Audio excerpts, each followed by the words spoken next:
Oh, I'm muted. Oh, I'm so sorry. Hello, beautiful people. I am your girl, Sheree B. Chicago, and I'm here to give you guys a wonderful Sunday night. An absolutely wonderful Sunday night. I hope you guys are, tuning in with your girl and giving your girl some kind of love. Cause I'll be honest, I kind of need it. I kind of need it. I need it. Why do I need it? I'll tell y'all. Well, I need it because out there in the streets, it's been a little rough.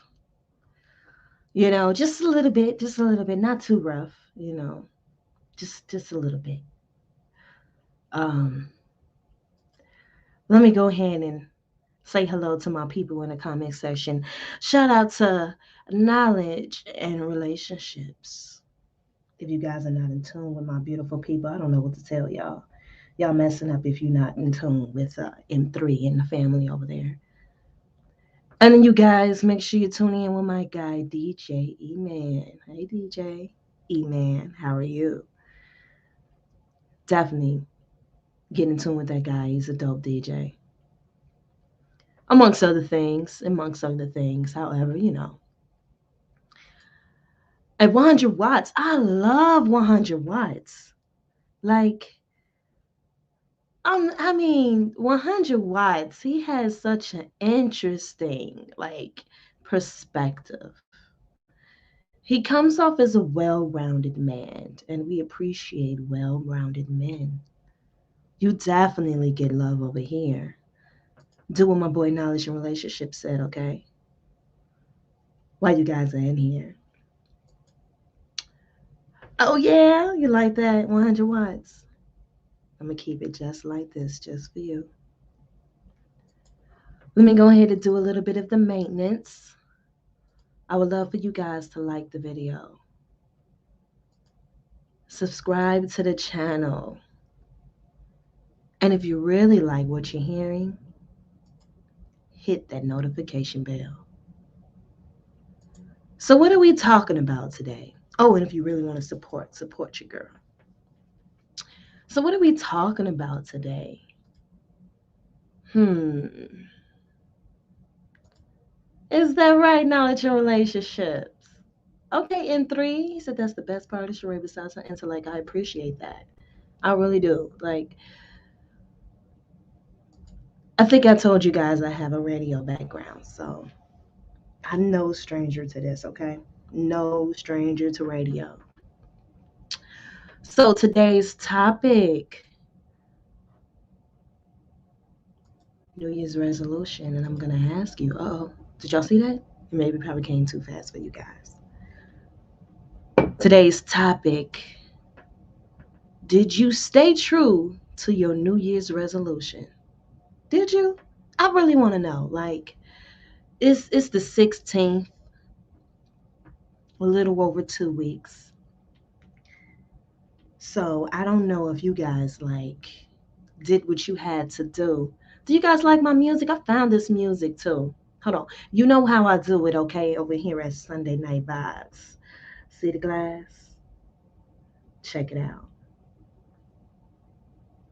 Sipping on a little wine. Shout out to a good friend of mine.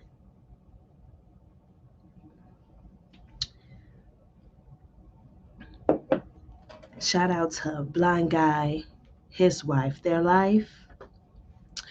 I was able to go into the YouTube space, right? So I don't know if you guys realize, and I'm gonna come to the comments. I don't know if you guys realize, but for the past 2 Sundays, I was not able to do this. Why?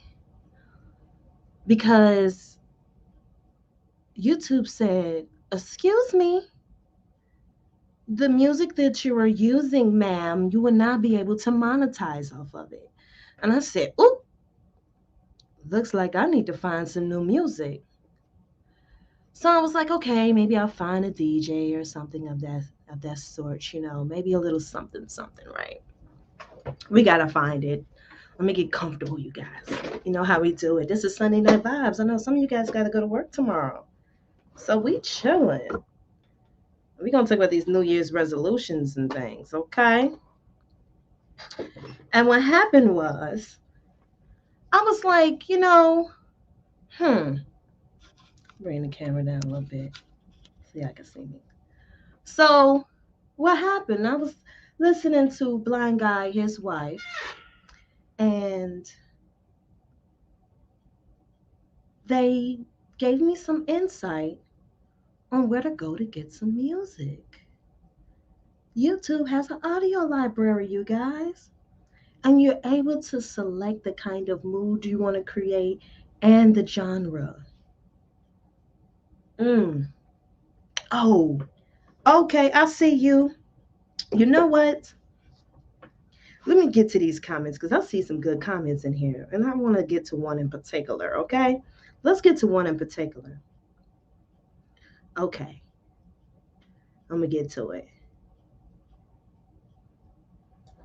Shout out to my girl, OG Patrice, a Chicago native. You know, we got to give love to Chicago natives every time. The name is Sheree B. Chicago. I be Chicago. This is who I be all the time. Okay? Okay.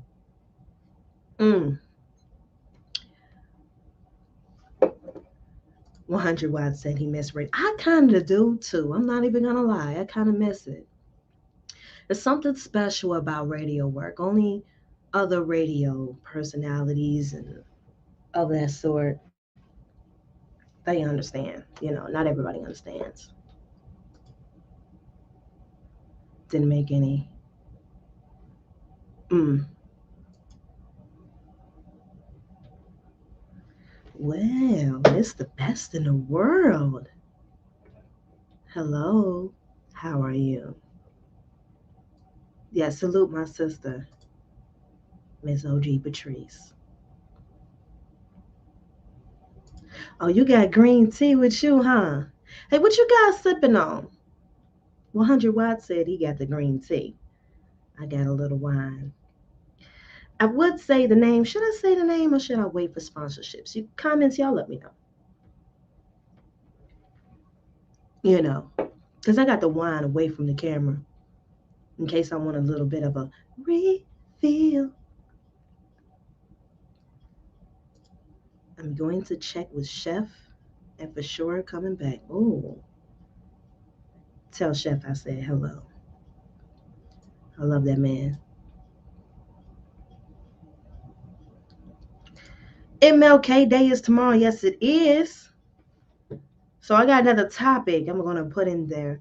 So I was like, what is the second topic I can do? I'm not sure, but I got one.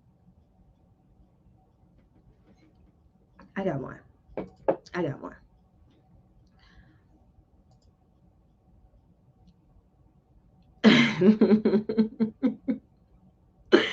Oh my goodness. We all want to love to tell our bosses like, excuse you, I quit. Thank you. Hey, let's give blessings to the OGs real quick. Like, I really want to give blessings to the OGs. Seriously.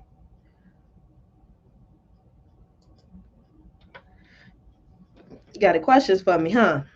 I'm not sure if I ask you, but have you thought of doing podcasting on Spotify? I have. And I have. Did you catch that? So I used to have a podcast titled, and don't judge, just listen. Just listen and you'll understand where I'm coming from. The title of that podcast was Sex on Sex. Sex on Sex podcast. What was that about? Well, it wasn't necessarily what you guys are thinking, but it was what it was about was men and women. It was myself and another male co-host. and we talked about the differences between men and women. I think I played that one. Let's see. Yeah. So I think it was interesting. It's because I was trying to settle the differences between men and women. And looking at the YouTube space, we really could have hit the YouTube space right now and I could have introduced the podcast to everybody else. But I think having the title sex really messed it up. You can find it anywhere, specifically in Spotify, and I put it on Spotify. Now I'm thinking of going back to Spotify. Yes, I will. I'm gonna go back. I think I'm gonna put Sunday Night Vibes on there. What y'all think? Y'all think I can put Sunday Night Vibes in a podcasting way once a week? You know, I drop the Sunday Night Vibes. You know, and my bad in advance if you have done that already and told me. No, it's okay. It's okay. You don't have to apologize. We're not gonna remember everything about everybody. Definitely not. I remember some things about you and some things I don't. And it's not a matter of if I paid attention. It's just that's really how my brain works. I'm sorry, like that's really, really how my brain works, okay? I'm trying to tell you. I do remember the SOS, yes, podcast during our interview with you. Yes, Sex on Sex podcast. And in the YouTube, we had some YouTube videos up there too. And we got a little spicy. How did we get spicy? Well, one of our guests was none other than the grapefruit lady.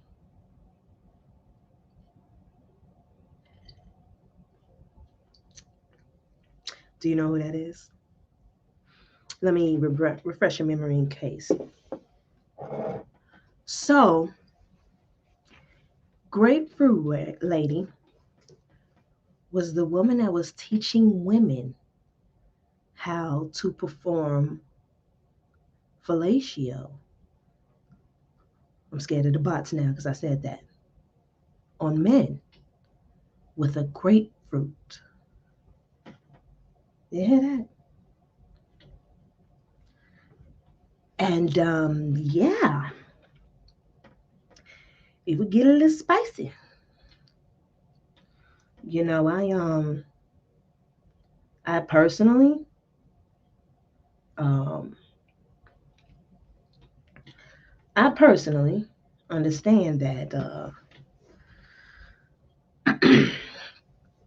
things happen and it gets a little freaky and a lot of people tend to like that particular one, right? They just did. So I'm about to add another topic here just because you beautiful people reminded me. It's like, yeah.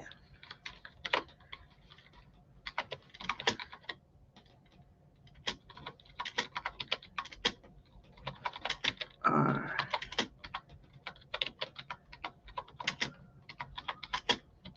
uh-oh. I think I got a good question.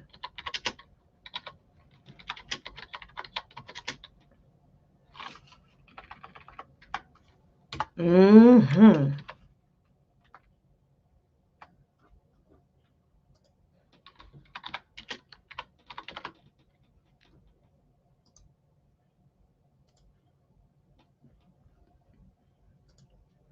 Yep. I could probably rephrase that a little different. I don't know. I'm probably rephrase that. Let's see. We'll probably rephrase that. But in the meantime, in between time, let's talk about these New Year resolutions. So listen, personally, I myself do not necessarily believe in New Year's resolutions. Why? Well, I'll tell you. I think it gives people an opportunity to not do their resolutions and to procrastinate. It gives people a reason to procrastinate. If you're supposed to do something, you know you want to do it and you really want to do it, Like, there's no better time than now. Like, ever. Ever. I don't care who you are. You start now. Do not wait till the year has a totally different number. Get your ass up, okay? And you go, you go and do your New Year's resolution, okay?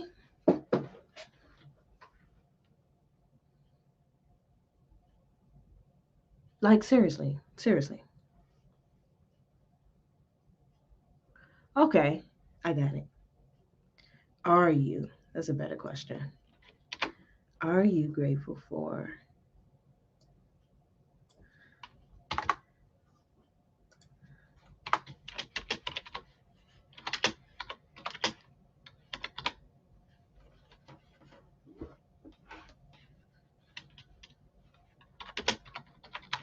Because everybody can have a different reason for this.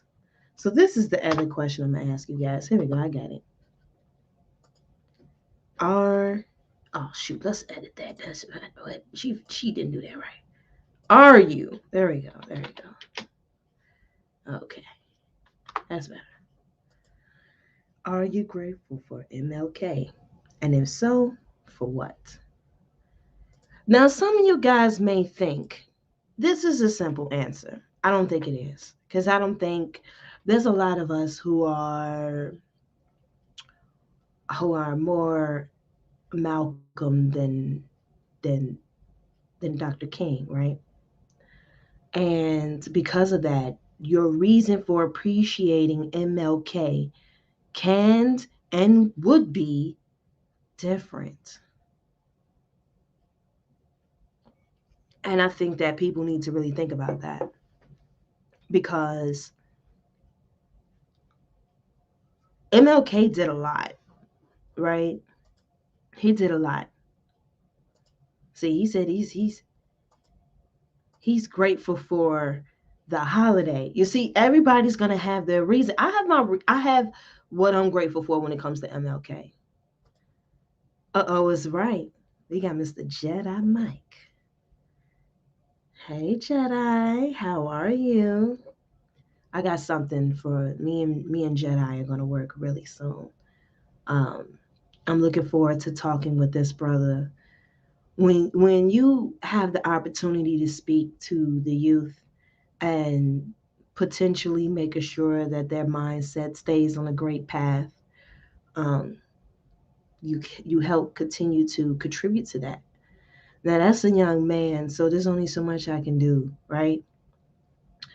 There's other things that I can do, right? Shout out to you, brother. Like, I believe that men hold other men accountable, right? But as a woman, this mandates women. I have to be a great representation.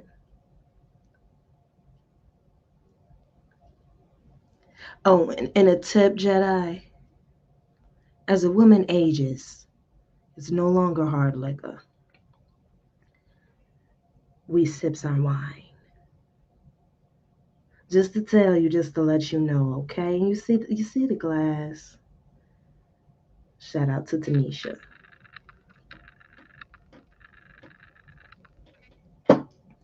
Yeah, at a certain age, we don't like we can, but then you bring out that what? Give me that wine any day, cause we love that. I know I do at least. So okay. Oh, he know. I know that's right. Jedi know. So he grown. Ooh, Jedi know his wines. You're gonna be able to teach me something because I'm not a connoisseur or anything, but I became more of a heavy wine drinker after the age of 30. You know, heavy alcohol, I do not drink anymore. Actually, in 2020, in October, I stopped drinking altogether. And then I promised myself that if I was going to stop drinking, if I was going to start drinking again, it was going to be strictly wine. Shout out to a friend of mine. So we had this same, and listen, this rum chowder has been down there in the refrigerator for a long time, right? And I was like, I want to have something to drink. And all I have is rum chowder. I did not go to the store and get any wine. And I don't drink heavy liquor anymore. So what am I gonna do? And you know what he did? He brought me a bottle of wine. 2 bottles. Shout out to him. Thank you so much. Mmm. Okay. I'm assuming you meant heart. But it's okay. We like the heat over here on Sunday Night Vibes. We like the heat.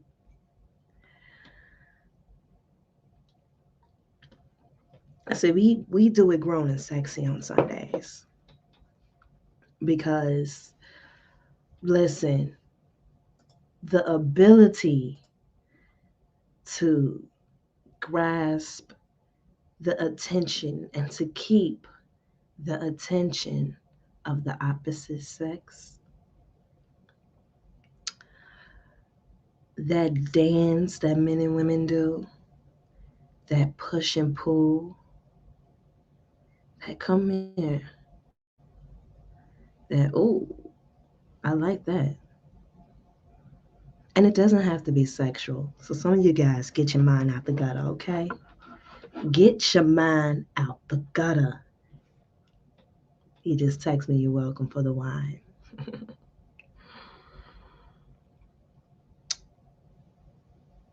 It can be just a nice dance of attraction. It does not have to be sexual. Just a fun flirt, the how you been, the I haven't heard from you. Okay? Was that a tip, Jedi? Whenever I'm talking to a man, I should keep this voice. Noted. Thank you, sir. Also,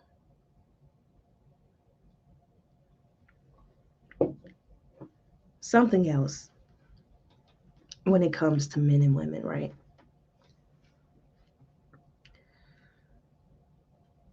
When you are doing that sweet dance with a man that nice and mm, I'm intrigued dance with a man, the keeping attention part is like it could be a flirt without it being sex. Like it's one of those like you spark me. No, it doesn't have to be sexual at all.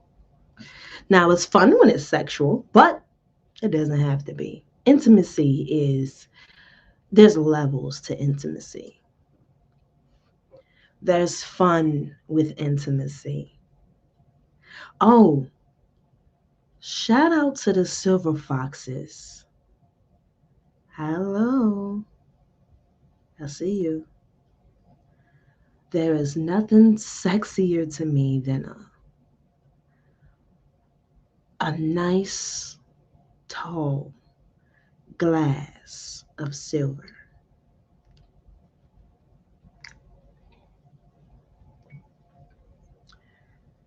Yeah, that's for the grown women right there. Y'all know what I'm talking about. I love me a silver fox. And the ones who are growing their gray hairs and you got your few little silver hairs in your chin. Baby, don't dye that. Don't dye that. No, don't pluck it either. Please don't pluck that. Baby likes her silver.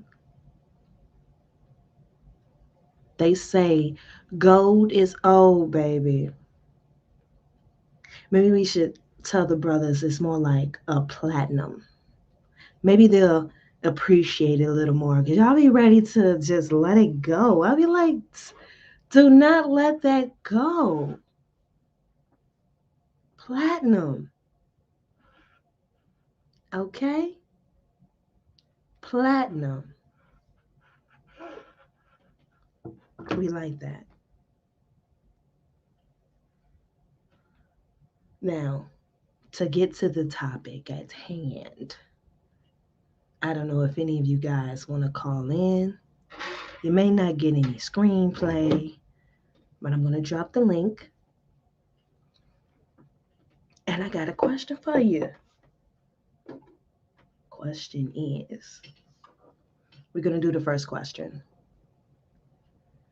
Did you stay true to your New Year's resolution? Just a quick call in. I know some of my favorite people would like to stay and chat with your girl. We do it a little different on Sunday, though. You listen to the station, you know how it goes. So let me go ahead and drop the link in case you want to let the world hear your voice. And if you want to chat with me, it could be for a second. I give you just a little bit. See, as a woman, we learn to know how to tease. We know how to tease. Ladies, if you don't know how to tease, listen, I did actually. I did have a red light last time. Yes, I did. Go look. Sunday Night Vibes. Very first one. I definitely, definitely had a red light. Look like we got a caller in here. Mm, this is my guy. Now I usually do mm, I do the claps and the applauses. Unfortunately, today the way that we're doing this music, I don't have the ability. Wait, I think I do. Wait a minute. I think we can do it. Let's see.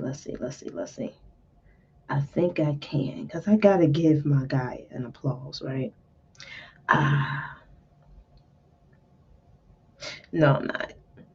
It's okay. He knows I love him. Yeah, you walked into some grown and sexy talk, okay? 100 watts. That's what you walked into. But we still asking this question: did you stay true to your New Year's resolution? Let me go ahead and bring my guy in. Hey, M3. Hey, what's up, Sheree? How you doing? I'm doing great. How are you? Pretty good. I got a little something for you. You know. You got Um, something for me? yeah, it's gonna be like a quick jazzy one, but there's no need for you to give me a round of applause. So I'm gonna give you Okay. something, okay? Is that right? Yeah. So just light, short, and it won't get you demonetized. Okay. What's You what's heard what's that going before? on? I'm trying to let me lower my music real quick. What you got going on over there? You can hear the jazz one? Yeah, that's Yeah. nice. That's nice. Yeah, you could get that on your mobile phone. I think it's called Meme and Vine Soundboard. So just Mm. download it to your phone, and then you could play like the memes and all that stuff. So Hmm. it has some good sound bits. Oh yeah. hmm Okay. Okay. I These might are have these to are check for the that out. ones that don't have like the professional soundboard where you could just kind of click easy and Yeah. have a Yeah. Kevin Samuels type of standard. Right. Right. Yeah, Okay. I appreciate that. Thank you. yeah. Go ahead and put it in the private chat so I can look into that. Okay. So, what do you have for today's question? Did you have a New Year's resolution in three? No, in the chat, I did post that like I didn't make any resolutions, so that was pretty much my no. but I wanted to be the first to hop in there, so Mm. just couldn't help myself, Oh, okay. you know. But I know that's right. I could give you a little bit of conversation before, like, you get to the next person. But Uh-huh. I'll just say, like, a lot of times, like, we always have like our New Year's resolution, like, Mm-hmm. and it just doesn't really work out. Some people would be like, oh yeah, I'm going to lose like 50 pounds for Right. next year, and it's always year after year, and it never really works. It's This is because it true. wasn't really in your heart anyway. See, we all Yeah. play into the emotions, you know, of these resolutions. So if I was going to have a resolution, my resolution is to make sure that I continue to stay alive and well prosperous. Okay. I'm not mad at that. Hmm. Since you do not have anything for this first question, Okay, you got something for my second one you think you do? I hope so. We're about to find out. Okay. So, are you grateful for MLK? Oh And if shoot. so, for what? Well, I see. Damn. See, now you about to make me go in, right? Uh-oh. Listen, this is what I'm here for, You're gonna baby. set me up. All right, nah. This is what I'm here for, baby. All right, for sure. So, Well, what you know about Quiet Storm, Rashawn? use a cry stone voice. Hey, that's Right? what's all about. Shouts to Arshawn as well and Yeah, Wonder that's the guy Wise. right there. That dude, I love that guy. He gives really good energy and he's Hmm. very positive. And I love what he's doing over there with Rico Young over there at the Knowledge Yeah, and Relationships. Again, you guys go subscribe to Knowledge and Relationships. They have a great thank you. and wonderful channel. Okay? And at that channel, they listen, there's nothing but love. 100 watts is over there a lot of the time. So they have a conversation, and Rashawn, it's all good. I have a radio background in case you didn't know. Now you know. And it's a So, very nice one too. why, thank you. So tell me, M3, Okay. are you grateful for MLK? And if so, for what? And if you're not, Mhm. also tell me why. All right. So I am grateful for the holiday because that gives us one day for us to not go to work and get paid for it. But I mean, in all honesty, like, I mean, I'm grateful for his contribution. I Okay. mean, it does take a lot of strength, bravery, and leadership, to run a nation. And I know his ideology came from a better place to try to, um, get blacks and whites like to really get along. Yeah. But however, I feel like the mistake that was made was that, and this really falls onto our people. Uh-huh. Um, a lot of us is seeking more and more validation to try to be like our counterparts, Mm. Okay. whether it be like the look, the skin bleaching, the hair. Um, I feel like he Yeah. opened the doors to try to create acceptance from, a group of people that's not going to really accept us for who we are. You know what I mean? Yeah, I know what you And mean. and with Malcolm X, like, I'm a big supporter, like, with Malcolm X. I like his ideologies, even though people say, well, Malcolm X was violent and I don't condone violence or whatever, but hear me out. I believe in protecting your family home by all Mm. costs. Listen to him. So, Okay? right, an example, as a brother to my sister who I love, if Mm-hmm. somebody was to come after you, I'm not going to be like, well, Sheree, I'm going to watch you get beat and pray for the enemy, and we're going to kumbaya and get hosed down. You know what I mean? I can't rock like that. So you rock more with the Malcolm X philosophy. Yeah, if I had to, for the sake of YouTube, if I have to burn your house down or just like, erase you a little bit like a marker, then I would do that Yeah. just to protect my own family and my own peoples. Yeah. So, I mean, God knows that he couldn't have put me in that timeline because I probably wouldn't even be here. But Um, but I feel like, and me and my dad, we have these conversations about this, and Right. he'll fill me in a little bit of some of the things that, well, I'll just say allegedly, that Martin had probably had kind of low, small regrets coming close to his death. Yeah. That I think that if he could have done it better, maybe he could have, like, worked together with Malcolm X and combine, and both parts could combine their ideologies. Because I feel like if Yes. they came together as a unit, the Nation of Islam and, like, the Black Christian community, or just blacks in whole general, I feel like it would have been a well balance. Where it's I like, do okay, too. yeah, I do too. I think honestly, I think if Malcolm X, um, after his realization, because he realized he was walking his people into a burning fire, to a burning home. That's what he said before he passed. If that Malcolm X, I mean that MLK, Martin Luther King Jr., had collabed with the Malcolm X after he left Mecca, oh my God. Those two ideologies, because they became changed men. I think the fire that they had for the community was so necessary, and they were so young when they had these very stern mentalities, right?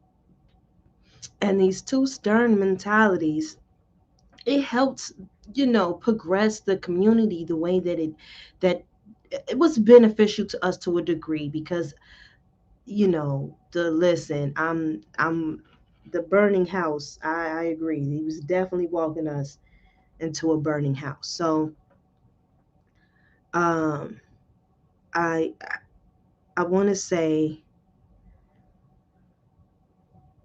that those two ideologies, after they matured, definitely, definitely was better. The maturity that they had, that MLK had once he came back from Mecca, and the mentality of MLK when he realized that he was walking us into a burning home. So, um, those ideologies are more understanding, because we understand, since we here, we have to live and walk and be amongst them. However, segregation, it hurt us and it helped us, because it built this country, right?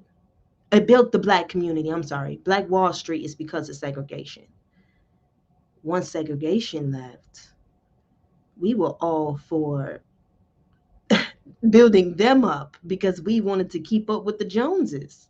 So that mentality came later, and I think that really hurt us. Yeah. I want to thank you, M3, for being here and dropping your knowledge. it's all good. Anytime, sister. Thank you. Appreciate you. You continue to rock with us in the chat? Yeah, I definitely will. So Okay. until then, salute, and make sure you tell your chat to get their minds right. I know that's right. Get the minds right. All right. Let me go ahead and get back into the chat. I know that's right. Good night. Good night. M3, he is so cool. I love that brother. I love that brother. We had a form of our own economy because we were largely locked out of theirs. Great point. Yes. If see the money in the black neighborhood doesn't circulate in the neighborhood that long, because listen, what major clothing line or purse line is so big that we can brag about? We prefer the Louis bag. Okay? Wear a little Louis Vuitton. We prefer to keep up and impress the other side.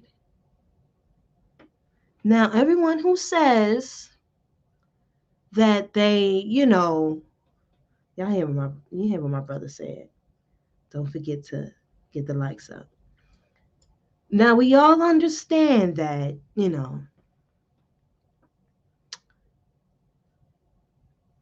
The black community, some people do not believe in supporting other black businesses because they don't believe that the customer service or amongst other things are necessarily the greatest. Now, here's something that I want you guys to think about just really quick: the consumer as well as the people who have the business. So, word of advice to the consumer first and then the business, that you can take it or leave it. Since we're not used to owning anything, and generational wealth is not necessarily something that we are familiar with, I believe you can give a little grace. Let's be real. How can you do something you were not taught? A lot of us are self made, period. We don't have uncles, cousins. Okay? Listen, Trump is able to be a big old butthole, right? And yet that man is worth, I think he's a billionaire, billions. He's worth billions. Trump didn't start the Trump empire. His parents did. He is benefiting from it, and his children are benefiting from it. Walmart, hell, I'll talk about the Willis Tower here in Chicago. We got the Sears Tower versus Willis Tower, right? Because the Willis family bought it. Now that's something they can pass down to their children. Now, I don't know what happened to Sears. I don't know what happened, but however, we're here. I don't know what happened, you know. However, it is what it is. So just give a little grace, get a little understanding. Now, if they flat out disrespectful, I get it. However, some of us don't even just give a little, like, oh, you know, give some type of advice when you leave. And some of us are crazy with our advice. We go that so hard, and then but we'll patronize another business. We don't give a crap about you. Now, here's some advice to business owners, black business owners. You can take it or leave it. Now, again, this is just my opinion. Let me make sure I'm letting you guys know this is my opinion. Take it or leave it. When it comes to black businesses, also give grace. I'm going to tell you why. Because some of you guys like to say that you're not going towards getting business from your people because they don't pay, they don't want to pay, and all this other stuff. You know how many black folks want to pay? They'll pay for Louis, they pay for this, and I get it. However, you got to build your name. It's going to take some time. And who's to say that you even have to be like, who's to say that your attitude towards your people before they even walk to you, because you assume they're not going to pay and you assume they're not going to tip, is potentially pushing them away? Who's to say? Because I've heard some black business people who complain about us just as much as the customers complain about the businesses. I think we all got to remember black folks are starting from scratch with making money. We just start making money. We just start making money. We don't know what it feels like to make no damn money. We don't know.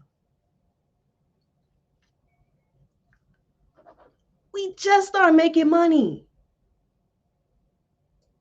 Thank you, Rayshawn. We have no idea.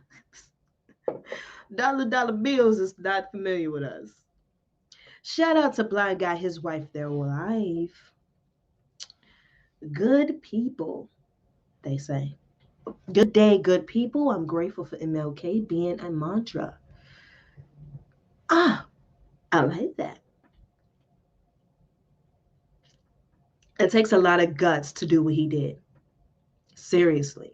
Despite what you agree with MLK or you agree with Malcolm over MLK, it takes a lot of guts. And I shouted you guys out, Blind Guy, his wife, their life earlier. Because you hear the music, I wasn't able to do the last 2 Sundays because I did not have the music to do this. But you guys introduced me to YouTube Audio Library. Thank you. Thank you.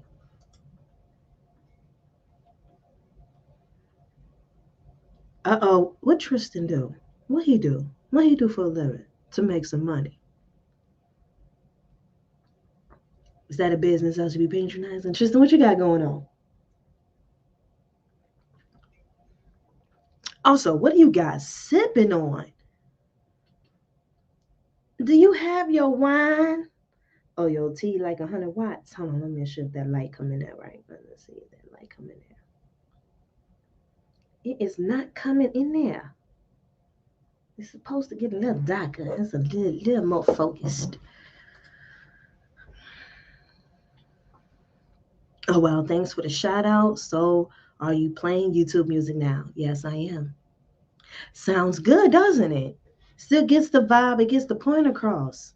It still goes with my Sunday night vibes. Sunday night vibes, yes, it does. Only 500. No, how much do you usually make if you saying only 500? Tell me only 500. And one day? Is this a 1 day profit? Oh, this a weekend. Okay, what a weekend. So what do you do? He be out here betting on these sports. Y'all kill me with this fantasy ball. My brothers do the same thing and they got a whole trophy and everything they do amongst themselves.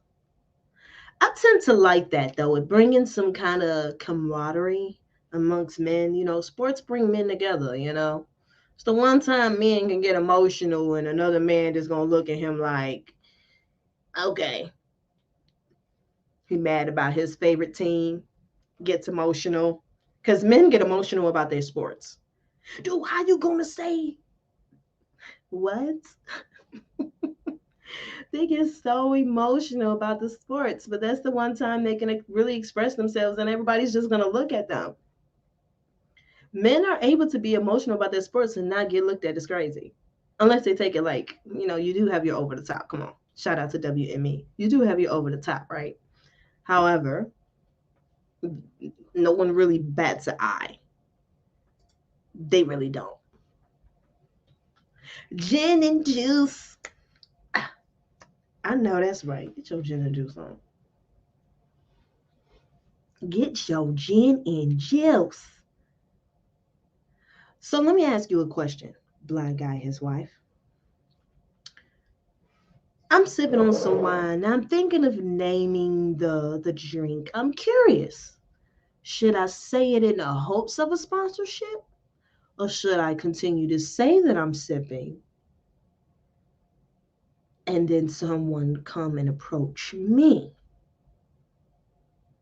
Though I believe I get some attention because there's going to be a time, speaking into existence, some sponsorships are going to come. That's just how I roll. Listen, it is what it is. It's going to happen. And only sponsorships I'm looking for, I'm going to be honest. So if anybody is listening right now who uh, are ambassadors of any alcohol, wine is what I drink. You come to me with some gin, like Blind Guy and his wife, you're going to get turned away. You come to me with some vodka, you're going to get turned away. You come with tequila, I'm turning you away. You come to me with whiskey, which used to be my drink. I'm a whiskey girl. Jameson. And I know some men think, hey, you used to drink Jameson? And some of you guys don't know how to drink whiskey. You know how I'm sipping this wine? I would not sip my Jameson like this. This listen, this Jameson would have been sitting for a minute. Okay? Very slow. People be thinking you could drink Jameson like you could drink Remy or you could drink that bat juice. No, you cannot. Whiskey will sit you on your behind and have you praying to the gods that you can get up the next day. Okay? Do not mess with whiskey. Like, if you don't drink whiskey. That is a grown drink. Whiskey is for the grown and sexy, period. Don't touch it. So the only drinks that I drink is wine. Let's see what they talking about in the chats. Oh, hold on, what she say? I don't really hear the music too well. Oh yeah, this one is kind of low.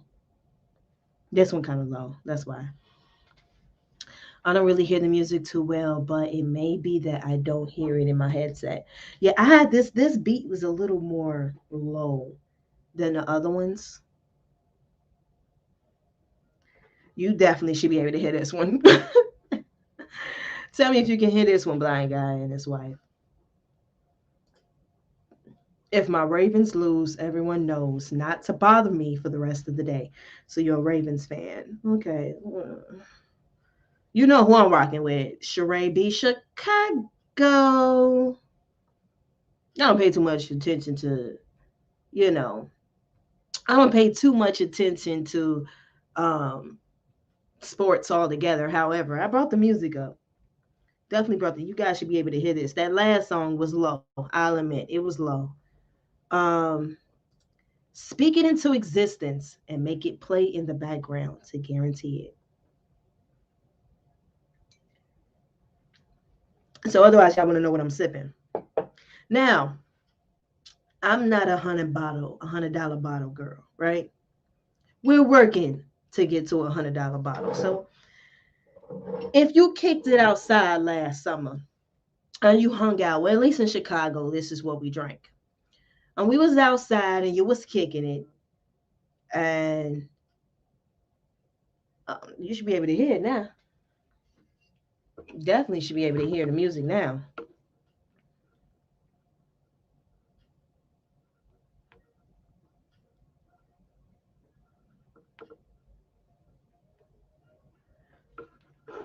If you kicked it in Chicago, you saw the top. This is what you had. So this is what I'm sipping on.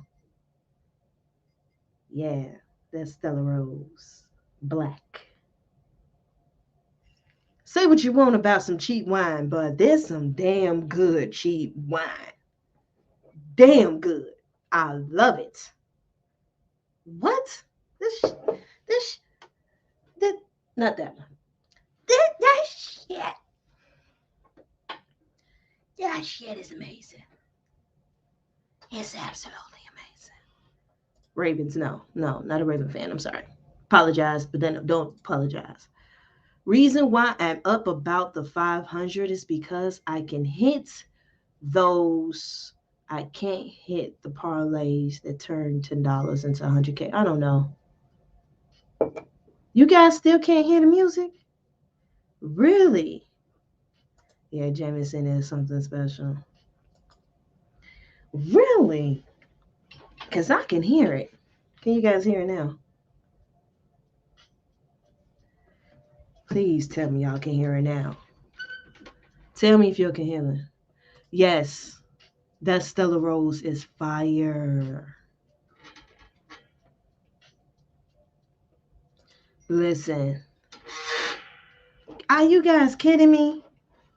You still can't hear?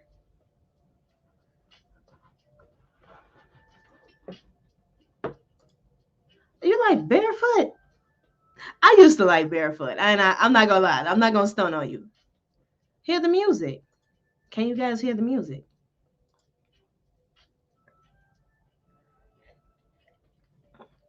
It must be something wrong with the YouTube. Like YouTube may be like, we don't like what you're doing. We told you that this music is free. You're taking full advantage of it. Let's see. YouTube may be like, we don't like what you're doing. We told you that this music is free. You're taking full advantage of it. Let's see. YouTube may be like, we don't like what you're doing. Y'all can hear it. This music is free. You're taking full advantage of it. No, y'all can hear it. He can't hear it. We don't like what you're doing.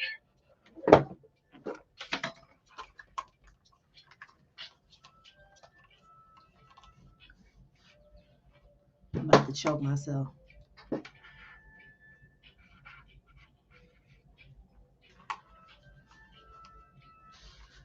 I don't know what happened because I could hear it earlier.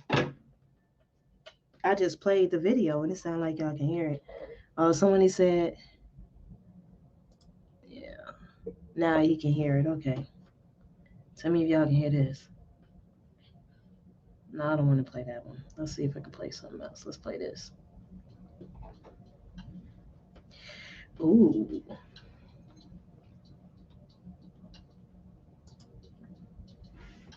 I turned it back up.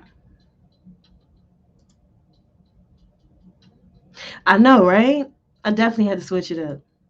Hello, evolutionary playboy. What are you sipping on? I know evolutionary playboy got to be drinking with me now. Let's see. Is the glass okay? I know you got to be sipping with me. Like you got to be sipping with me, evolutionary playboy. Playboy. I'm gonna just say playboy.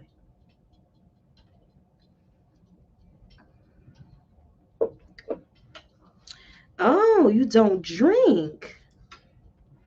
What?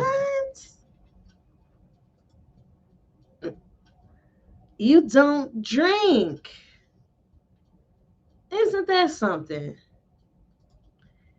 YouTube must be playing with my emotions.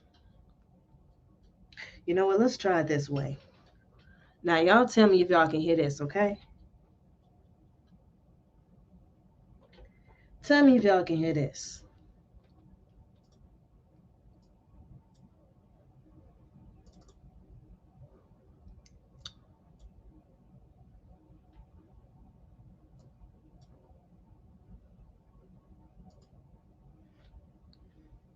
Do y'all hear that? Let me know if y'all can hear that.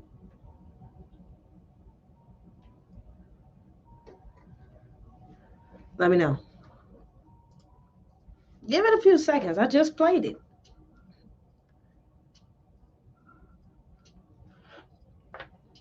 Can y'all hear that?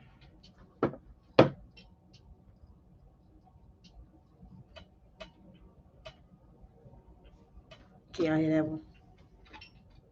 Y'all can't hear that one? What? Don't tell me my Rodecaster Pro is messing with me now. I got it kind of loud too. No music? Wow. That's wild. Let me see something. I think you are playing it from your headphones. Now I gotta. It's going through the sound bar.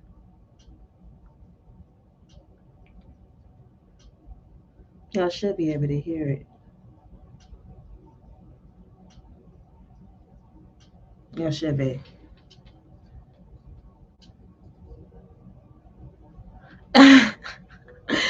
Rashawn funny. They do. They play way too much. Cause it's a whole vibe. Why are they playing? This is a whole vibe. A whole vibe.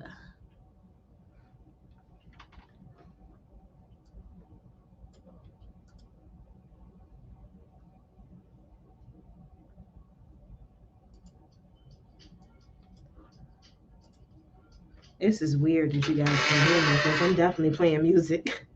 I'm gonna show you guys real quick, real quick. Let me show y'all. So y'all can see what your sis got going on. Y'all too close to my lips.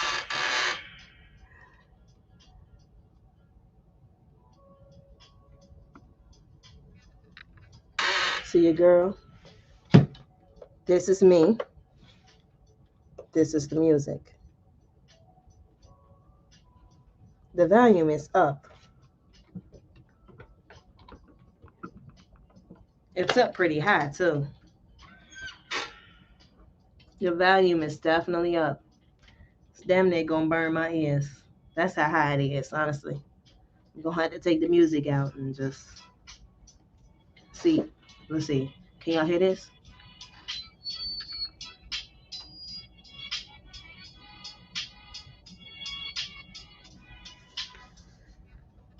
If I turn it off, I'll tell you, I turned the green button off. No, I don't know. The red light is supposed to be the one that doesn't allow you to play, right? The green one,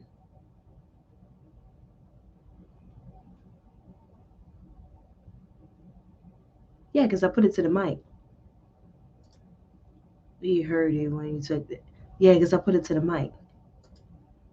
Output is from your headphones.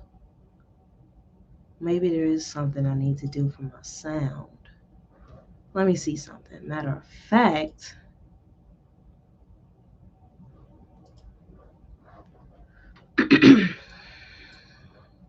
let's see if I can do something real quick. I mean, you know what? Give me a second. I just thought about something. I just thought about something. I just thought about this. Output. Okay, it's in there. Input. Okay. Did that change anything?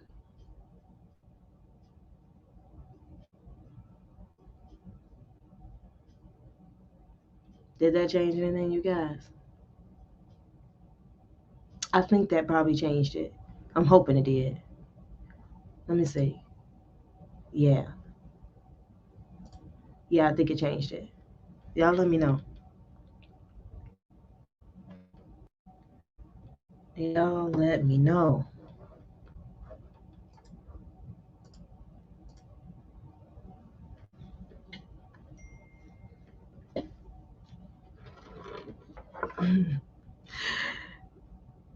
Yes. So I'm trying, y'all. We gonna get these Sunday night vibes right. I got a question. Buy a roadcaster, they not cheap. I'll tell you that. I tell you that. Zach, there you go. It is definitely worth it though. There you go. Here you go. Here it is right here. How much does it cost? About 600. Yes, it is. If you get insurance too, it's cost more. You know, I got insurance. But it is definitely worth it. So let me do this really fast. Because maybe, hopefully, possibly, this could be it. Let's see. We're going to work this out.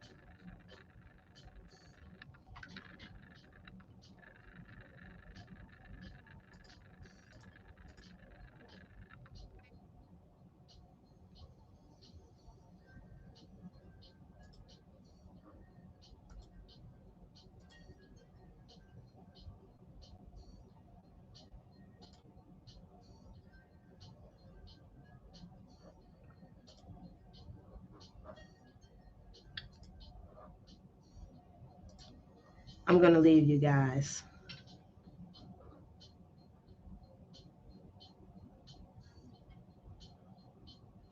All right, let's see. I'm about to listen to.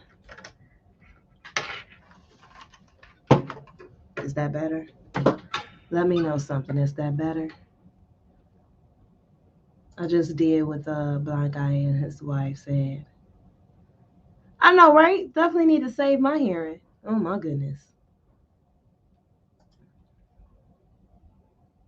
Now let's see something.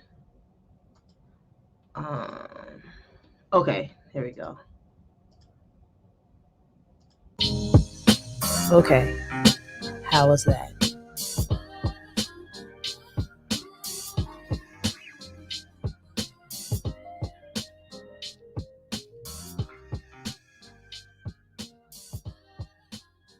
How was that? Hey, I figured it out, y'all. Thank you so much. You guys are lit. So, can you guys hear that?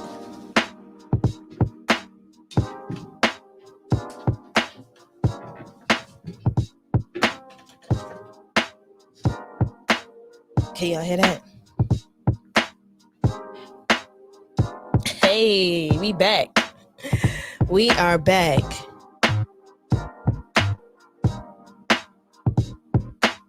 I figured it out, y'all.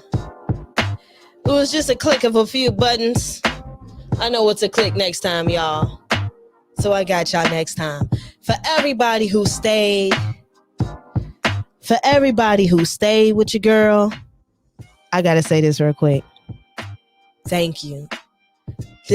And then you guys were trying to give me advice, blind guy, his wife, their life, knowledge and relationships, evolution playboy. I had my boy E-Man texting me. Listen, you guys rock with a sister. That is true love. Y'all stuck around and gave me advice. Then therefore that means you guys support a sister for real. Gotta love it. Oh my God, you gotta love it. So we back on, you guys. You see the smile on my face? Do y'all see the smile on my face? We have success. Hold on, yep. We have success. Please tell us the category of music in YouTube Studio. This is good. So when you go to YouTube, I'm actually going to show you guys.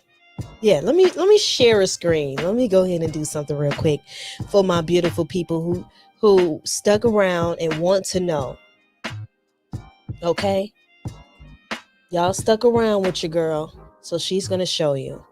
Oh, last question about the Rode. Yes, what is the newest model I should look for the Rode? Yes, just look on Rodecaster Pro, because what they do, I think this is the newest. I don't think they got anything new necessarily.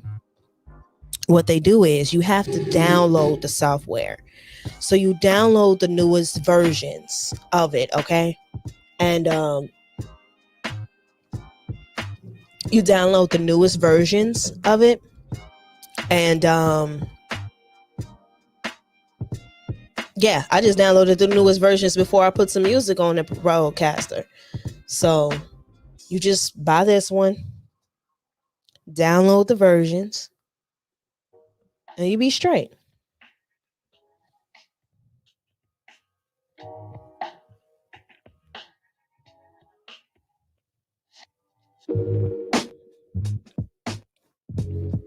I like this one.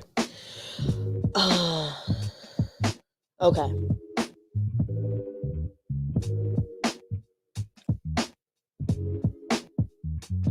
Now you making sense. It's one machine and you download the software onto your Rodecaster Pro. So let me show you guys real quick. I'm going to share my screen real fast just so I can show you guys how to get the music as well. And then I'm going to go to the Rodecaster Pro and show you guys. No, not that one. Not that one. Right, this one. Okay. So this is what you do. So you got this, and you go to, you go up to this, click on your face, click on your face, and then you go to YouTube Studio, right? Click on YouTube Studio. And then After you go to YouTube Studio, you should come down, and there it is. Audio library. You see where my mouse is? Hold on. I see what your name is. Let me put his comment down. So, and let me put my banner down. So you guys can see it right here. See? Audio library right here. So let's go back just so in case anyone missed it. And then I'm going to show you it, guys. So you're on your main page.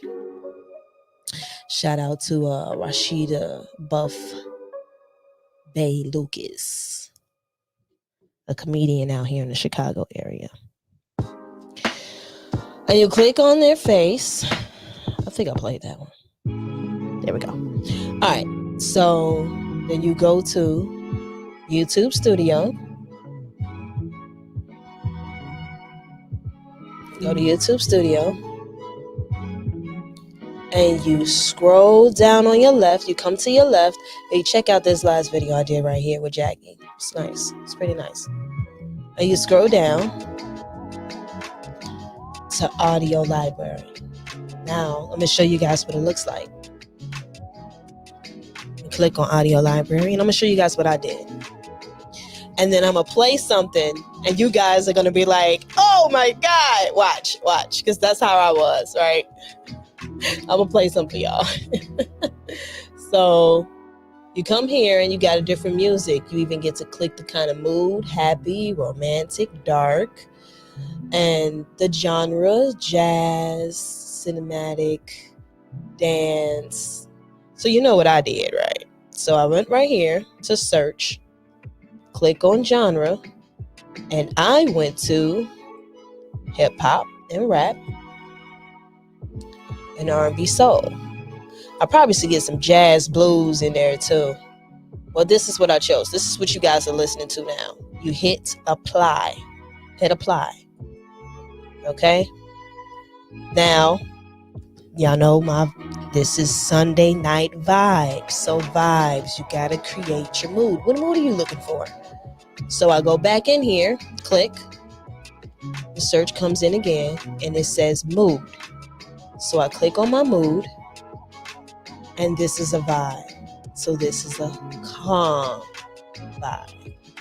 You got your sad, romantic, inspirational, happy, funky, dramatic, calm, which is what I got, bright and happy. Apply. And then these are some of the music that you can download for free. Yes. You see how much this is? Let's go all the way down. You see it says 30. About 30 out of 70. And yeah. Oh, this is what I wanted to play for you guys. Can anybody tell me what YouTube channel this is? Okay? Hold on. I gotta go to I'm gonna go to a certain place, okay? So let's go to a certain place. Let's go back. Just me. Okay? Okay, I got you. I'm about to drop it in a second. Thanks again. Yes. charaebchicago, you got me on Calm Mover. I know that's right. That's how we do it. Evolution Playboy got you over there. Said it's only Roadcaster, and you leave and you go to the website and download the latest file. Thank you. Maybe you explained it better than I did. That's exactly it. It's just one Roadcaster. It's not you just do that and you download the software. Now, you guys tell me. I'm about to play this for you guys right now. You guys tell me. Is it this one? Yeah, that's what it is. Okay. Y'all listen to this real quick. Listen to this. Now tell me in the chat right now what YouTube. I ain't even play it yet. Y'all recognize that? Ruben Playboy. Here it is right here. This is the very first song you hear as soon as you click on that video. Make sure you hit the notification bell. Wait, let me do like the video, subscribe to the channel, and hit the notification bell. It's just a little fun. Yes. Oh, Lauren and Lucky plays that? Okay. They play this too? Okay. I think they played the last one I was listening to. I think they do that. Let me see.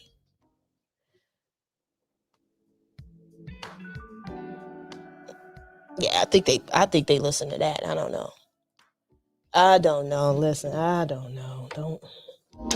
Oh, snap. No, we don't want to play that no more. Or do we? Nah, we play it. We'll play it. It's okay. Shout out to Lauren and Lucky. Shout out to them. Shout out to them. Let me make sure I drop this link for Mr. Best. Now, Mr. Best, I'm going to drop it real quick. But before I drop it, this is a different vibe. This is radio vibe. Oh, no problem. No problem. We're family here. Everybody needs to eat. It's okay. It's okay. It may take a second. It's all right. I like this song though. As soon as I hit play, I was like, oh my God. All this time I did not know. I've been wondering where some of the YouTubers get their music from. Now before I drop this, before I hit send, now Mr. Best. Mr. Best gonna come up here and show me some love. And we're gonna show some appreciation to Mr. Best.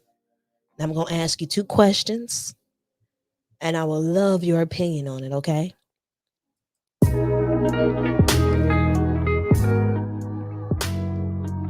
Definitely will love your opinion on it. And you just tell me what you think.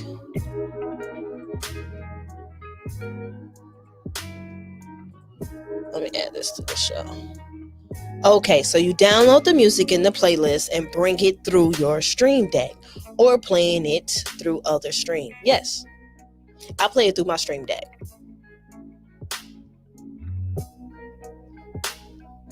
You know, that's what I do. Isn't it? You want to know the name of it? I'll tell you the name of it. What am I playing right now? It's called So Text Me Records. Grand Banks. I like this a lot. Oop, no, go back. Don't be disrespectful. Oh man, and it started over. It's okay. I like this one. It is smooth. It's definitely smooth. Oh, we got one of my favorite people in here, okay? Now listen, when he comes up here, I need everybody to show this man some respect, okay? Like I do. It's my guy. Let me bring him on in here. Now, I'm going to try and play a song through a different deck, and that's part of the reason why I was trying to switch off. So we're going to switch it up before I bring him up here. Okay?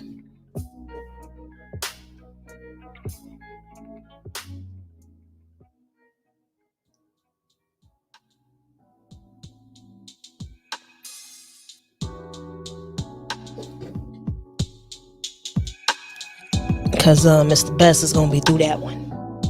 So, all right. That's why we be having to figure stuff out. All right. We're going to get it all together. I'm going to have this all figured out, y'all. Trust and believe me. Okay?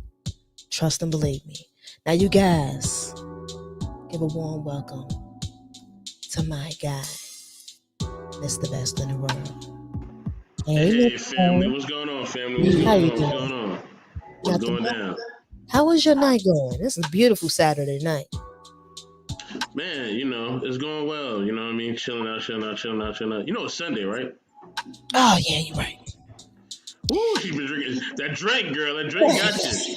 That drink got you. That's what it is. The drink got you now, Shout man. out to the wine, okay? And then, listen, I have no qualms. This is a show that is looking forward to having wine sponsors. And if I could get a sponsor from this particular wine, I'd be lit because I love it. I love almost Mm. all their flavors, every flavor they have, okay? This is what a sister sipping on. Rose. Stella Rose, baby. Stella Rose, black. I like the black. I'll be honest, I'm not really too fond of the red. However, majority of their flavors I get down with. Okay? Okay. You can tell you get down with it. You don't even know what day it is, girl. Tell it like it is. Tell it like it is. Man. So, You say you had a few questions for me, so I'm here. What's going on? yes, I definitely do. Let's get to the first one. Did you stay true to your New Year's resolution? I actually don't do New Year's resolutions, actually. Okay. I do lifestyle stuff, so I do stuff that's based on like, my lifestyle and just my overall goals and things that I want to get done. Right. You know what I'm saying? That's how I approach it. And sometimes it can happen in a year, sometimes it can take longer, sometimes it can take shorter. You know what I Yeah. mean? But my thing is that I'm just gonna stick to my goal and stick to my task.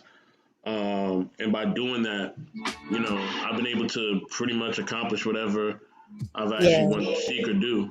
You know what I mean? Because everything is a process, right? And then Yes. sometimes in that process, you can take a curve, you can take a turn. You know what I mean?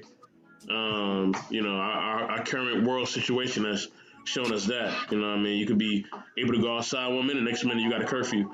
So with that being Right? said, like, in life you just gotta learn how to be flexible. So yeah, that's what I've done. I've just set different goals and parameters for myself, and Okay. that's what's helped me to just continue to just achieve different things.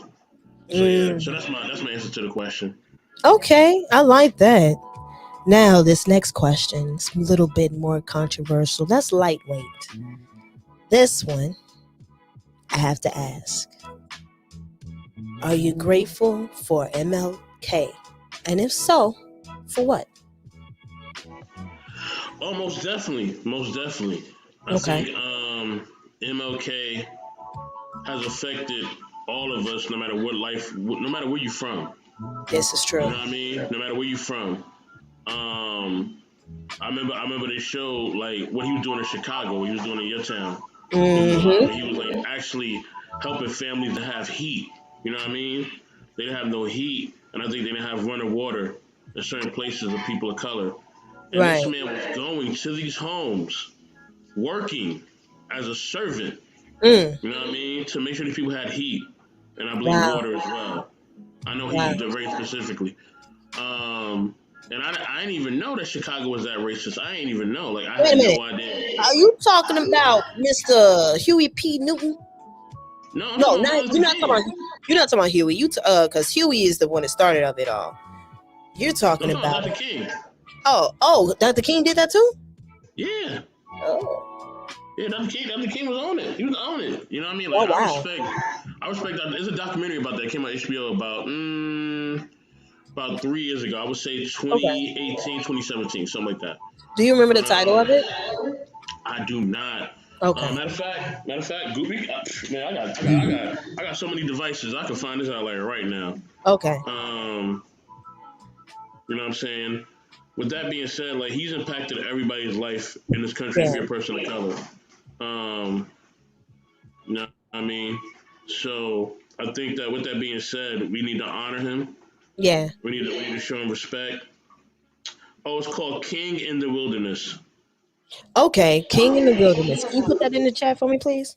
I sure enough can. I got you right now. Thank you. Private chat or public chat, or it don't matter. Private and public. Gotcha. Private so I can have it, public so the public can have it. No problem. Yeah, I appreciate that.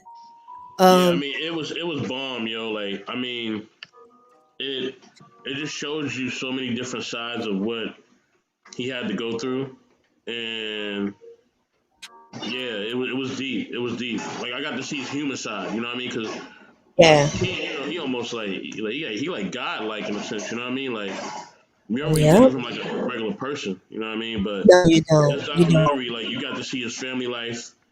You got to see like how he was as a person. You got to see all that. So Yeah. Oh, okay. I ain't mad at that. I ain't mad at that. Okay. what about you? What about? I already know you grateful, so I ain't even gonna even ask. So I'm grateful for him pushing to bring light to Black Americans being human. Him pushing for segregation and also putting himself in the line of fire to give us what he assumed to be a better uh, opportunity. That is what I'm grateful for. I do believe that there's segregation, trying to kill segregation to me wasn't, I don't think we needed that. Um, However, I have no choice but to respect somebody who loves their people that much that they will put themselves in jeopardy while they have a family because of what they believe in. I respect that regardless. Regardless. So I respect his drive and his love for his people and the opportunities he tried to create for us. That is what I'm grateful for. Yeah, I think segregation could have been kind of reformed. You know what I'm saying? Like, I Yeah. think we should have still had our own, right? But there Mm-hmm. definitely need to be some changes. Like the stuff they was giving us was like bare minimum. You know what I mean? Yeah, Like, or it was exactly. old, or it was used, or it was like whatever. You know what I mean? Like, Exactly. they made sure like we got the scraps. Right. And that's why he said in his dying days, he said that he felt he was leading his people into a burning building. And unfortunately it took his last days for him to realize it. However, we're here now. I'm appreciative of him and him doing what he felt we needed that was best for us. That's what he believed was the best for us. And whether I agree with it or not, he put himself out there in the line, out there on the line to do what he believes in, and I respect that 100%. I respect that because how many people are out there willing to die for what they believe in? Hey, lover boy. And he put the title King in the Wilderness. I'm definitely gonna look that up. Definitely gonna see if I can find that. So I respect him for that. That's what I respect Dr. King for. Absolutely. Because not too many people can say that they're doing that. Yeah. Still there, Mr. Best? I don't know what happened, but I'm here. That was my DoorDash. Sorry. oh, it's all good. Go get that food. No. So I have somebody else grabbing it for me real quick. You know what I mean, you know who. But Yeah, I know who. but yeah, they say hello. With that being said, Hello. Text her earlier. yeah, I know.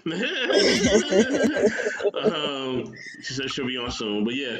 With that being said, let me ask you a question, Sheree. What's up? Okay, because I see you doing this YouTube journey kind of solo. I'm pretty sure you have somewhat of a team. I'm not really sure. I don't really know. Shout out Um, to DJ E-Man who was in the comment earlier. He is the person who did at least 2 of my flyers. He did the skate flyer for me, and okay. he did the recent flyer for me with the girls with the dance studio. So those Mm, are the 2 flyers he did for me. He is now I finally made him an official thumbnail. He's gonna provide my thumbnails for me officially. It's official oh, now. sweet, So sweet. um he didn't do this last one, but he's gonna create a new one for me. So we're gonna get a new thumbnail for every Sunday. I did this one today because I did spring it on him kind of late. Like, can you please, So I was like, you don't have to do this one because I know you're a busy man. And yeah, but he's gonna do my future flyers for me and my future thumbnails for me. Nice. That's what's up. That's what's up. Yeah. And we're Um, gonna work on other things as well. This is just the one thing that we have in place that we're doing. We have other things in the Wentworth that we're gonna work together with. And yeah. Someone said I need a refill. I'm thinking of a refill. I don't know what you. I'm not feeling it either, you guys. I'm feeling a little bit of a buzz. I'm gonna put a little bit only because blind guy, his wife said it. I'm gonna just put a little bit. But yeah, so that's my other person at this moment that is working with me. I plan to work with other people in the future. I already have somebody in mind. I know who it is. So when I expand, I'm gonna work with him. Nice, nice, nice. Yeah. So my question is this, right? My question is this. In doing your own journey, right? Mm-hmm.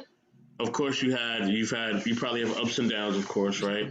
Of course. Um, how do you deal with people who are let's say they're either in your circle or part of your circle, Mm-hmm. or maybe they're people who are on the journey with you or want to be on the journey with you, but excuse me, they're negative, they're detractors, they're trying to basically take away from your journey or from your light.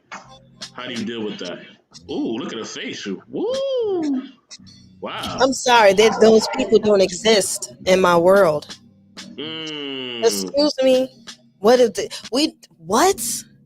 Excuse me. You what? I just saw a Mm. video. I saw a video today, right? And I'm sure it's going to resonate with a lot of people who have built themselves up and went higher in their careers. And I did not forget you, Rashawn. I did not forget you, Rashawn. He asked a question. Let me get to Rashawn real quick. I don't know if he's still in the chat. Rashawn, if you're still in the chat, I will answer your question, okay? I'm going to answer your question. So just let me know you're still in the chat and then I'll answer your question. So here's the thing. Right? It was a video with I believe it was Wiz Khalifa and Snoop Dogg having a conversation. And Snoop was telling Wiz Khalifa, like, look, sometimes when you're going up, some people can't come with you. They can't come with you. They can't. So if they can't come with you, because they got to build themselves up too while you're going up. And if they can't, then they get left behind. Sometimes some people have to get left behind. I don't care. Listen, the train does not stop because you don't like what it's doing on the tracks.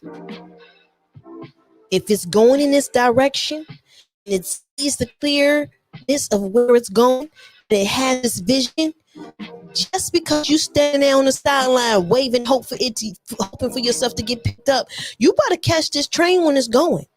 And if you over there messing with my tracks in my trailer, beating it up, messing with it while I'm over here in this destination, you got to get ran the hell over. You got to go. You can't exist in my world. You're not allowed in my world. You only allow positive energy, period. Period. Because what's Ladies and going to gentlemen, happen? Chicago, ladies and gentlemen, Chicago. Thank you. I gotta tell you, I gotta answer this because what are you gonna do? Just let's be real. Let's be real. You know, there's ups and downs in your career or whatever choice or whatever venture you're going off to, right? Rashawn is still in here, so I'm about to answer this question right after I answer this. What's gonna happen while you're on your journey? There's ups and downs, right? You're on your down.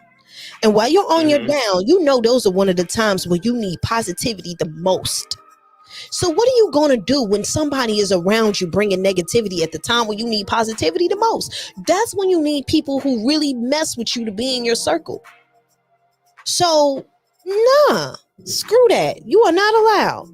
Because when I'm down and I need you, because at the same time, if you're down and you need me, I should be able to give you what you need and vice versa. Relationships are a give and take. I don't care what nobody say. You can give without needing anything in return. But I guarantee at some point it's going to get old. It's going to get old. Because you can't pour from an empty cup. These phrases, these cliches don't exist for no reason. They exist for a reason. Period. Period. So, yeah, they gotta go. They gotta go. I don't listen. They gotta. I, at least I'll say this. At least have a conversation with them first, based off the history and based off understanding that sometimes people may be going through something as well. I will say that. Let me not act like people aren't human, right? So you may need to have a conversation, an honest conversation where you're going back and forth or whatever the case is. And sometimes that has to happen where you just, you know what I'm saying? And when you do that, you have to have the conversation, and based off the conversation, it's going to let you know where they are. Let's get to the nitty. Why are you acting like this? Da, da, da. Let's talk and come from a good place, because people do not know how to communicate. Oh, we got some terrible communication skills, some of us. A lot of us like to be heard and not listen. So sometimes it may take a mediator sometimes in situations. You never know. Sometimes it needs to be a mediator because people emotions are too high and they cannot see the logic in the situation. So a mediator helps get to the point, to the bottom line. And if it's somebody that you really rock with, you can't, I ain't gonna say you necessarily knock them to the side, because if it's someone you truly rock with, you're not gonna really do them like, you're gonna give them more grace than somebody you really don't care about. So you pay attention, talk, have the conversation. If you realize you need a mediator, get a mediator, somebody that makes sense that you both can agree with. Or if you have to pay for one, you do what you got to do. You know, because the train has to keep going. That's all I know. It has to keep going. Thank you, Playboy. I mean, shout out to Loverboy Linsky. I see you shouting me out thank too, you, brother. Loverboy. Or Oh yeah, to answer your question. Most definitely. Okay. All right, good. I know you ain't gonna have no problem answering the question, so I already know. You know, what I mean, I just gotta ask the question, Yeah, but yeah, yeah. I mean, I'm gonna let my light shine no matter what. I yeah, for just sure. think that, I just think that um, at times, when your light is shining, sometimes people, what I mean, Yeah, they get how can I say, not blinded by the light, but they get they get they get jealous of the light, you know what I mean? Or they try to dim it, you know what I mean? yeah, Because you know what I mean, they're like, well, why you shining so bright? You know what I mean? I want to yeah. shine as bright as you are. Is that a Power Ranger costume you got in that picture? You said, is that a who? A Power Ranger costume Tristan Draper got in that picture? What is that? I don't know what he got in there. Nah, That it like a don't look like a Power Ranger. Is it a Power Ranger? what is that? I don't know. It look like a football player to me. Look like something. But Yeah. yeah. Let us know, Tristan, what's Tristan. going What is on, man? that? What's going on, Tristan? And shout out to Arshawn as well. Yes, But yeah, some people definitely. get jealous of the light. Some people don't want your light to shine as bright as it can. And after a while, it's kind of like um, Black and Gold Ranger. Yeah, it reminds me of I was looking at this documentary Yeah, about Michael Jackson one time, right? And it was talking about like how he really loved his brothers. He loved the group. He loved everybody in the group, but he had to kind of just also do things the way he wanted to do them as well. yeah, You know what I'm saying? So I think that that's a really really big thing. I think everybody has to be able to have their avenues where they can blossom. You know what I mean? yeah. This is And true. I think me moving from like New York to California was a big Hmm. step for me as well, because I had to leave everything that I was familiar with, and Yeah, my family wasn't happy about it. My family wasn't happy about it at all, but I had to have my off the wall moment. You know what I mean? Like I had to, yeah, I had to, yeah. and then that became my thriller moment, and then what it is. Yeah, I know how it go. You did that what you had to do. So, um, yeah, it's one of those things. Sometimes you just gotta notice and just pay attention to people. And unfortunately, sometimes you can have blinders on, because I'm pretty sure you've been that person the whole time and you just didn't know because you didn't pay attention. You have blinders on because a lot of times we like to see the best in people, so it hinders us from seeing the worst. And when it's time to correct somebody, sometimes you just don't do it. That's why I respect people that correct you right off the rip. Like, you have no choice but to respect those people because they're letting you know their boundaries. Setting boundaries are very important. So, those are one of the things that I have to. Uh, I'm sitting in that learning journey right now. So sometimes I'm good at it, sometimes I'm not. So that's one thing that some people have to do, because overall, when you meet someone, you're showing them how to treat you. That's what you're teaching them. How you Mm. treat yourself, and how you treat yourself and how you set your boundaries is how you teach somebody how to love you. Seriously. So if you didn't teach that person how to properly love you and they do something wrong and you didn't correct it from the jump, you can only get mad at yourself. Sure, you about to come up with a book. It's gonna be Chicago guys to live in. It's silly. I was thinking of writing a book, but not nothing like this. I don't know. I've got so much I'm trying to learn myself. So yeah, mm. yeah, it's interesting to me. Oh, I don't want to play that again. No, I played that. Let's play this. Oh yeah, let's play that. Oh yeah. Yeah. One day, I wait for you to come in with some hip hop, yo, like some real hip hop. um, nah, No hip hop, no. not on a Sunday night. Mm. Thank Not you, on a love one. Sunday Thank you, night. bro. Yeah, but yeah, I'm gonna go ahead and get to the chat. But did I help you though? Did I, you said I helped you? Okay, so as long as I helped Well, you, it wasn't the fact taking you that you to. helped me. I mean, I kind of just wanted to pick your brain in a sense Oh, and kind come of on. see like how things are. Um, They like you know your what I'm laugh, saying? Mr. Best. Yeah, Lovable. I know. You know what I'm saying? I try to keep it, I try to smile when I talk, you know what I'm saying, and laugh as much as possible. You know what I mean? They say when you laugh and you smile, it actually increases your health. You know what I mean? Actually makes your lifespan a lot longer. You know what I mean? Yeah, So, true. Hey, I may hold you to that knowledge in relation M3. I may hold you to that because I'm actually am looking to do voiceovers. I'm about to do some research tomorrow to see how I can get into doing some voiceovers and really take it seriously. So, I'm gonna hold you to that, sir. Okay, I'm gonna hold you to it. But oh, you yeah, did radio before. I know you did radio yeah, before. yeah. I've done. Yeah. No, I've never done. Only voiceovers I've done is I've done commercials. The commercials for my previous podcast, that's the only time I did voiceovers. So I haven't done any voiceovers for anyone outside of myself. Mm, Yeah, so that's what I'm looking okay. to do. I definitely want to do voiceovers for people outside of myself. So yeah. Mm, And thank you, mm. Rashawn. Rashawn know what I'm talking about. Thank you, Rashawn. Yeah, So shout out yeah. to Rashawn, man. Yeah, he's Rashawn, fire. he's been doing some great stuff on knowledge and relationships, and yeah, you know what I mean. He's been putting in work. Yes, he You know what I has. mean. He's Yes, definitely he been putting in has. work. Him and Rico. Shout out to him and Rico. You know what I mean. They really having that convincing argument about the red pill. You know what I'm Yeah, I saying. know. Um, you know what I mean, to the point where it's like people really got any feelings over this thing. I didn't know it was that deep. I say let it go. Well, I'm not gonna get I'm not gonna get into it now. I was just saying I just want to let it go. I just to be yeah, honest with yeah, you. I think you can yeah, take yeah. what you can with everything and throw away, chew the meat, spit the bones. Yeah, I think our conversations need to get more elevated. You know what I Yeah. mean? Like, I think that Yes. has this lane or has had this lane.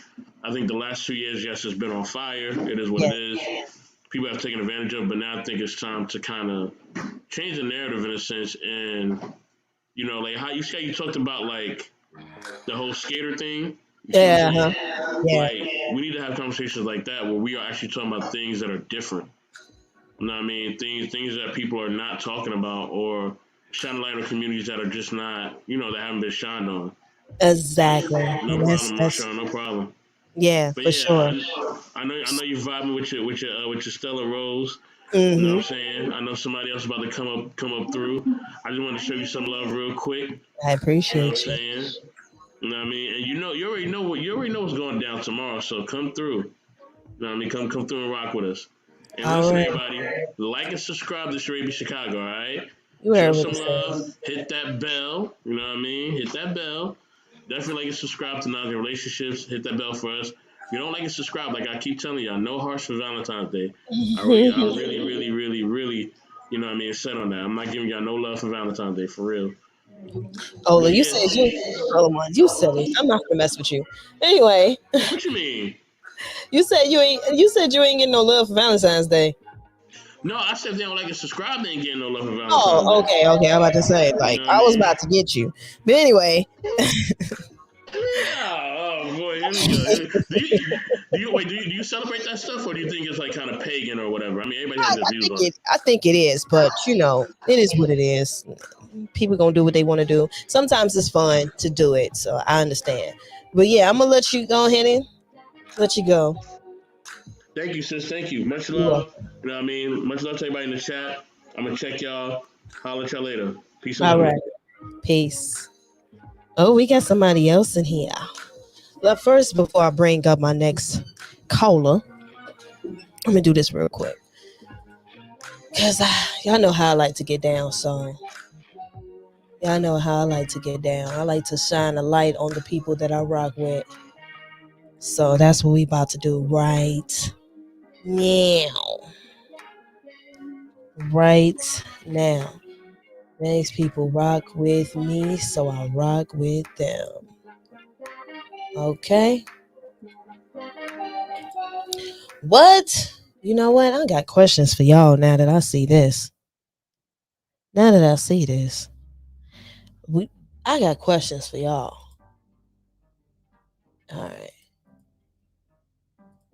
It's pagan, but the ladies love it. This is true.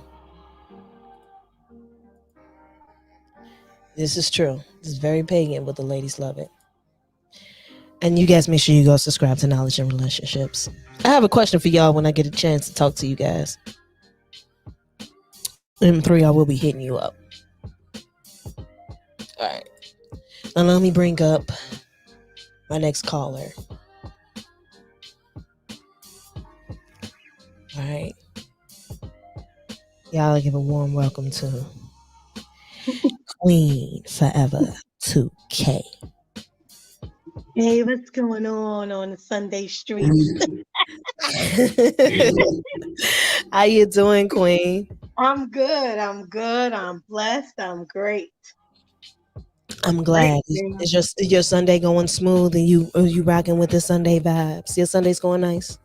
Yeah, because I took the day off. So, Okay. This so is a I'm working doing woman right now, so I heard that. This is well deserved. This is not a woman that does not take advantage of her opportunity. She take advantage of her opportunity. So this day off is probably very much so needed. So exactly. yes, absolutely. Okay. So I'm Oh, doing yeah. my usual, my meal prep and getting myself ready for the week. Now, I have two questions here. Here's the first one. You ready? Yep. First question. Did you stay true to your New Year's resolution? Yeah. You did. Yeah. Oh, that's what I like to hear. Like, if you're gonna create one, let's stay true to it, right? It's been 16 Yeah. days, and you still true to your New Year's resolution. I've been really staying focused on projects and things I need to get done. Um, there is something that I haven't done that I've said I wanted to do, like a not a vision board, but a vision journal, Right. so I can kind of see the progress. So I am working on that this week to get Okay. that done. But I've been making some moves, and Mm, I had some meetings, I had some amazing news today. okay. Yeah, I'm just excited. It sounds like it. It sounds like you done found some kind of Mojo, huh? it's something, girl. I can hear it. Yeah, It's it. That's what's up.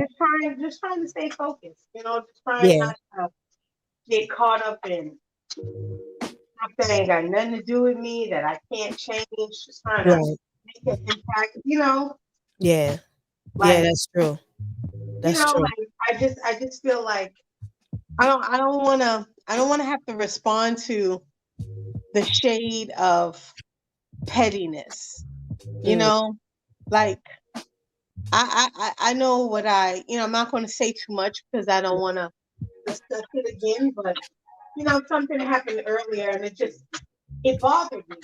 But then I had to go back afterwards and go, why did that bother you? Yeah. You know what it is. You Mm. you know what's really good with that. Like, yeah, someone is always gonna have like a jokey moment to try to say something, but at the end of the day, they Oh, can't do nothing. They can't do nothing like that. They they listen. they can't touch that. They can't Oh, they can't touch it with a 10-foot pole, still, and sitting at the top of the Empire State Building. They still couldn't touch it. see, this is why I You know like what I Queen. mean? She be cracking me up. So Well, listen, this is what I was gonna say. I'm glad you highlighted that. There are definitely people who would be dead ass serious, but try to say it like a joke and play it off. yep. Listen, if you serious, you serious. If you not, you not. Playing games is not gonna get either of us far. But I'm just, yeah, like I just still. I mean, I'll probably talk to you about it offline, Yeah, but yeah. it just I was like, really, Mm, really, that's what you're going to do right now, and I was like, yeah. for you to even go there, you still jealous, you still Mm, mad, because that's all you got. All God you got is damn. what you just said. You still couldn't touch it with a 10-foot pole sitting on the top of the Empire State Building with stilts on. You still couldn't touch it. So go ahead. Go ahead with your little nugget. I give you that. Go in the Oh, corner and chew on that while I got me a 3-course meal. oh! Don't hurt him. Don't hurt him. Do not hurt him, Queen. Now, I'm gonna switch it up. It's just a little lighter. Let's switch it up. Just switch it up. The next question: are you grateful for MLK? And if so, for what? Because we know tomorrow is the holiday. Today is his birthday, Yeah, and I tomorrow's the am. holiday. I am always grateful No, for. yesterday was his birthday. My bad. Yesterday was his birthday. But yeah, Yeah, continue. I am always grateful for my ancestors that came before me and paved, even if they put a pebble in the road for me to walk on more Yeah. comfortably. I'm always grateful. Mm. There's always something negative to say about anybody, but at the end of the day, you wouldn't be half. You wouldn't even be 1% of where you at without them. So keep talking about them. Man, Keep putting them down. Because at the end of the day, if that was you back then, you would have been in the corner crying somewhere. You would not have been on the forefront. You would not have been in the front, risking, like what you said, your family, your life, your livelihood for people exactly. who are ungrateful, unappreciative, backstabbing, selfish. Well, I have So no yes, argument I am there. I am very grateful for him and all of our unsung heroes that Yes, came before us. yes, Yes, maybe things could have been done differently. yep. Yes, and I respect any man that can say after his long road saying, "Man, I should have did this differently." I commend him for that because not many people would have even said that. That's true. He They did would have say that kept at that the to what? themselves. Yes. That is so much like that's the reason why even with the things that I disagree with, I still respect the man because how many of us really truly are out here willing to die for what we believe in? This man's been spit on. This man's been stabbed. This man went to jail. This man, and listen, there's absolutely no way you cannot respect Girl, Dr. King whether you disagree with him or not. Because I don't exactly. agree. I'm more of an MLK. But Dr. King still get respect because I don't know what I would have did at that time. I don't know. And I don't want to know because I'm not supposed to know. Exactly. I They can did talk. what they did for us. Anybody can talk their talk. But at the end of the day, if you see a black woman being raped, what you gonna do? You gonna film it. You ain't gonna step in. You ain't gonna say nothing. If you see a little girl being jumped for her sneakers, you gonna walk away. So at the end of the day, you can't say nothing to me about nobody that came before us. Because Yep. without them, you would not be here. You would be in chains in somebody's yard, in somebody's kitchen, or in somebody's bed. Yep. So don't play yourself. And we That's don't what I know. don't respect. Yeah, there's People so much. we talk about our ancestors like they ain't nothing. Exactly. You don't see many other races doing that. Even if they don't like them. You never really hear them on any major platform dragging their ancestors. Yeah. You never hear them. And then on top of that, it's like we can't, because everybody talks about what they would have did. You don't know what you would have done. To me, what really becomes irritating is when people try to come up with these reasons why we went into the slave ships and said they could have fought this, could have did that. I'm gonna be honest. Look, a gun is more powerful than a spear. Just be real. And who's to say they didn't fight? And did some of us forget that we were sold by some people in Africa? We forgot that part. But like I Some of us said were before, already slaves. We were already slaves in Africa. Everybody thinks everybody was free in Africa. No, everybody was not free in Africa. Some of you, you was bound down to somebody. somebody, thank you. You may have, you may see, yeah, we got a long line of kings and queens. You may be surprised, but when go through your line and find out there was still slaves. Do not try. Okay, let's be 100. We can, if we're going to talk about it, let's be honest about what happened. Some of us were slaves and were sold. Yeah. Some of us did get snatched. So we don't know which is which. So let's just understand. Let's just understand that the past is the past and we're here now. And we have to work with what we have and understand that our ancestors did the best they could. Period. That's it. But I think that's the problem. We can't learn from our ancestors because too many of us don't respect them. Yeah. So if I don't respect the 75, 80-year-old man that been to the war, that came back because he did what he thought was best for his family, right? And lived in the neighborhood and did this and did like we have no respect for that old man on the corner. Oh, old man, shut up, you ain't nothing. We may even watch our youngsters rob him, beat him up. You know what I mean? We don't know. We have no respect for and that's what bothers me. Like I don't care what anybody did. I don't, even Barack Obama. Yeah, he may not have done what he needed to do, but at the end of the day, he was a black man in the White House. The irony of that, just that phrase by itself. You know what I'm saying? But what I'm saying is that, and you also got to remember who came before him and the shit he had to clean up. That's so a let's hell not of a forget broom. that. Let's not forget that. So That's at the end of the day, you can drag him all you want. What are you doing?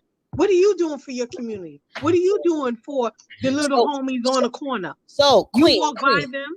Go ahead. Queen, this is a lot of fire you dropping, but I'm going to tell you. I'm sorry. This is right. Sunday this is Sunday Night Vibes. We chilling today. We chilling. Okay. Where my drink at? Let me grab my drink. Okay, right. However, this same heat you can bring on Tuesday at 6 p.m. CST time. The title is Bridging the Gap, Black Nuclear Family. I'm already trying to have the conversation. I'm ready. Tune in then, because this you messing. Look, I got my wine. I'm trying to relax. I'm sorry. Let's bring it down. Thank you. MLK is an amazing man. Yes, he. And we're doing a story. We're doing this a show on him tomorrow. So tune into the knowledge and relationships. Okay. Yes. Right. So yes. I'm excited. Yeah, I can't wait. And, I look forward to our little collab and sipping Mm-hmm. on our stuff Don't and you dare talking say our little. talk and Don't supporting you, our support. I ain't saying nothing. Queen? Don't you I'm dare scared say of our you. I'm little scared of collab. you, It is not Sheree. a little collab. Don't you dare do that.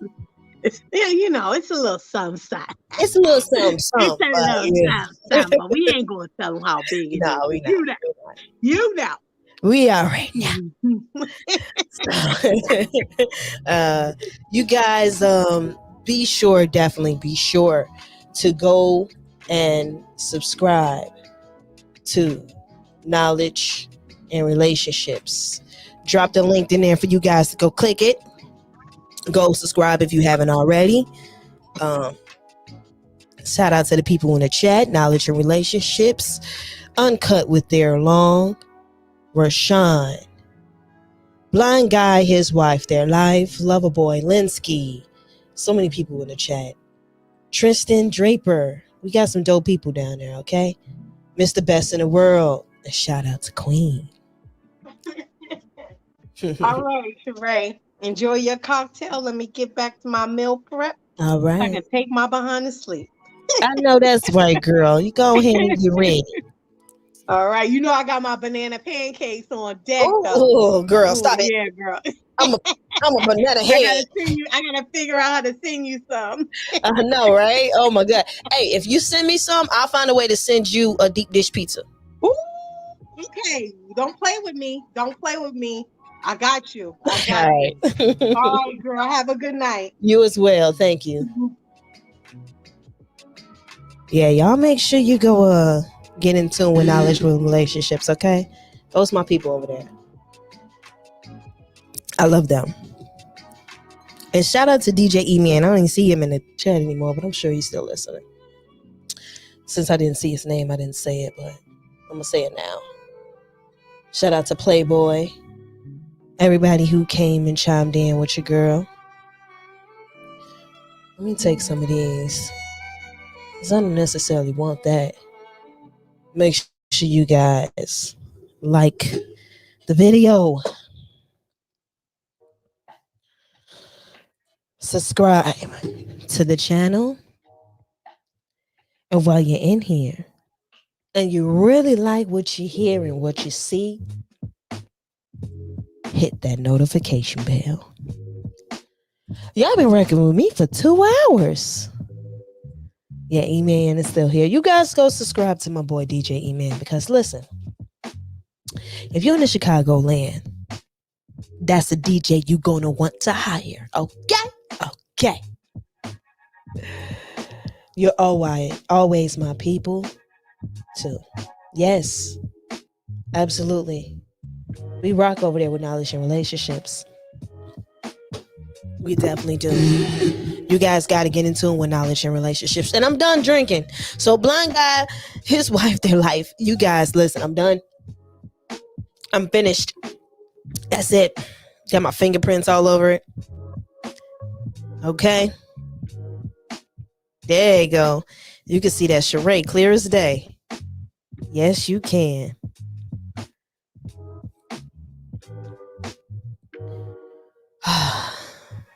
She was bringing the heat, wasn't she? Let me try to bring down the energy just a little bit. She helped me bring it down a little bit. Let's see if I can help just a little bit and bring the energy just a little different. I do have a stream that I am doing Tuesday. That some of my favorite people will be a part of. Where we're going to talk about bridging the gap. Because there's some misunderstandings between the youth and the elders. The elders don't feel respected. And the elders feel that they just don't respect. I don't know what. We're going to have to talk about it and try to break it down. I'm looking to have 2 elders and 2 youth, both one male, one female. Hopefully we can get that because, your girl loves the people. I do. I love the people. I appreciate the people. And I talk to the people because of my love and appreciation for the people. And I'll tell you this. We have to be able to stick together in order to push things further. Okay? That's what we need. So let's have the conversation Tuesday. Tonight, we're vibing. Yes, we are. Let's switch the vibe up a little bit more. Right? She brought the thunder to the quiet storm. Rashawn, funny.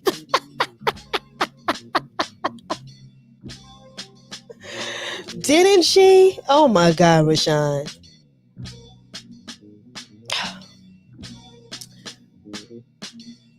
She is so New York.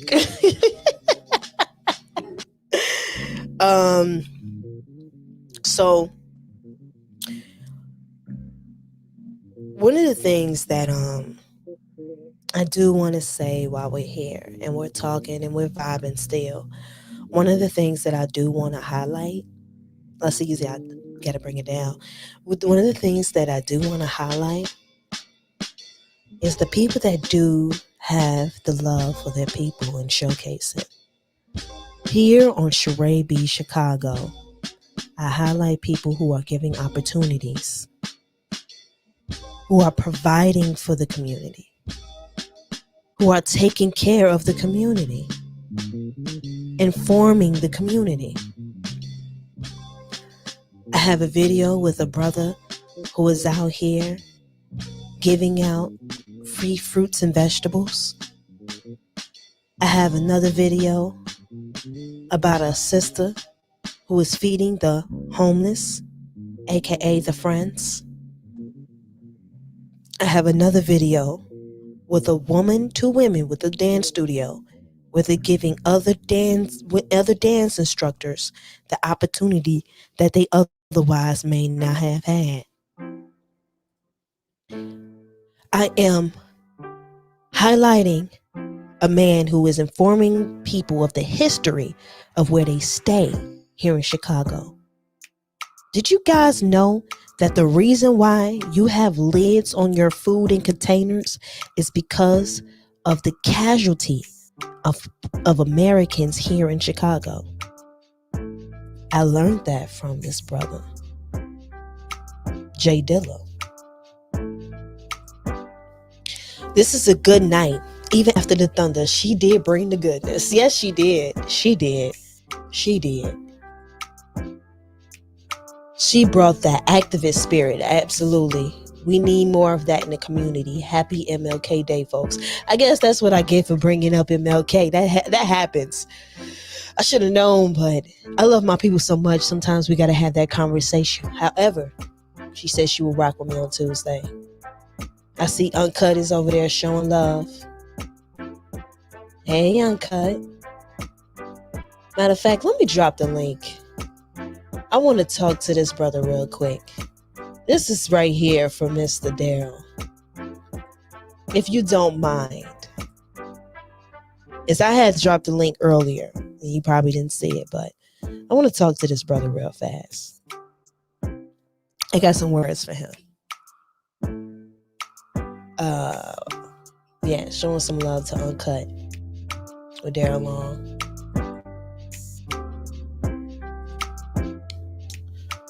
Okay. Well, thank you. I am too. I am enjoying the night, okay? This is what you do on a Sunday night before you gotta go to work tomorrow. All right, he said he'd be in a second. On a Sunday night, you know what you do? You grab you a glass before you go to work, okay? The night before. You get your bottle and you enjoy the night. You turn on some nice music and you vibe out. Because the energy that we want to bring before we go to work is a calm one. We want to be relaxed. We want to be able to be free. Like, there's so much drama and frustration in this world. It really is. It really is. And you need those moments where you can relax and just tune out, right? Because the thing about people is they people can be a lot sometimes, and sometimes it's not personal. Sometimes it has nothing to do with you. Nothing. Sometimes people are having days that are just in their personal lives. They could have an argument with their lover, a family member. Somebody at work could have been a pain in the backside. And because of it, you end up becoming the punching bag. And no one likes to be the punching bag, right? And because everyone has their own problems, when you face someone with theirs and two people have a conversation, sometimes you're not talking to that person, you're talking to their pain. That's why a lot of times I say, let's give grace. A phrase I learned from Chef and King. Because I've been saying it more since I've been tuned in with them. Because everyone has their issues. Now, if someone cannot respect you and cross certain boundaries, yes, we have to draw the line. I understand that there's absolutely no way that you can walk around and not have boundaries. You're just going to allow yourself to get ran over, and that's not healthy for anyone. But I think we tend to forget that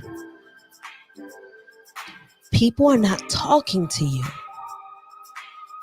It has nothing to do with you. If I have an argument with somebody and I have not released that stress, guess who's going to meet it? The next person that may do just one thing that makes me upset. It's not their fault. My reaction should definitely be better. And then if that person is not feeling good that day, what's going to happen? What's going to happen? I kind of want to bring a different song in, y'all.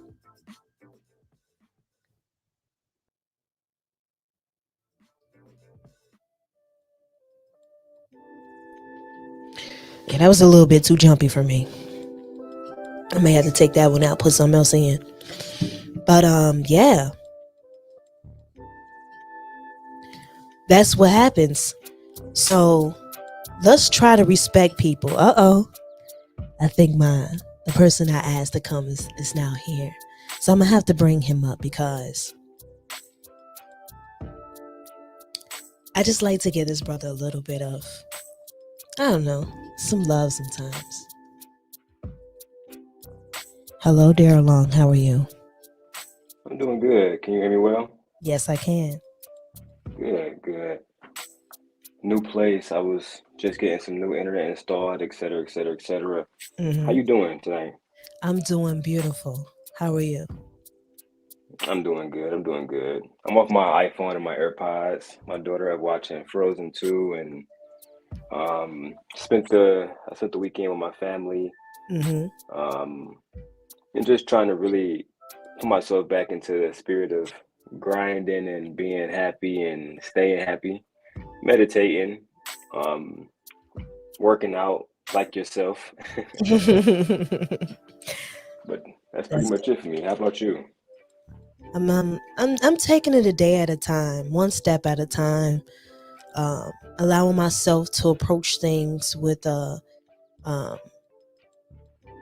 objective eye. Okay. Yeah, not Tell me too more long about it.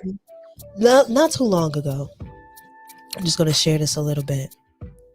Not too long ago, I ran across something in my personal life that just troubling with a relationship with somebody I care about. And I think I've come to some kind of peace, or coming to. I'm gonna be honest with myself. I'm coming to a peace with it. And it's been, I think the reason why I'm able to come to some peace about it is because I kind of saw it happening. However, because you create certain bonds with people, you want the best. And I think that's part of the reason why I was saying some of the things I was saying to miss the best.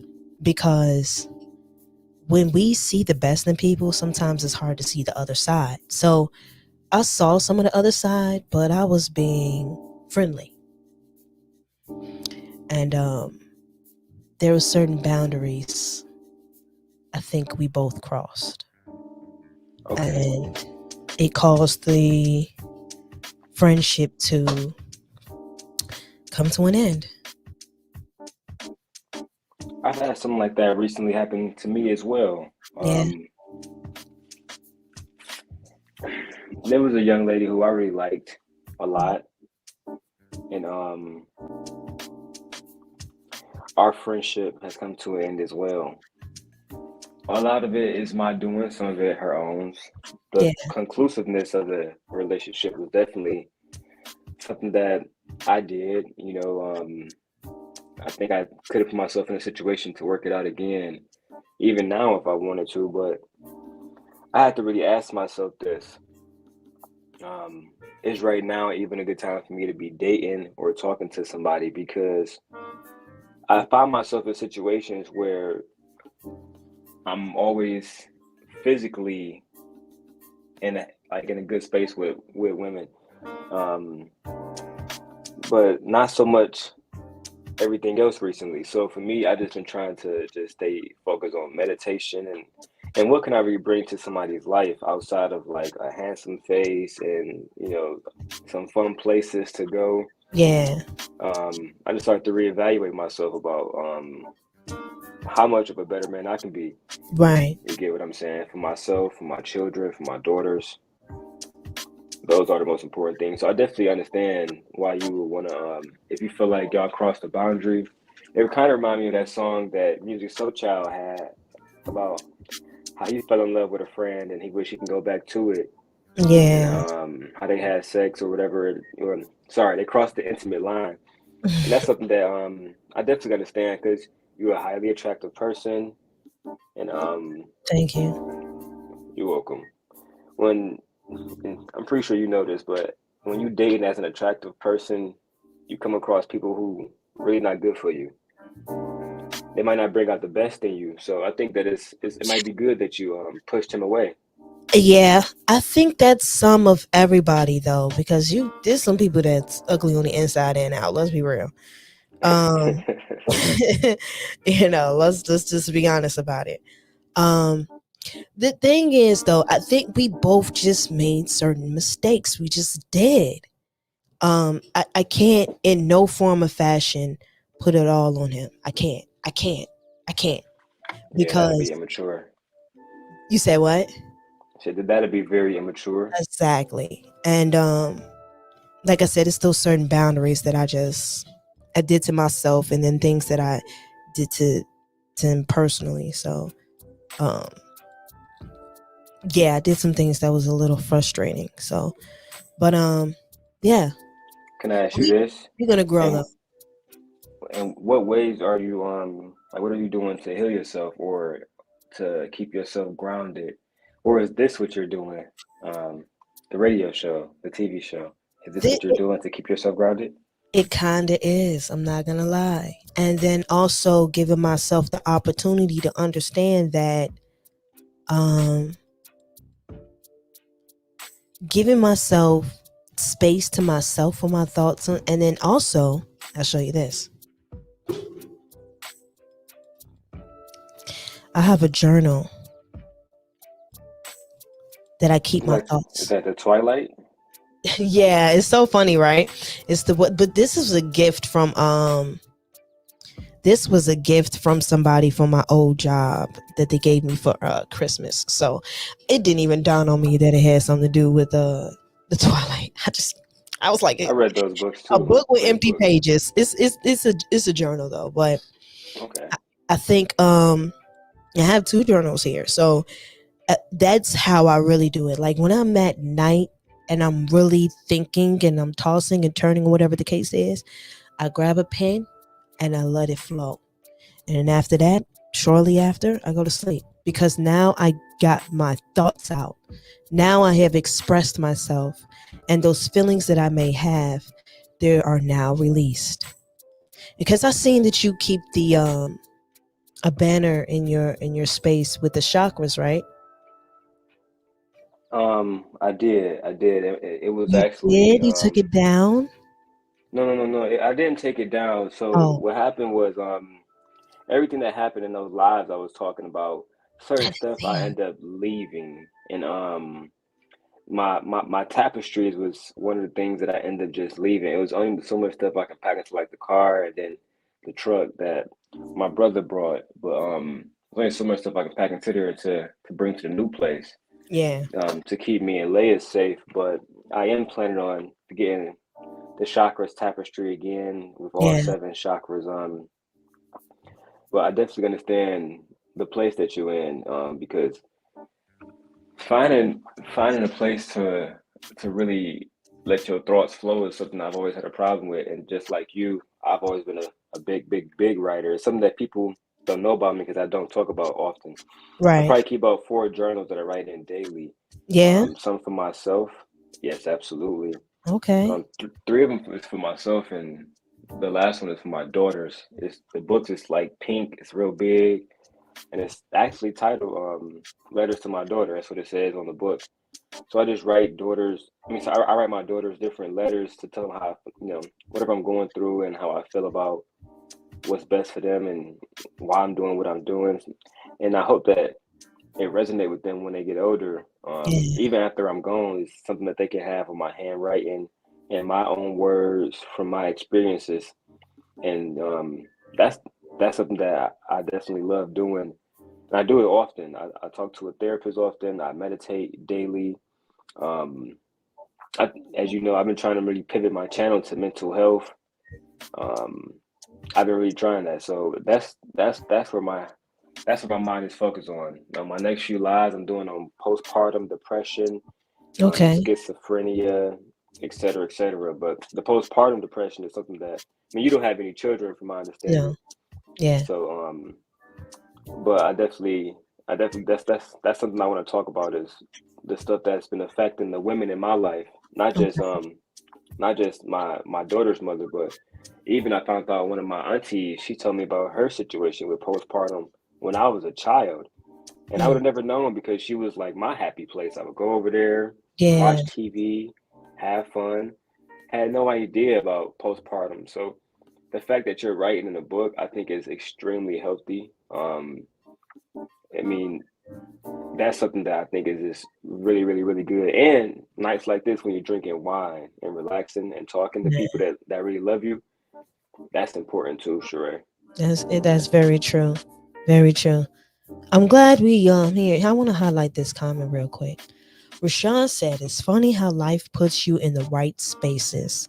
I'm dealing with a friendship of 20 years, not feeling right after a disagreement. Hearing you all talk about tools to cope is helpful. You see how the universe works? I love this. And something nudged me to bring him up here, and something nudged me to bring that up. And the fact that we both are dealing with that, and then Rashawn goes in a comment and says, I'm dealing with something similar. Not quite what we got going on, but something similar of when it comes to relationships. That is the power of communication. Oh, that's the wrong one. That is the power of communication, right? Because some of us, like I said, we do not know how to communicate. We don't. It is. Thank you. I appreciate it. This is a nice playlist. We do not know how to communicate. And we have to learn how to communicate because a lot of times some of these issues that we're dealing with other people could possibly not go where they are going. And then if we try to heal ourselves and come from understanding and listening opposed to getting your point across, because sometimes there could be a moment where you need to be quiet and just listen. And there's times where sometimes you just want to be heard and not need advice. So have us having these understandings with each other can be very beneficial if we really give each other the chance. We have to give each other the chance. And I know when it comes to the Black community in particular, when it comes to relationships, there's not a lot of nuclear families. So some of us don't have the understanding when it comes to closeness. And so we bring that into relationships and we bring that into our friendships. And there's a lot of hurt people hurting people. So, I agree. I definitely agree. One of my fortress of solitude is my family. mhm, Excuse me. But that's something that I've always taken pride in. I've always talked about, the importance of family. And as far as all of us being in the same situation, many people are in a situation where they want to figure out ways to communicate better, to love better, to yeah, heal better. And I think with African Americans, and particularly, we don't get the right access to medical help that we need. So for me, even when I was going through, I went through it a few days ago, and I did multiple lives about it. Some of them just off camera because I just, I wasn't in the place where I normally mm, am, right? yeah, Um, so for me, one of the things I've been working on, charade, and I think that we all got to figure out what our weaknesses are. One of my weaknesses is yeah, women, you know, yeah, um, and my lack of discipline, mm, you know, when it comes to women, and not just in a sexual standpoint, but even just um, sometimes being softer. That's my problem. okay, It's not like having the D discipline. My problem is I take too much of my hardness and my life experiences, and I bring it to people who really not built for certain things. And mm, that was something that I realized recently that you know sometimes just being softer, speaking softer is the way to go. like this. And yes, I love your voice. You know what I mean? It had me tuned in. I had to turn it off for a second. 'Cause I'm like, I'm at the sending her a fucking DM or something. But I had to keep it professional. Like, yeah, That's a compliment. Thank you. I appreciate that. you always been um very very pleasant with me and very beautiful to yourself. You're a very very nice young lady, and Thank you highly attractive physically. But that's neither here or there, right? thank you. Um, you're definitely welcome. Shout out to M3. M3 Mr. Best of the World. Actually, when I was going through what I went through, Mr. Best of the World was the first person I contacted, and he stayed on the phone with me till the police got to my house, et cetera, et Wow. cetera. And just like you, I love those guys. I've grown to really love the both of those guys, and Yes. um, that's why, yeah, to me, it's all about being softer because I even know some of my messages they come across very hard, and Hmm. that's something me and Mr. Best been working on personally. He called me every day. He one of the few people that would call me every day, check on my daughter, ask Mm, me, am I okay? Ask me, you know, you know, am I just in a good mood? And I really appreciate that. I really yeah. appreciate that, and I love him for that. And M3. Yeah. They really are good guys.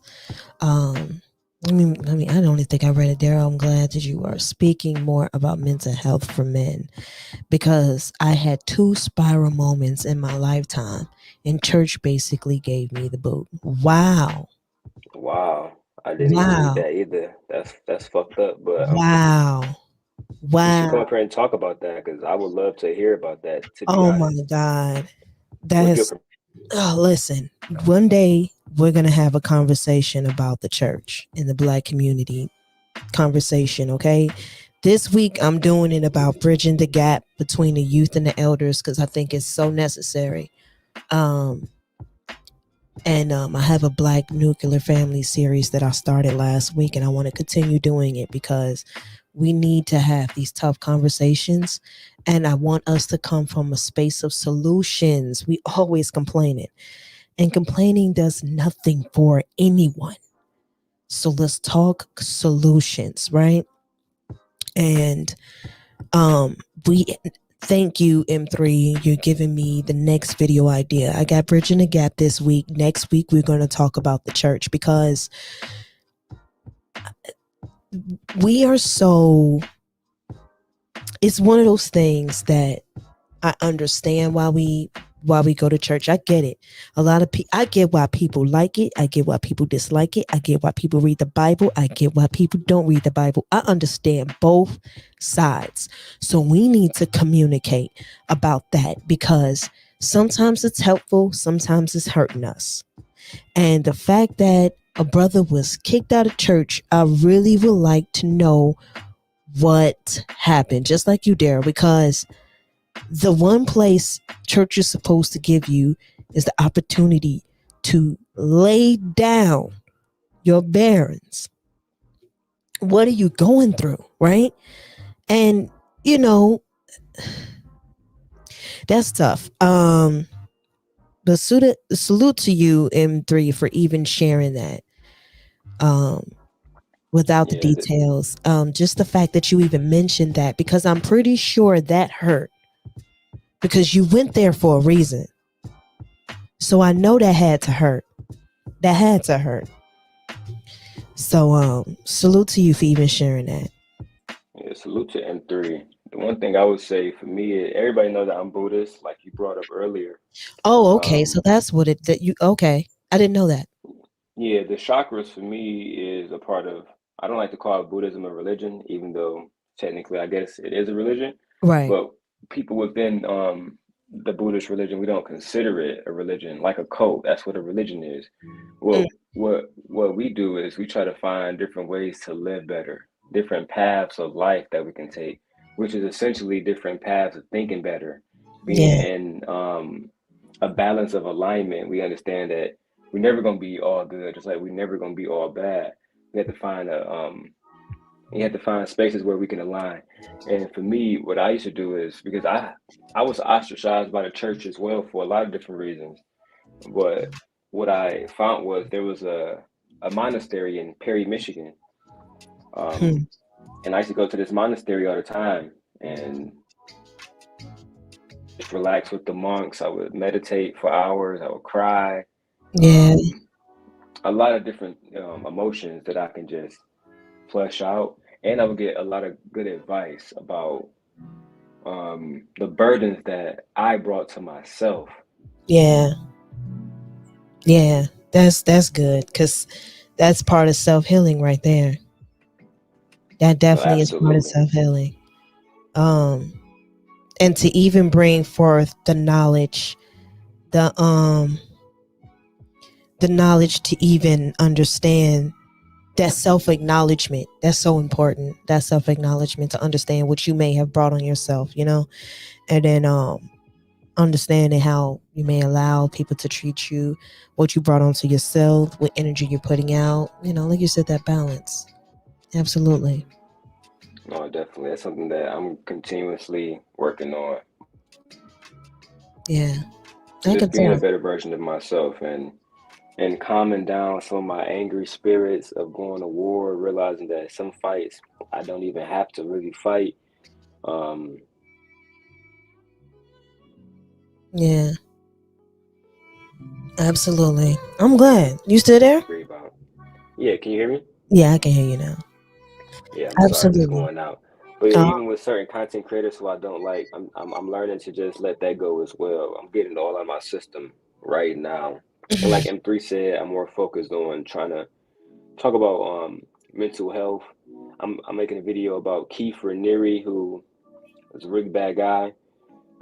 He ran a sex cult. I'm not gonna talk too much about that on your live right now because hmm I don't want to get flagged or anything like that. But right, I appreciate it.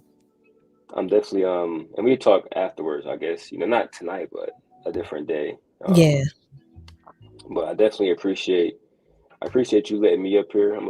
I'm gonna go back and roll another blunt now. But I will say this, Sheree, you one of my favorite people on here. Yeah. Yeah, you would be surprised how much I actually watch your content. I fuck with people who fuck with me. Just know that, and everybody who know me, they know I'm very very loyal to people who fuck with me, and I feel like you've always fucked with me, even when you disagree with me, even when you disagree with my antics, my tactics, how I do things. You've never demonized me, and I think that's something that a lot of black men don't get a chance to experience is to not be demonized for no reason. Um, hey, Chef, I appreciate it. Let me say this too about Chef Go ahead. publicly. I love Chef. I love Chef too. Let me say this about Chef publicly. I told King this. I wish Chef was part of this the Horseman still. Mm. That weekend that he ended up getting into it on Jen's page, I believe. My internet was down that whole weekend in East Lansing. Oh wow. Yeah, I Um, think I remember you saying something about that. yeah, and I wish we could have came to a resolution because it's Chef, even though I didn't always agree with him and he definitely didn't always agree with me, Hmm. the bridge from the elders to the youth, people like him is that bridge. Yeah, definitely. People like him is that bridge. And I tell you what, there's a few different things that I wish he would have been there for. I'm not gonna speak any names, but we had Hmm. a lot of that were considered elders in this space, Christian elders, Hmm. two specifically. Hello. Where No, did he is go? it? Did I go? Is it gone? Yeah, I think you're back now. Oh wow! Look, Listen, I'm then a you already I'm gonna know. write That's it. everything in the chat. Listen, listen. You already know this. So I'm glad that you didn't say any names. However, aren't you working on making sure that you bring forth that positive energy? Absolutely, Take I that as am. a sign, Daryl. I Take it as will. a sign, Darrell. Seriously, take it as a sign. You said you respect what I got going on. There's a reason why you respect what I got going on. You understand what I'm saying? Absolutely. I see I see light in you. So just understand that you will be guided and your light is is going to shine brighter. You just have some work to do like everyone else. So Hmm. no one is exempt from that. No one is exempt from that. So continue doing the work.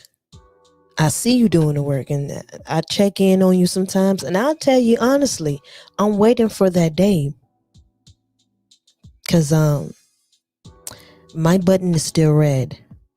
I'm waiting. You had a few I wa- videos. I was like, you know what I mean? And I tell you, I look and I check on you. I check on you all the time, Daryl. I watch your videos. That's why you see me chime in on the ones where you're talking about the stuff that I like you talking about. Because I am still tuning in. The thing is, I need that light just a little bit brighter. You almost there. I can see it. You came a long way. Every time I think about being better in YouTube, you're one of the first people I think about. Just know that. Those Okay. pretty big eyes you got and that smile. That's one of the first things I think about. But I'm gonna go ahead and ah man. Chef, I love you, brother. I'm gonna call you. And I appreciate you, Sheree. I'm gonna go ahead and fall back to the chat and I'll still be here listening. Okay. I appreciate you, Daryl. Now you understood what I was saying, right?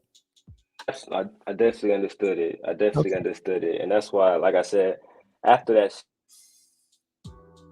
done now, but I'm done with those people as well and Okay. a lot of the different feuds. Okay. Now, I'm not mad at you doing what you have to do in a way where it's Necessary meaning like, because I understand some people may need to call certain things out. I think it's just a way you can do it. That's all. You're definitely right, and that's something that I gotta learn, and I'm gonna continue to meditate on it and pray on it, because that's something else I've done. That's the last thing I'm gonna say is Okay. I actually pray. I can't even remember the last time I prayed, but when it comes to this situation with my daughter, I actually fell down to my knees and started talking to God again. So that was Oh something my God. for me personally. That's a big deal. That's good. That's good. Well, I'm gonna let you go. You have a Um, good night. you as well, and thank you for coming up here, and thank you for Thank you. being who you are. All right. Good night, Daryl. I got some love for him. He understood. Me and Daryl have an understanding. So no, I like. I understand that. I understand that. Right? Okay. Let them know. Tell them again. Sunday night sip sessions. All right. Now I finished my wine. I'm in the bottle if I keep trying to refill this thing, because that's the thing about certain wines. They taste like juice, and you end up like you end up um you just end up drinking the whole thing, and I don't need that. No, I do not. And I'm also glad that I decided to stay on the live. I was actually going to shut it down, but I was like, let me push it just a little further. And then I saw Darrell, and I'm glad he was able to hear what he heard. Um, and actually, Rashawn was able to get something out of it. I saw M3 was able to get what he needed from it. Shout out to Chef. I love Inyala too. Inyala Vincent. Oh my goodness. Listen. The things that she said that she had to go through, I'm upset about as a woman, because she was trying to help other women. Like she said, we got to get it in order, boy. We got to get it in order. We do. Um, we do. However, like I said, Tuesday night, 6 p.m. CST Central Time, we will have a conversation about bridging the gap. Yes, we will. Between the youth and the elders. Because stuff like Inyana Vincent shouldn't happen. This woman was ran off her own show because people were disrespecting her while she was trying to help them. The fact that Darrell feels he cannot go to certain elders. The fact that some of the youth don't even respect the elders. We have to have these conversations. Oh my goodness. I need to get some of that import Chicago wine. You funny. I don't even think we I know what you meant. Imported, yeah. I don't even think we have a. If we do, somebody let me know who's from Chicago. Okay. Thank you, Rashawn. Thank you. I'm glad I did too. I'm glad I did too. Um. So I'll say this. I do have oh, I do have right.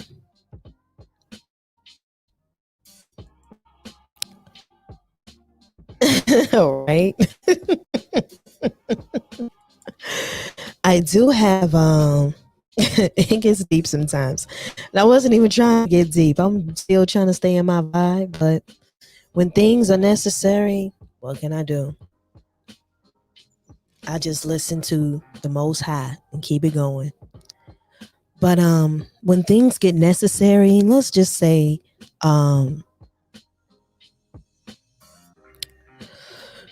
so some people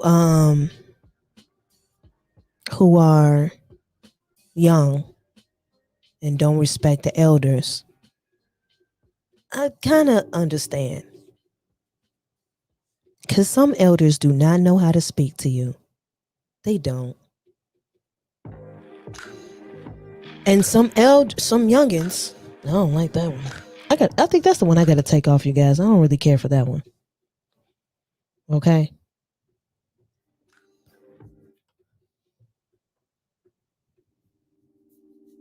Yeah, I like that better. So it's hard. Um but also I'm gonna definitely try to keep this vibe real chill, cause the thing is there are so many people out there who really do need to be able to express themselves in a way where they are heard. There are so many silent people who are screaming all of the pain that they're masking, and they end up violent to themselves and everyone around them. And the help that they need, yeah, the help that they need, some of us do not know how to give it to them. We don't. It's not right, Darrell. Look. I'm talking about this comment right here. He said, perfect background music and voice for my puff puff pass. I do not indulge. However, if you do, make sure you get it from the right one. If you enjoy the natural medicine from the earth,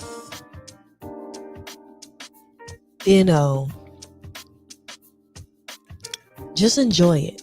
It's God's gift. And just like what is his name? I got his face right there. Just like Cat Williams said, if you just so happen to light it up, okay, it helps people as well. You got people who have cancer. You have people who have arthritis, Parkinson's. That plant works wonders for them. People with anxiety. For those reasons, I don't knock it. I myself, I do not indulge, but I do not knock it. Listen, sometimes that happens. He said, yeah, just switch from wine to whiskey. What whiskey you sipping on, DJ E-Man? What you got?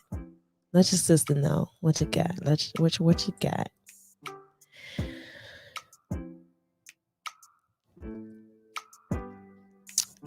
When I did drink whiskey.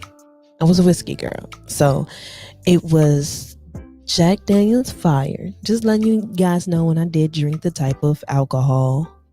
Oh, I've never had that, but geez. Okay. What is it? I'm off for now. The Sandman keeps calling me. Thanks for the good vibes. No problem. Go ahead. Relax. And go night. There's certain YouTubers I actually go to sleep to. I'll be gone. I wake up, the whole live gone. They done put me to sleep. They done put me to sleep. The drinks that I did drink when I was drinking whiskey. So my favorite whiskeys was Jack Daniel Honey. Jack Daniel Fire and Jameson, Irish Jameson. So now I heard there was like a Jameson Black. I never got the chance to taste that. By the time I like heard about it, I already gave up hard liquor, and I think I wasn't drinking at all actually at that particular time. Yeah, I decided I was just done, period, with drinking altogether. Yes, I use it for medical use and recreational use. Really helps me unwind. Some people need it. I have a friend who actually has anxiety, and she didn't start smoking until it got bad and she needed it, and she became so calm afterwards. Like, I've seen it become beneficial for people. I've seen it. When you abuse it, I do believe there's a such thing as abusing it. Like anything in this world, you can drink too much water. So that's when it's time to have a conversation. However, if you're using it in a healthy way, it's fine. Use everything in moderation. Everything. Duh.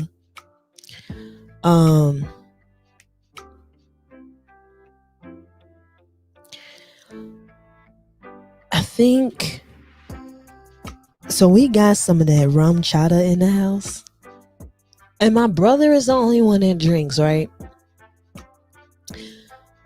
Rest of us don't drink. I don't drink. I do not drink. I only drink wine. And that rum chowder used to be so good. Oh my God. You know, he used to mix the rum chowder with, what did he used to mix it with? Hot chocolate. You guys, if you have not mixed your rum chowder with hot chocolate, you are missing out. Somebody earlier suggested I put it in some coffee because I drink coffee. Now, it was tempting. However, I didn't drink it because I'm like, listen, I haven't had any a cup of hard alcohol in a long time. So I like to keep it that way and just continue with my wine because I think I could keep a smooth balance. I just don't like the effects of some hard alcohol. So I chose to let it go.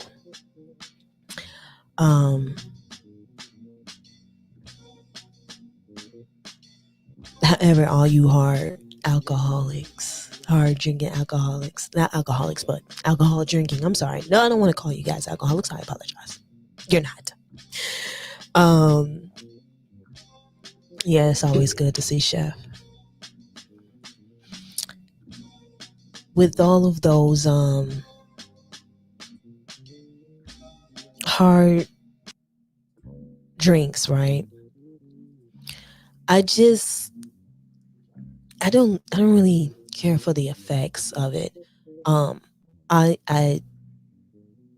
somewhat of a lightweight too, so yeah, I'm good.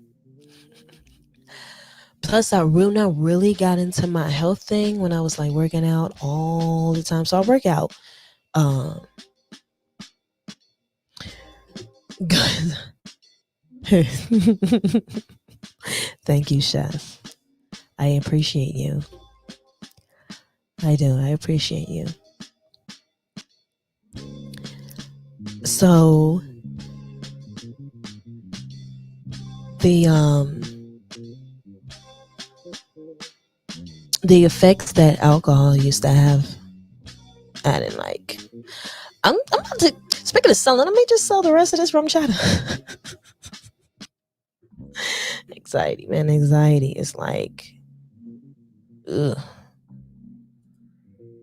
Speaking of voices, he's talking about mine. Look, Chef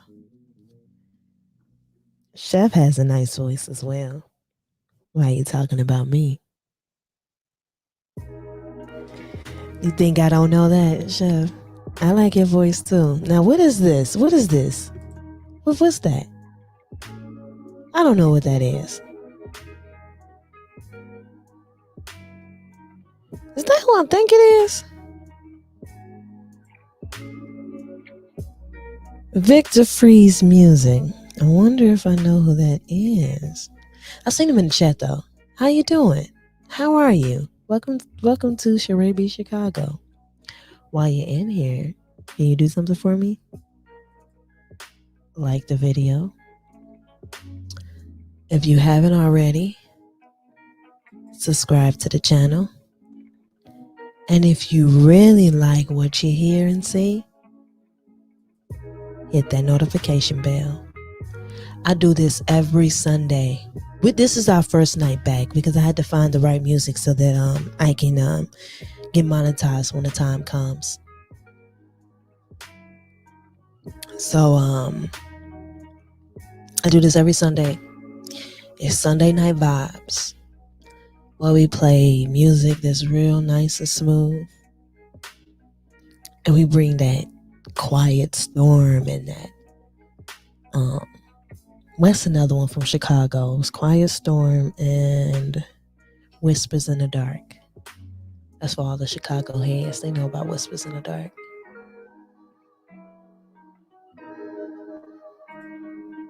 Thank you for saying hello to my chat.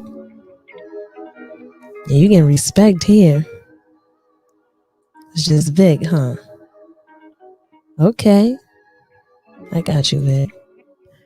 Oh snap, Darrell was vouching for you. You must be a cool guy, because Darrell, you know. No, okay. Well, can we bring Chef Chino on the live stream so we can combine the two radio speakers? We sure can. Let me go drop that link real quick. Chef, would you mind blessing us with your voice, if you don't mind? I know, right? You getting all the love in the chat. Oh, is he? Okay. Well, Chef rock with you.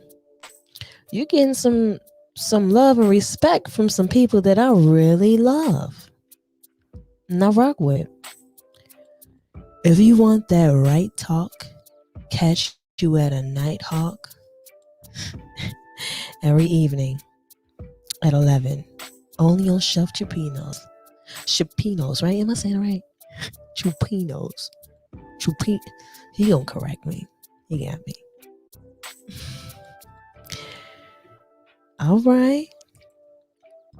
Chef Vic and 100 watts, the Nighthawks. Oh, okay.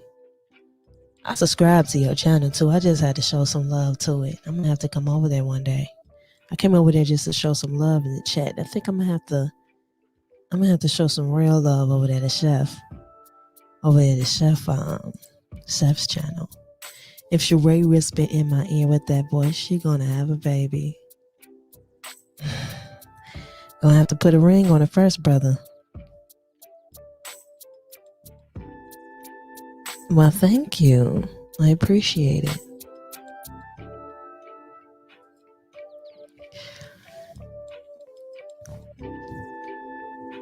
Definitely appreciate it. He was mommy. Rashawn.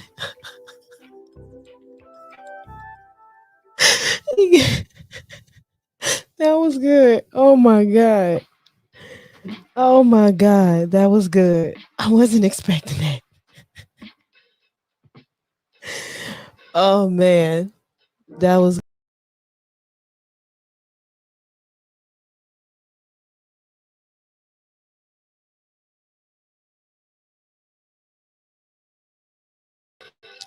my bad, you guys. I clicked the wrong button. He caught me off guard. I end up clicking, like I have a mouse with extra buttons on it, right? Look. So I clicked one of the buttons, you guys, and I accidentally just took myself. You guys are silly. Let me see what it say. Lover Bolisky, I highly felt that. You guys are hilarious. Your voice is very soothing. Thank you. Tired of chef voice. Breath of fresh air, literally. Uh, well, I myself like masculine energy, but I get it. As a man, you know. Y'all funny. I give a ring and twins. Okay, yes, let's knock them both out because I wouldn't mind having two. Let's knock them out.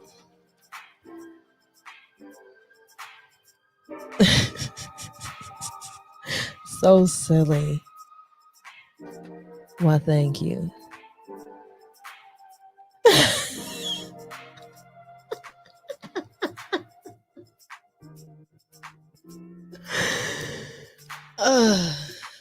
Oh my God. My God. You guys are hilarious. I appreciate the love. I really do. I really, really do. I'm gonna continue to rock with y'all. Y'all funny. I dropped the link for Chef in case you want to come up here, but Vic said that he hears your voice enough.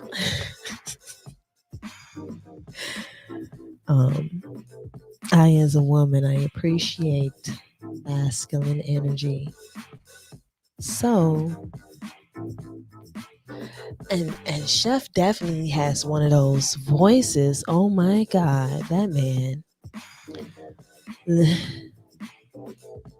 Linsky gonna get everybody pregnant before you in the live. Whatever. Okay. Okay.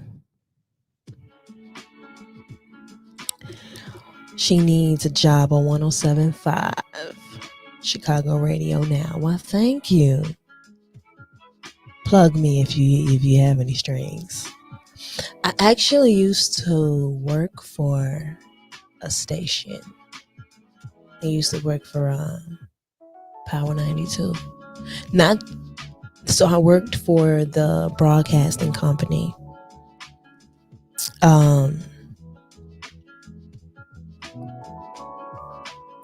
It was funny because my boss was definitely looking my way. He was looking my way. He was like, yeah, I'm going to snatch you up.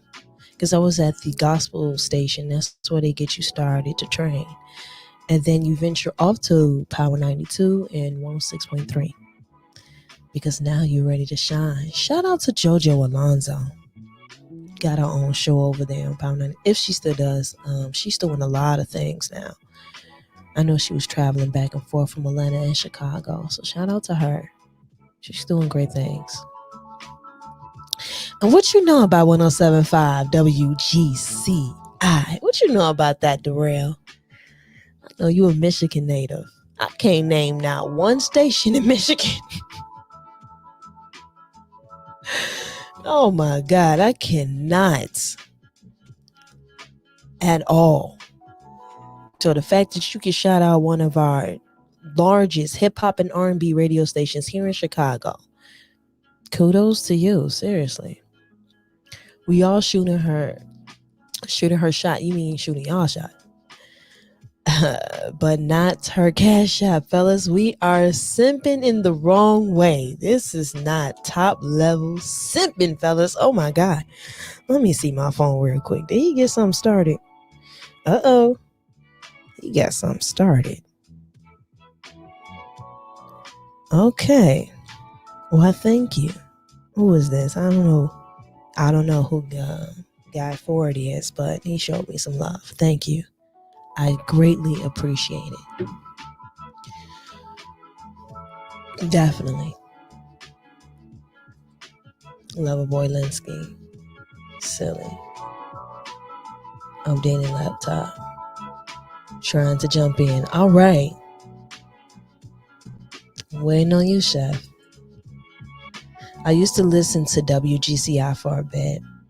Never could remember frequency. Yeah. GCI is 107.5.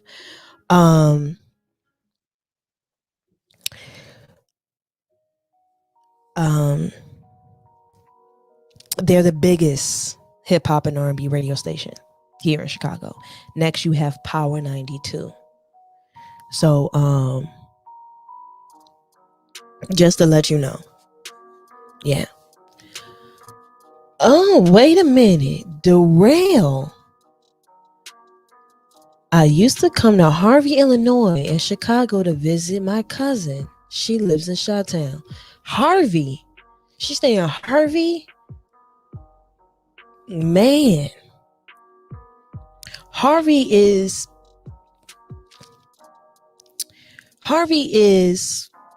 a hood suburb. Everybody talks about Chicago. Chicago is rough. But Harvey is definitely a hood suburb. Do not go to a suburb and say, yeah, I'm going to a suburb. It's Harvey. And thinking you about to walk around with rain. There's so many abandoned buildings in Harvey. It's ridiculous. So I know you spent some time out here because you said Harvey. That is a neighborhood that no one highlights. No one. It is tough. Struggle streaming already. Yes, Doug Banks was on there. Yep, he definitely was. That's the only reason why I know them. They used to bang Love the Folk. Okay, I'm assuming that's an artist from Michigan. I'm assuming. That's an assumption. If I'm wrong, I'm wrong.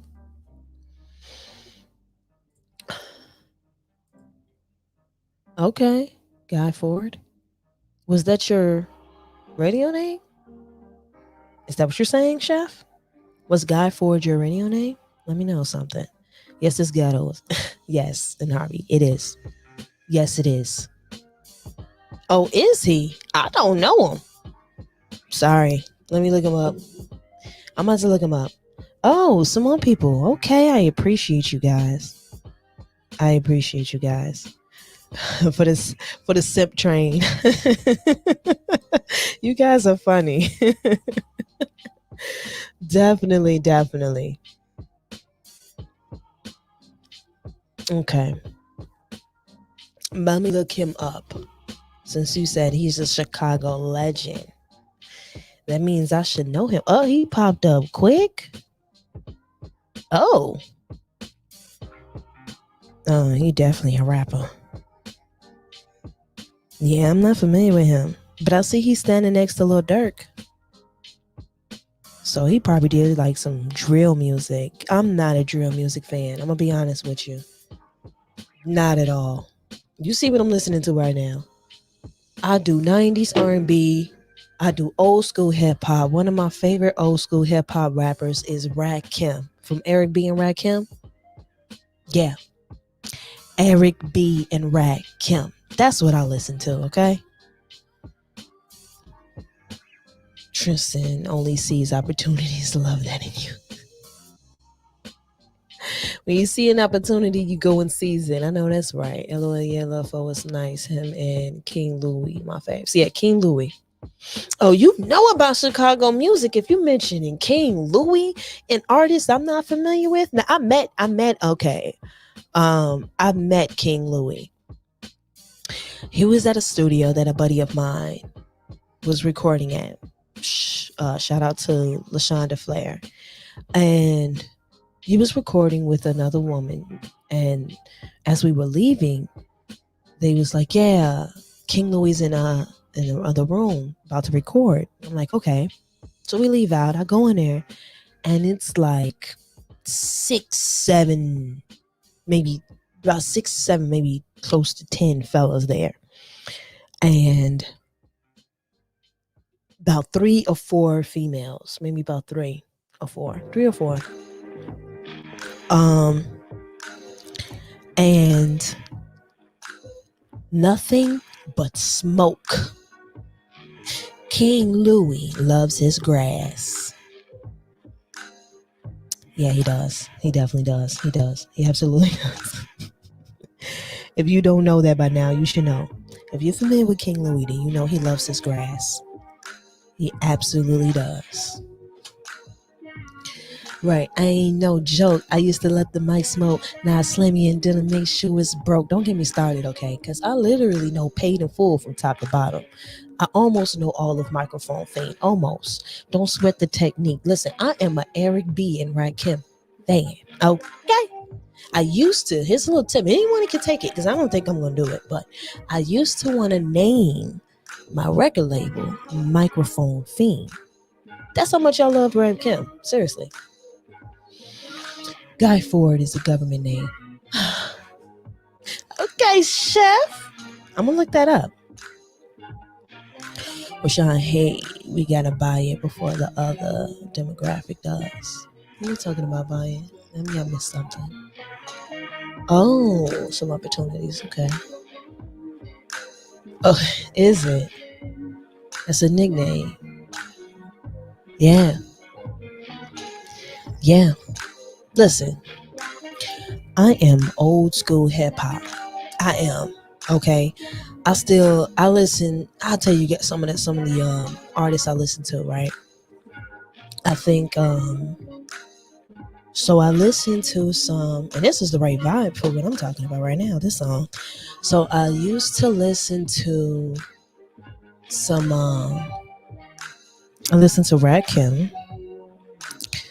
I listened to Jay-Z.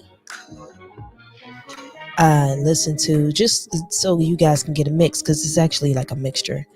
I would listen to T.I., huge T.I. fan. Uh-oh. Well, like I got my guest came up here. I also listened to Eve. So I used to rap as well, you guys. So somebody told me that my vibe was a mixture of Lauryn Hill and Queen Latifah. And actually, well, someone said that it was so funny because it was only one song of Queen Latifah that I knew and that I paid attention to, which was UNITY. And I listened to the rap and I thought to myself, I said, God damn it. I actually flow like Queen Latifah. My flow was like Queen Latifah. And I get what they were saying. It was like, you are a Lauryn Hill, Queen Latifah mix with a splash of Eve. I said, okay, you're right. Because I do come hard sometimes, like a pit bull in heels. That's cool. Sometimes you got to do that. But I definitely was on that fun, like, type vibe like Queen. And then sometimes I'll drop some knowledge on you like Lauren. So that was true. Let me go ahead and bring my my next caller in here.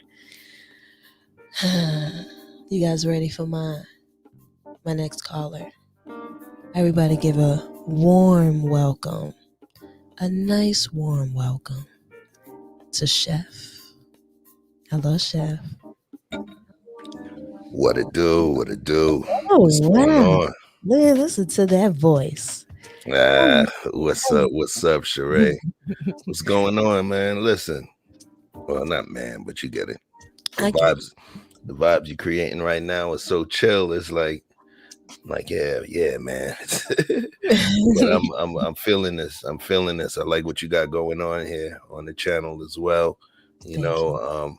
And I see something that you're doing too in terms of sprinkling some of your passion, your personal passions into this thing with Yeah. the skate life videos that you've been doing, which is pretty dope, giving folks a different vibe. So I see you, man. I'm not asleep at all. I'm not asleep at all. This is the look. This is the second time I saw you working with my boy Darrell Long, Uncut with Darrell Long. Yeah. And what's funny is I had seen the first one. I think it was an IG. Yeah, Right. it was. Yeah. I saw that one, and then this one. I don't know, yo. You bring out you bring something else out. Everybody doesn't have the master key to everybody. Sense of vulnerability. You feel what I'm saying? Yeah, And that's true. I was sitting there because I know he's a soldier, and I was sitting there watching him get vulnerable. I'm getting goosebumps, like, oh shit. Excuse me.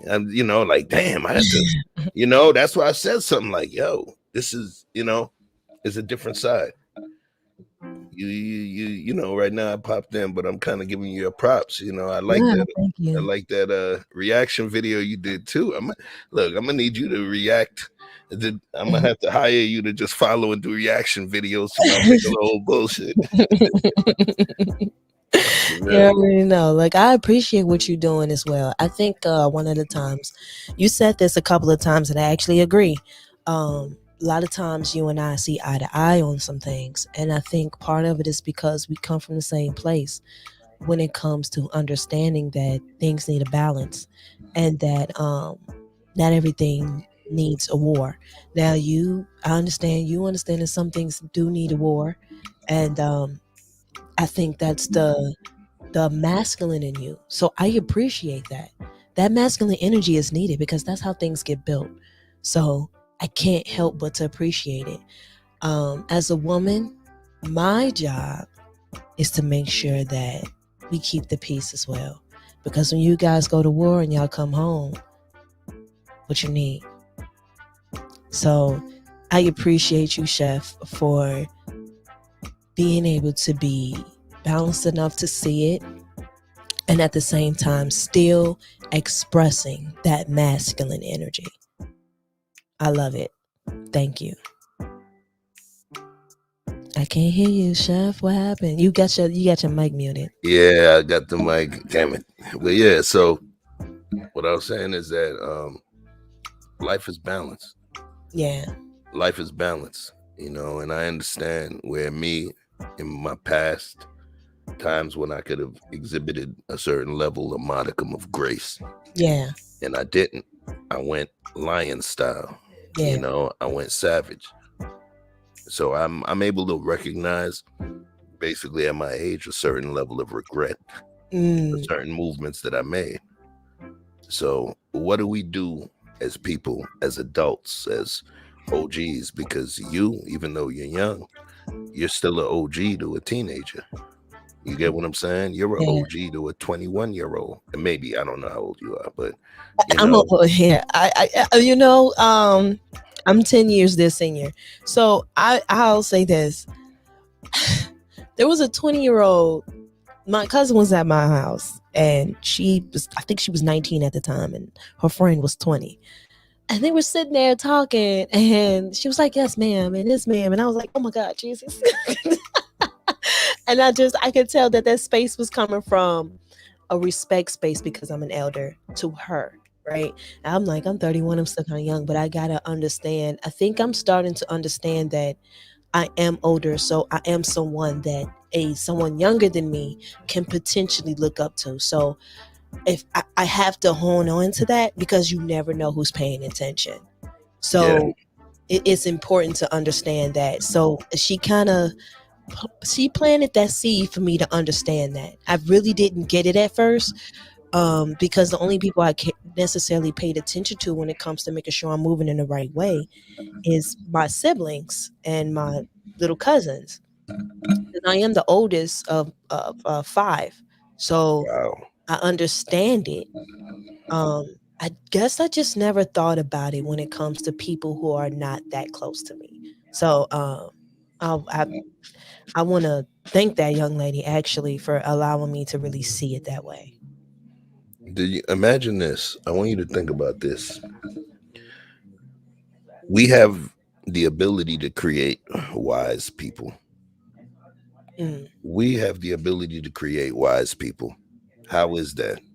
Well, if we go with that tale about, you know, um, a smart person learns from their own mistakes, yeah. a wise person learns from the mistakes of others. Hmm. So even in terms of the errors that we've made along our journey through life's highway, you know, we can actually share with those that come behind us, and understanding that the sharing is the most important, which means using our mistakes to create a higher degree of wisdom from them. Yeah. All we have to do is share our mistakes with them. I believe that my generation, right?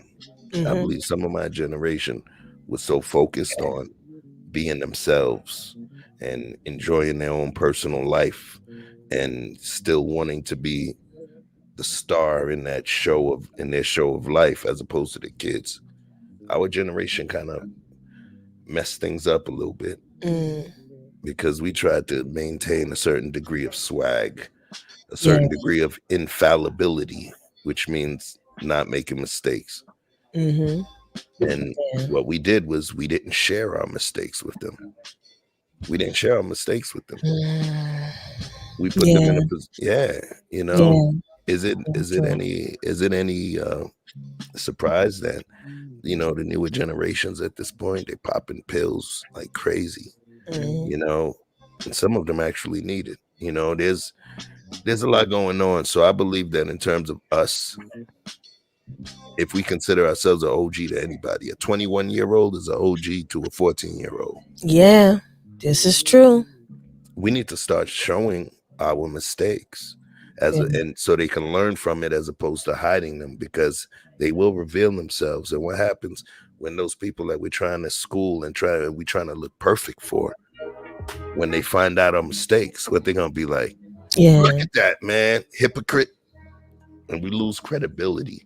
Yeah. And then it turns to shut up, old man. Mm, yeah.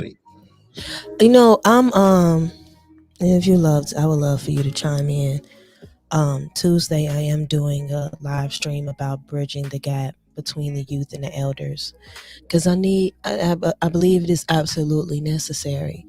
Um, it's unfortunate that it's like, thank you, I appreciate acknowledging M3. So I think it's absolutely important that we have those type of conversations because the OGs, and I believe it's a certain era that really dropped the ball. Now, um, unfortunately, some people don't understand that. And I remember my mom, it was interesting to see. I can't remember whose post it was, but it was somebody's post that they talked about the educational system. And my mother put a comment down there and she was like, oh, my generation understands that we got fooled. And those kind of conversations need to be had that because sometimes they push us to do certain things and they don't even realize what they were fed as well. And all it did was get trickled down. Now we all sitting here confused and frustrated because we're misguided. If you're misguided, what you gonna do? Misguide the next.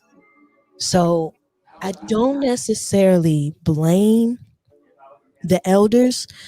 I just come from a place of understanding that that was their time. Now there are some people because they were misguided, they're angry. Like, how did you do this to me? I'm yours. I looked up to you, and you did this to me. And it's heartbreaking because when you're so young, you don't necessarily know that. Think about it. So many of us look at some of the elders at some point of time, you may have looked at your mom, your dad, your auntie, your uncle, or somebody as a superhero. Nobody likes what happens when Kryptonite gets close to Superman. To see Superman weak like that, we don't like it. And to find out that sometimes the kryptonite was self-inflicted. What? That's difficult. wow, That's a difficult pill to swallow. that's crazy. I gotta tell you because every Sunday we have a show at 7 on my channel called the Fatherhood Cognac Sip, where Hmm. literally it's called the Fatherhood Cognac Sip. Literacy is required for raising men, and it's specifically tailored to fathers of sons because we talk about the kind of men that need to be out there. So and what men need to do. So we as fathers had to come up with literacies. So myself and Victor Freeze, what we did was we put together a little curriculum of different literacies. You know, the first one was emotional endurance. Then Yeah. the Sunday after that was education. We had a great teacher from the Chicago area, Okay. Hannibal Pace. You Okay. know, Yeah. you remember Hannibal, who was happened to be on a previous show Yeah. before, but I know what he, you're talking about.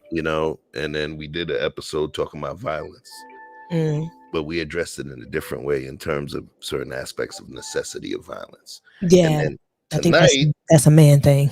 right, tonight it was literally about romance and relationships. We talk about men being purpose driven, going for the bag, being the prophet, priest, king, provider of his family, and all of these different things. Right. But we don't tell them about how to meet them, how to holler at them, how to pick them, you know? And so the whole conversation was based around that. And then there was one piece that you mentioned where it was the last thing that you mentioned about right before I cut you off. You had literally you were talking about one of the things that we mentioned in terms of the literacies, in terms of what we're not teaching them, and we used the Superman. That's what it was. Yeah. We literally used the Superman metaphor. You know, Mm. we are not sharing, and I said we're not sharing our mistakes that we made with our Yeah. sons. And I said, what if Jor-El, who is Superman's dad, and Superman is Kal-El, right? What if Jor-El never told Superman about what can happen with kryptonite? Mm. What if Superman had no idea? You get what I'm saying? Yeah. It's an L that he would have taken. Yeah. So in terms of us as adults, as OGs, you know, we have to make sure that we are honest and don't lie by omission and Mm. talk about our mistakes. We need to talk about how we fell on our face. Yeah. Let's not make them smart. Let's make them wise. In order for them Mm. to learn from our failures, we have to show our failures. This is true. You feel what I'm saying? So This is to some true. degree, I believe we tend to lie to our kids in order to look better, Mm. you know, and that's where the impact comes. You got to let them know about the kryptonite. Yeah, that's true.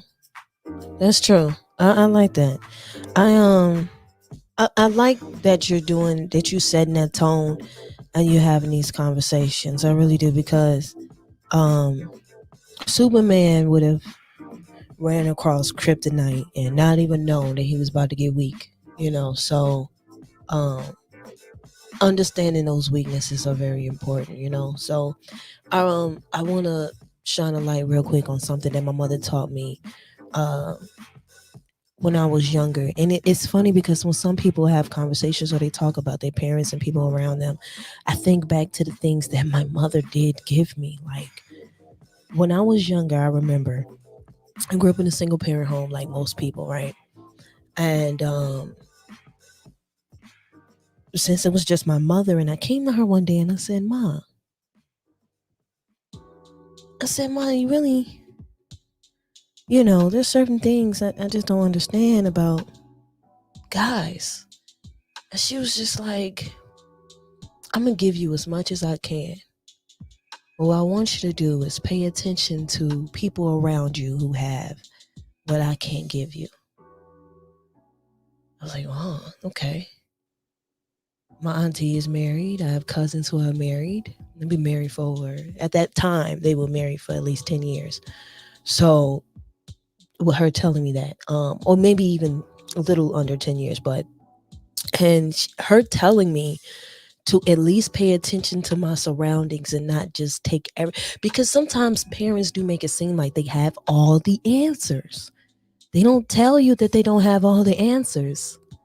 So the fact that my mom was humble enough to tell me that, baby, I don't have all the answers, but I want you to be wise enough to understand where to go to get the answers that I possibly can't give you. I could give you the best of me, and everything else you're going to have to wise up about. Those conversations need to be had between parents. Because when you don't have the answer, sometimes we get upset as children. Not gonna lie. But you don't know, mommy? You don't know, daddy?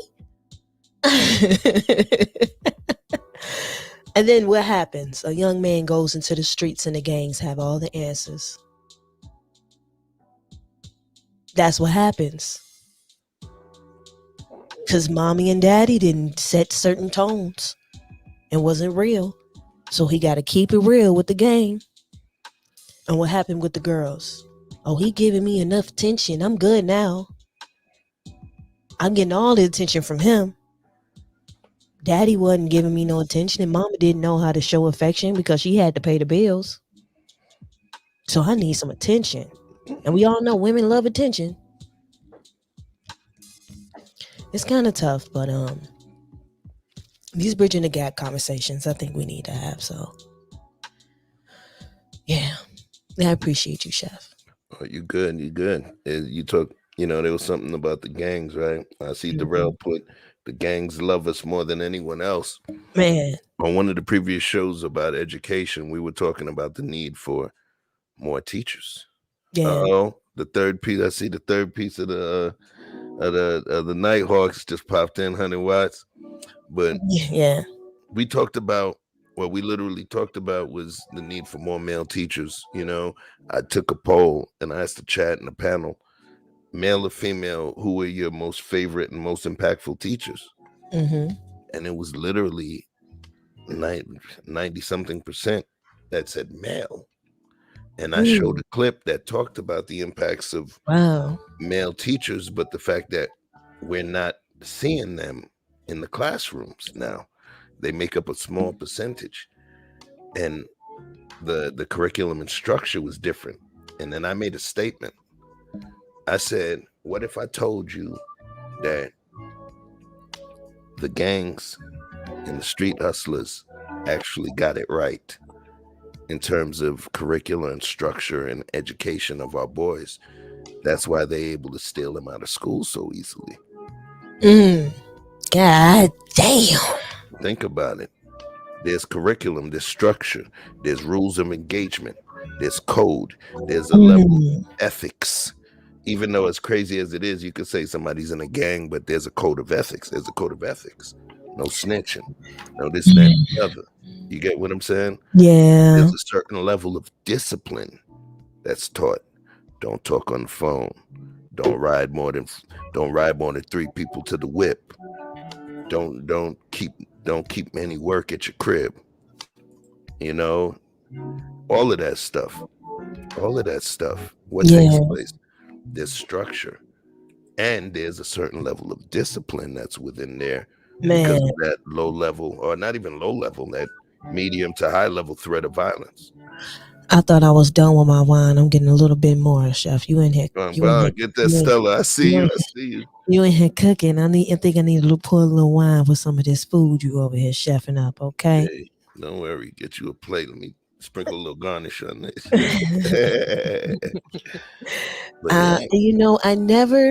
I'm gonna be 100. I never thought about it like that. And I think the gangs today is not the same that it used to be. And I think that's why people are complaining about it a little more than usual, because some of that structure doesn't exist anymore. That gangs originated from, because there was a form of structure at one point, right? Even with its negativity, there was levels of code. Like, we not gonna get him today because he with his mama. We'll get him tomorrow. That doesn't exist anymore today. A man could be with his child, his baby mama, he could be with anybody. They don't care. Anybody can get it. And that form of code is kind of lost, even in the gangs. However, it does bring some form of brotherhood. Now, that's what it does have. And if you don't have that as a young man, you're going to go to it. Yeah, peace to Wavy Navy Pooh as well. That was a MC that lost his life. He was taken away violently a few days ago, and he literally was with his child. Wow. And the mother of his child You know, I don't understand why you got a 1-year-old sitting in the front passenger seat, but you know, Are you kidding me? yeah. But nonetheless, peace to him and his family. And you said Well, that was exactly what came to mind.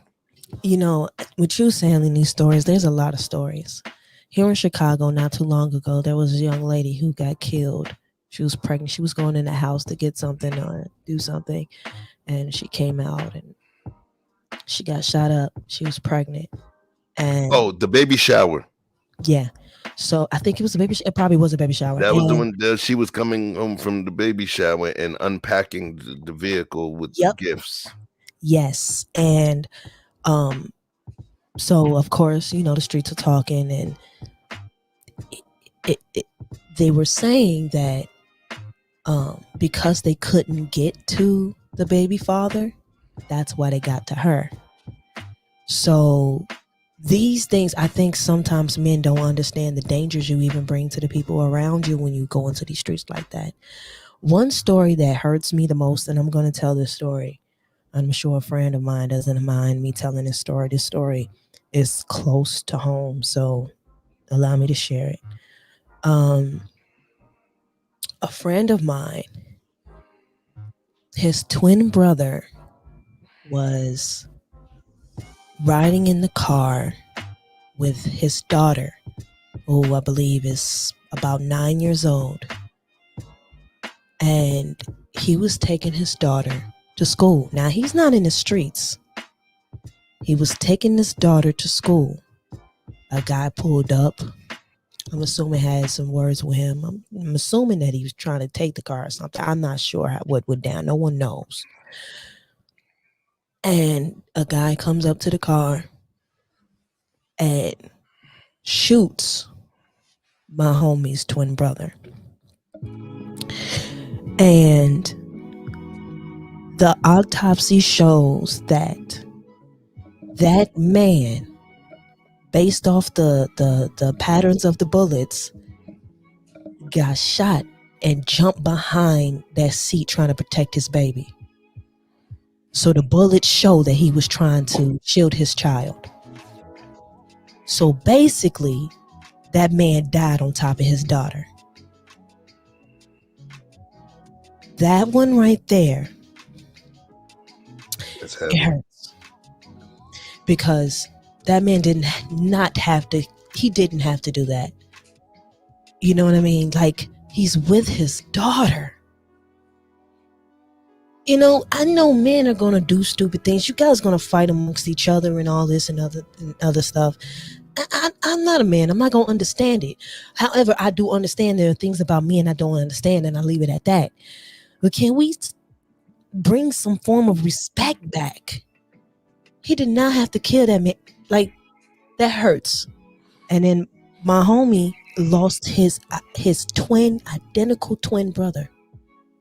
This man is going. I check on him as much as I can. And sometimes I stay on the phone with him and I just let him talk because I know he's talking through pain.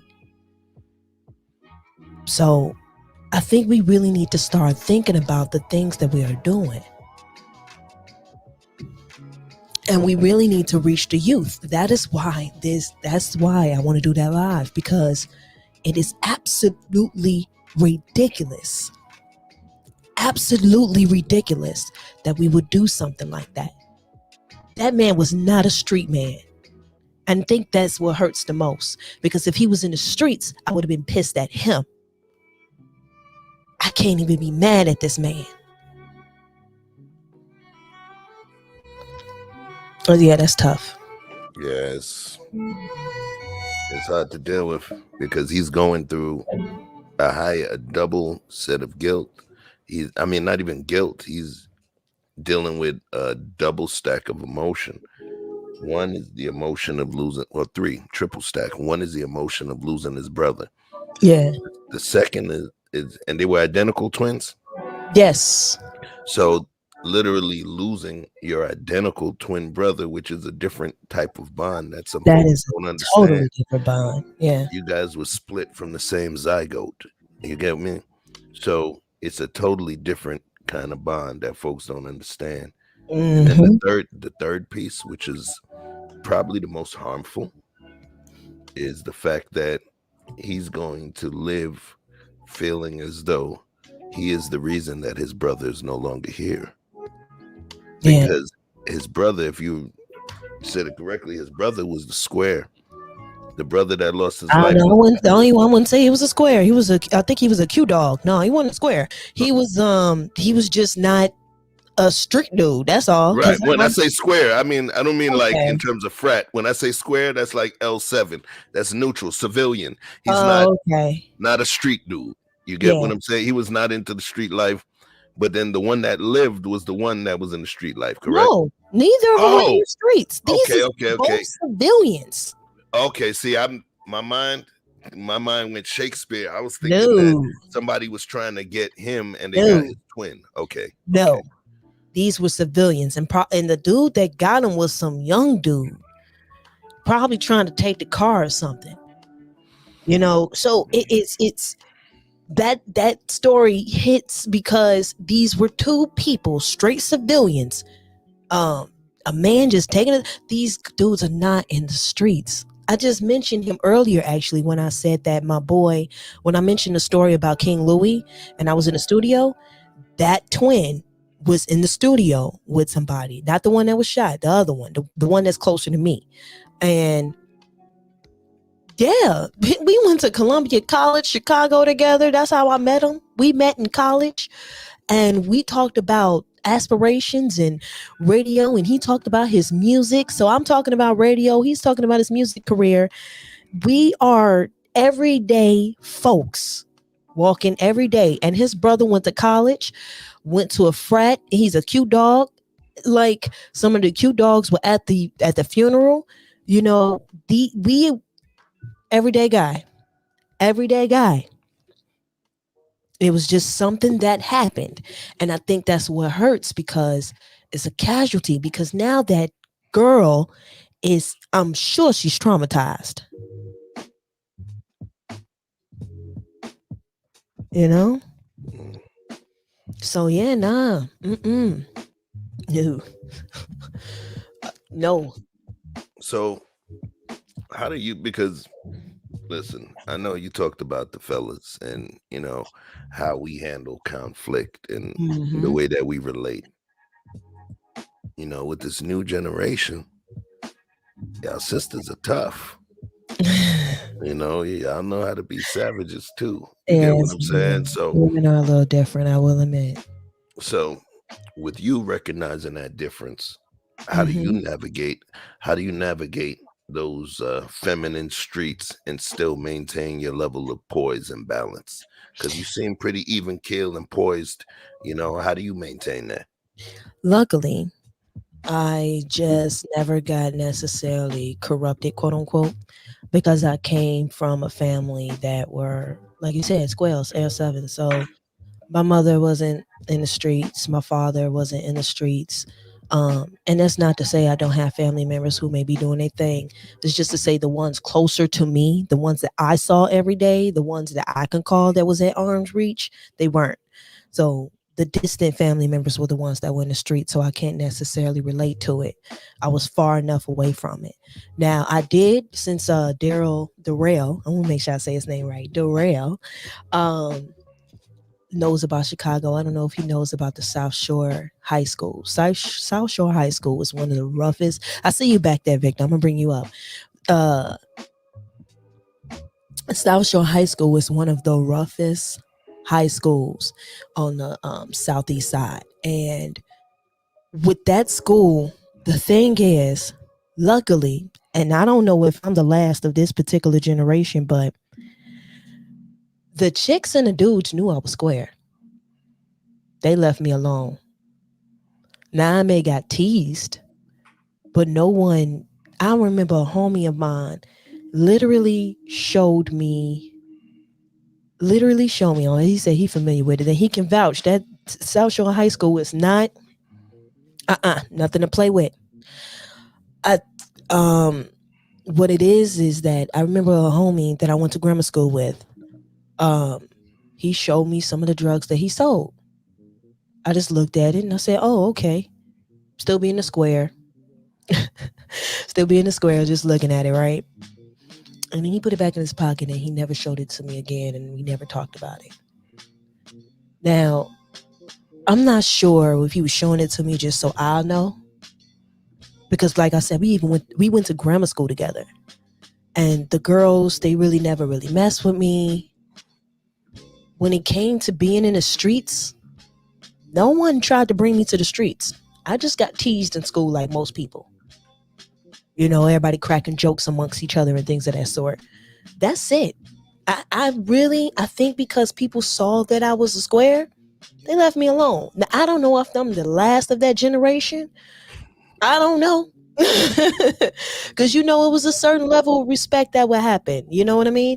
It's a level of respect. Be like, okay, that person is that's a schoolboy. We ain't gonna bring him over here, and you know what I mean. He played basketball. Let him stay in school. Right, it's like menace. It's like, man, there goes Sharif, man. We don't got time for him right now.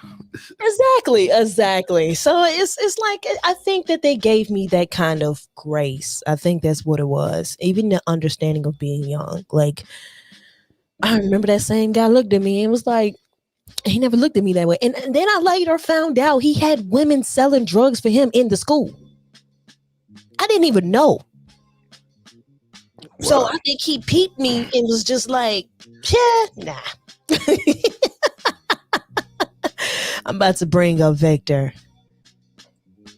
Hello, Victor. How are you? Oh, yeah. What's up, Miss Sheree? So right now you got 2/3 of the Nighthawks. I see. And I've never gotten a chance to talk to Victor before. How are you feeling today? You actually was on a panel with me on knowledge and relationships. You know what? I'm recognizing that voice. I think you weren't camped up, were you? I might not have been. Yeah. We were all on.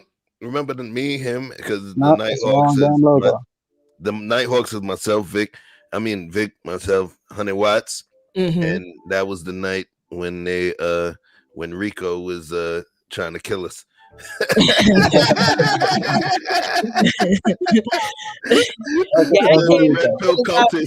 It was already hot when I made it over there. I was like, what did I step into? I think it was you and Rico was going back and forth at the time when I came in, right? Yeah. Your facial expression was priceless. All I know is I remember giving some speech about evolution and revolution. It's like, man. I got hot. OG Patrice jumped in there too. Peace to OG Patrice. Man. Shout out to OG Patrice, another Chicago native. Man, listen. Shout out to us the reparations. Man. Shout out to Darrell, who's over there dropping some knowledge in the chat for all of you people who may not be familiar with some of the information. Perhaps on the planet, Yummy was young Chicago native, and that turned into a complete weapon. Then he was executed. This is what I will say as a Chicago native. A lot of people talk about Chicago. I got to say this real quick because people got it twisted when it comes to Chicago. So I'm about to give you guys a little history. When it comes to Chicago, we are no different than any other major city when it comes to violence. The worst time that you wanted to live in Chicago was actually in 92. In 92, when everyone was calling Chicago Chirac, those murder rates, 92 almost doubled it. So that whole conversation, I believe, was meant to scare people out the city.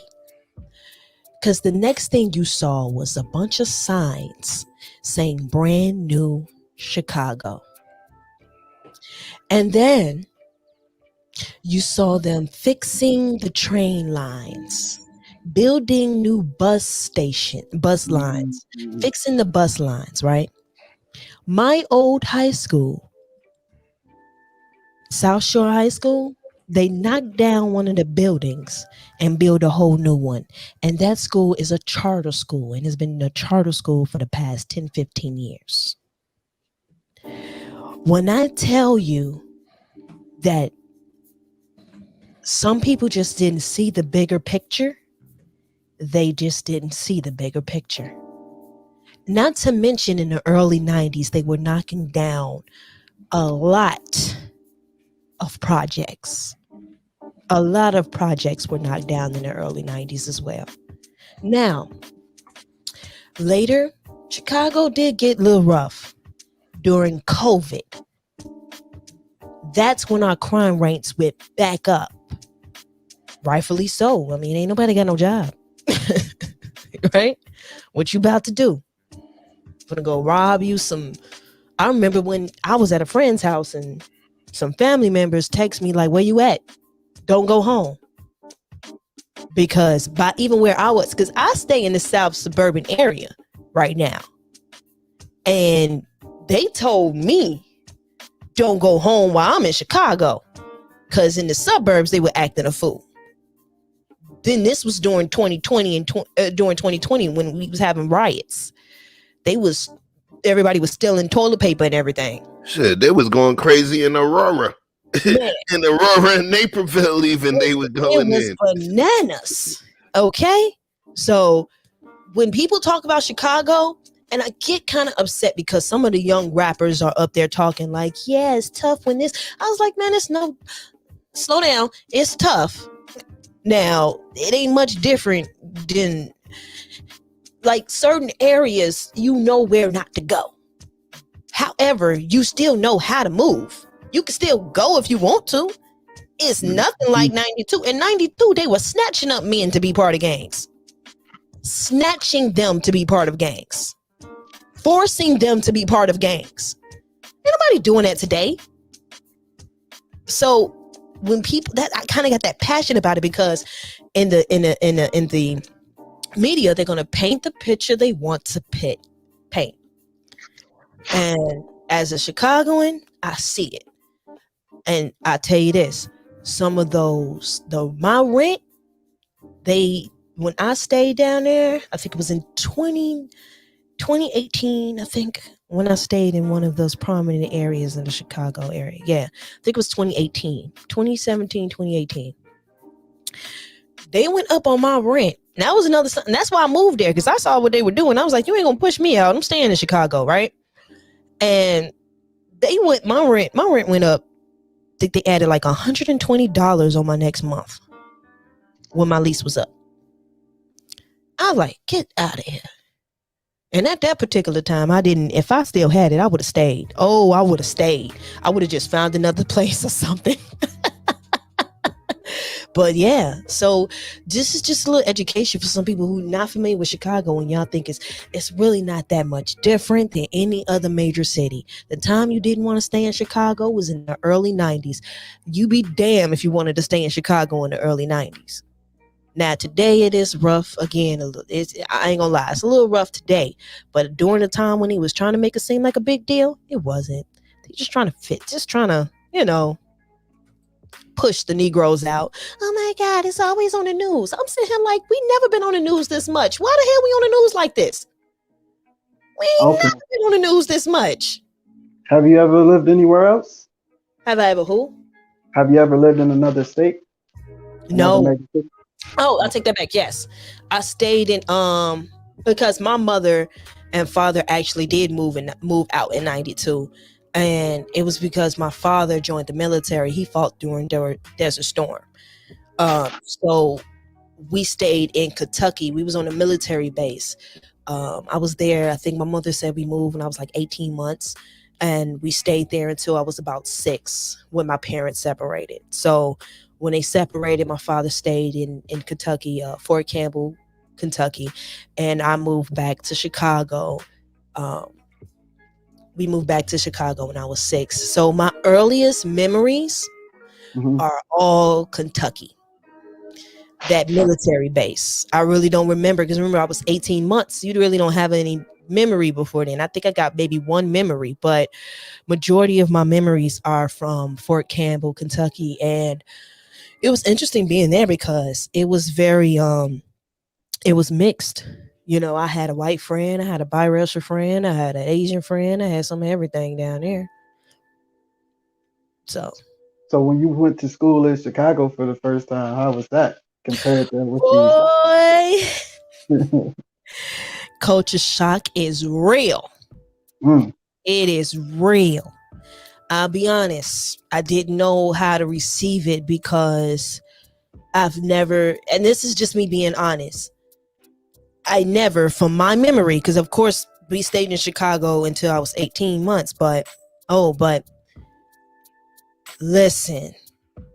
Oh, and let me give a shout out to this lady. Hey Jada, hey everyone, girl. What are you doing up this late at night? The conversation must be good. Going on around here. Hugs. Let me go hit that like button. Yes, Please thank do you. that. Thank you. So when I moved, the thing is, I never, and I must repeat, I had never. I see you in the background. Oh, okay. I guess you don't want to stay no more. Okay. So, I've never, and this is just observation from somebody who grew up on a military base, I've never seen that many black people in my life. And it kind of freaked me out. I'm not gonna lie. I'm just telling the truth. And I Yeah. don't think it was in the space of I think it was because it was just foreign to me. Because Right. I came from, I had a black best friend, but I also had a white friend. I had a black bully. And it was so funny because this is what I learned coming to Chicago. In Chicago, everybody was a bully. When I was Mm. at Fort Campbell, it was just one. Ah. So it was a huge culture shock for me. So coming to Chicago and experiencing the hardships and that energy that people have in Chicago, because Chicagoans are gritty and they're rough and they're, look, you going and Mhm. we came back still in the 90s. This is 96, 97. I Blue remember collar. 96, 97. I came back to Chicago, came back home, and I didn't know what the hell was going on. And I was getting bullied from left and right. But I had to grow up early. I had to grow up. It was a huge culture shock, but I think it kind of matured me because I have done some bully stuff when I was in Fort Campbell. So when I met the real bullies, Hey, back to Buffalo. when I met the real bullies, They always telling, when you fellas, when we think you ball, we think we balling, we think we really doing it. We think we really doing it until some folks that's really doing it pull It's up. really doing it. Pull up on you like, Hey, what's his name? he's Was really. it Cat Williams? Cat Williams, when he said, "Yeah, remember they tell you, yeah, that Chrysler 300 looked like a Rolls Royce Phantom, right? Until the Rolls Royce Phantom pull up on your ass, and it looked like a 300 after that. So they put you back to 300.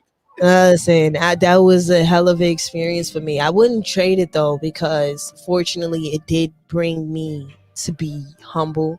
Um, it humbled me, and it also gave me a different perspective as well. I don't know who I would have been if I would have stayed in Fort Campbell. I don't know. And I was a good kid though, so I'm not saying in the sense of the bullying that I did was like, well, I was just a rough and tough. Nah, I had a I was a good kid who just had an edge to her. I had a little edge, yeah. So my little edge, coming to Chicago, I guess that's probably why it still kind of scared me. It was culture shock when I came to Chicago, and I was quiet, and I stayed that good girl, right?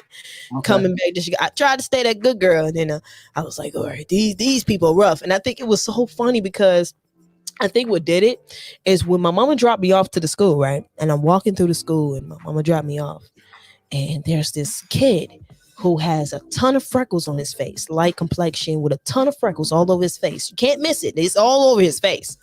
And I looked at him and I was like, I never seen, like, I think for me, it was just, I've never seen that before. It wasn't like I wanted to tease him. Nah, the place I was coming from was like, interesting. Boy, that mama looked at me and said, what the hell you looking at? So and I've never been spoke to like that from a parent. So it was just a lot of culture shocks at that time. It was a lot. Every good girl deserves an edge. Yeah, I like my men to be my edge sometimes. I ain't gonna lie.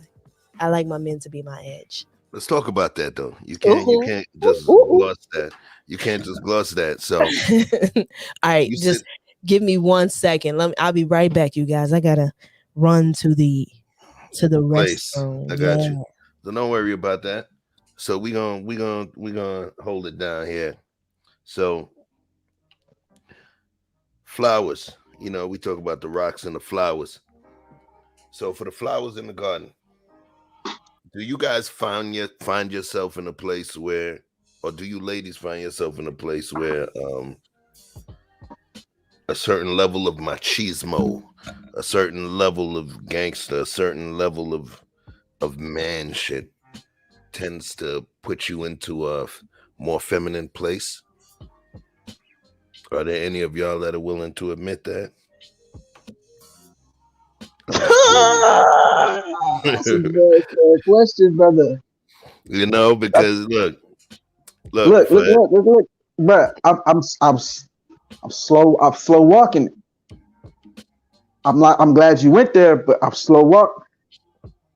So look, I'll show you where we going. Okay, because what I really wanted to ask her was, did she experience not herself seeing gang culture in any of the schools you went to? Matter of fact, that's for you. So let me ask it one more time. I think you might be on mute. I see you, Finesse. Finesse in the background. Okay. Is that Finesse Visions? Yes. Oh, that's 100 watts. That's okay. That's the third. I'm the body of the Nighthawks. Those are the wings. Okay, so I'm about to have a Nighthawk night. Nighthawks activate. Okay, hold on. Let's pause it real quick. Let's bring him up to the stream. Hey. What's happening with it? Smooth jazz in the building. Man. What's up, lady? Yes. Gotta bring the smoothest Sunday night vibes. We vibing. Now, Chef was about to switch up the energy, and I like that he was going to switch up the energy because this is Sunday night. Yeah. I got my wine glass. I got my wine. And I'm chilling, I'm relaxing, I'm listening to some smooth music. And we are having real conversations and fun conversations. So, Chef, what were you about to lead the conversation into? So this was specifically to you, right? Because pretty much you're the only one here with ovaries. You know, I mean, I don't know, you know, if Honey West did Vic did some surgery this week, but I'll assume. Hey, that's against HIPAA, okay? I can't. That's right. I'm too fertile for that. Stop playing. Right. I got the proof. You got receipts. So let's say this. Let's talk about it. We do have women. We do have flowers that when we're out and about, and men, when we get into something out and about, y'all kind of freeze up, especially when we get into men's stuff with other men. Some of y'all tend to freeze up, you know. Hey, come on, baby. No, I'm scared. No, please, I want to go home. Let's just go. Let's leave. No, please, no. Right? No, that's with certain women. You got some women that be out there with you.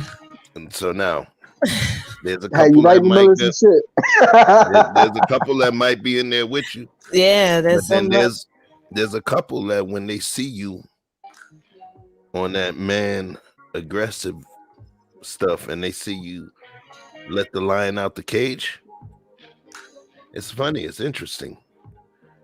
It actually becomes a turn on to them.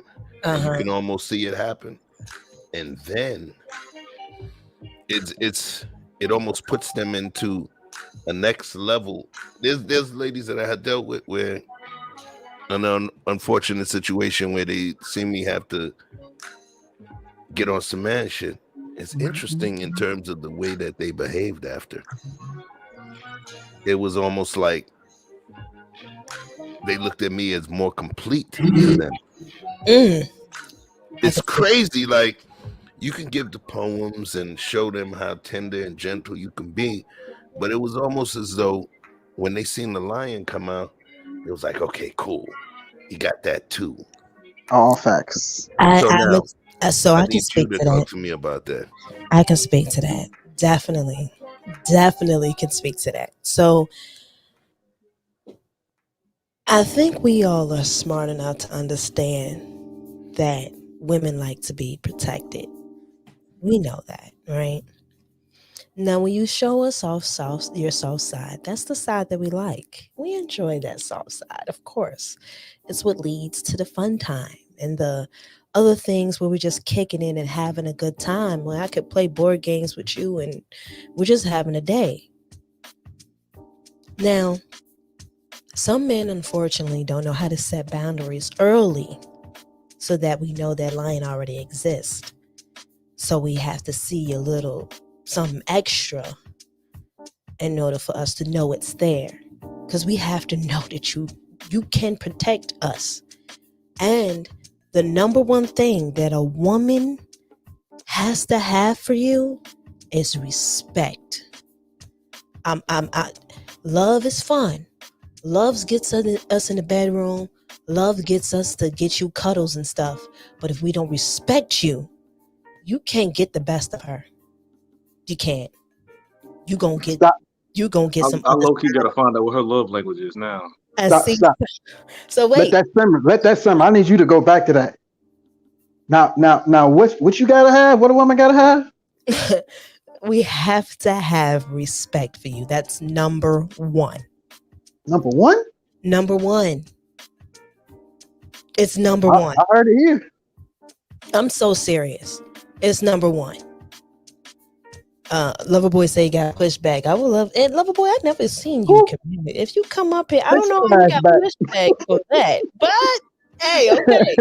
Now I could give an example in my personal life. It was a guy I was communicating with. We never went anywhere far, but I could. That's because I kind of saw some things to me that he kind of seemed like he would be a pushover. And Mm, I don't really like tissue paper. Nobody likes tissue paper when we going outside. When we go mm. outside, I don't need tissue paper. I need paper towel. So I just, Ah, we were out. We was having a conversation, and I said something to him, and he was like, "No." I said, "Oh, okay." I'm just gonna be like, "Oh, he told me no." What, boy? That's the first and only time he ever made me look at him like that. But that's when I learned as a woman that I need what I was missing for him. And when he showed me that, I was like, okay, I don't have any respect for this man. And I had to mm. leave. You actually had that epiphany. Yeah. Yes, I did. Because this is the thing. This is the thing. Um, the reason why a woman needs to have respect for you, um, is because you are the leaders. You're the leaders. Period. And if I'm going to follow, I have to respect your decisions. I have to respect your choices. So if I don't respect your choices and how you move, I don't respect you.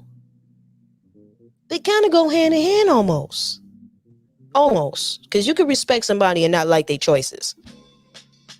But in order for me to follow you, we need that. Prerequisites. We need it. Listen, this is it's the same reason why a woman would go for a dude who got muscles, because that's the physical, visual form of protection. And that's just on the eye, right? Or we go for the taller guy, just from the eye, just first scene. It's just something about it, right? It is what it is. We need it. Childbearing It's hips, instinct. It's ample instinct. breasts. You say what? Childbearing hips, ample breasts. Hey, it is what it is. It's everything else after that. Of course, absolutely, of course. How you doing? How are you? Of course, after all of that, the physical, we need more. It needs to be more to you. However, we can learn something from the things that initially grab our attention. Women needs protection. Men need to feel attracted to you. Period. Now, we can get upset. We can get mad at these things. But he should respect me for da da da. Just give him something to respect. That's all. Just give him something to respect. That's it. And it's the same with she don't respect my manhood and being. Well, give us something to. Are you a leader, sir? Excuse me. I'm just saying, because it be honest. To be honest with you, you know, it's. If we go to the basic, oh yeah, I don't like that one. I can't wait to get rid of that one. Okay. If we go to the basic, let's say we go back to before technology and everything else. It's just me, you, and a bunch of us, and the only thing that's keeping us clothed is the animals we scrape and the damn leaves that we put on ourselves, right? And we back to that animal kingdom style, straight up. Ain't no robes, no nothing. It's just me and you. Fufu, we back. You say what? Fufu. Right. We Yeah. back. Yeah. You know what I'm saying? I'm Yeah. boobs out, you know, it is what it is, right? You got your cheeks out, ain't on purpose. It's just the way it is right now. Now, we back to that, right? Now, I know that if I have sex with you, I can get pregnant. I know that. There's no way around it. And talking to you like that, you're gonna be pregnant.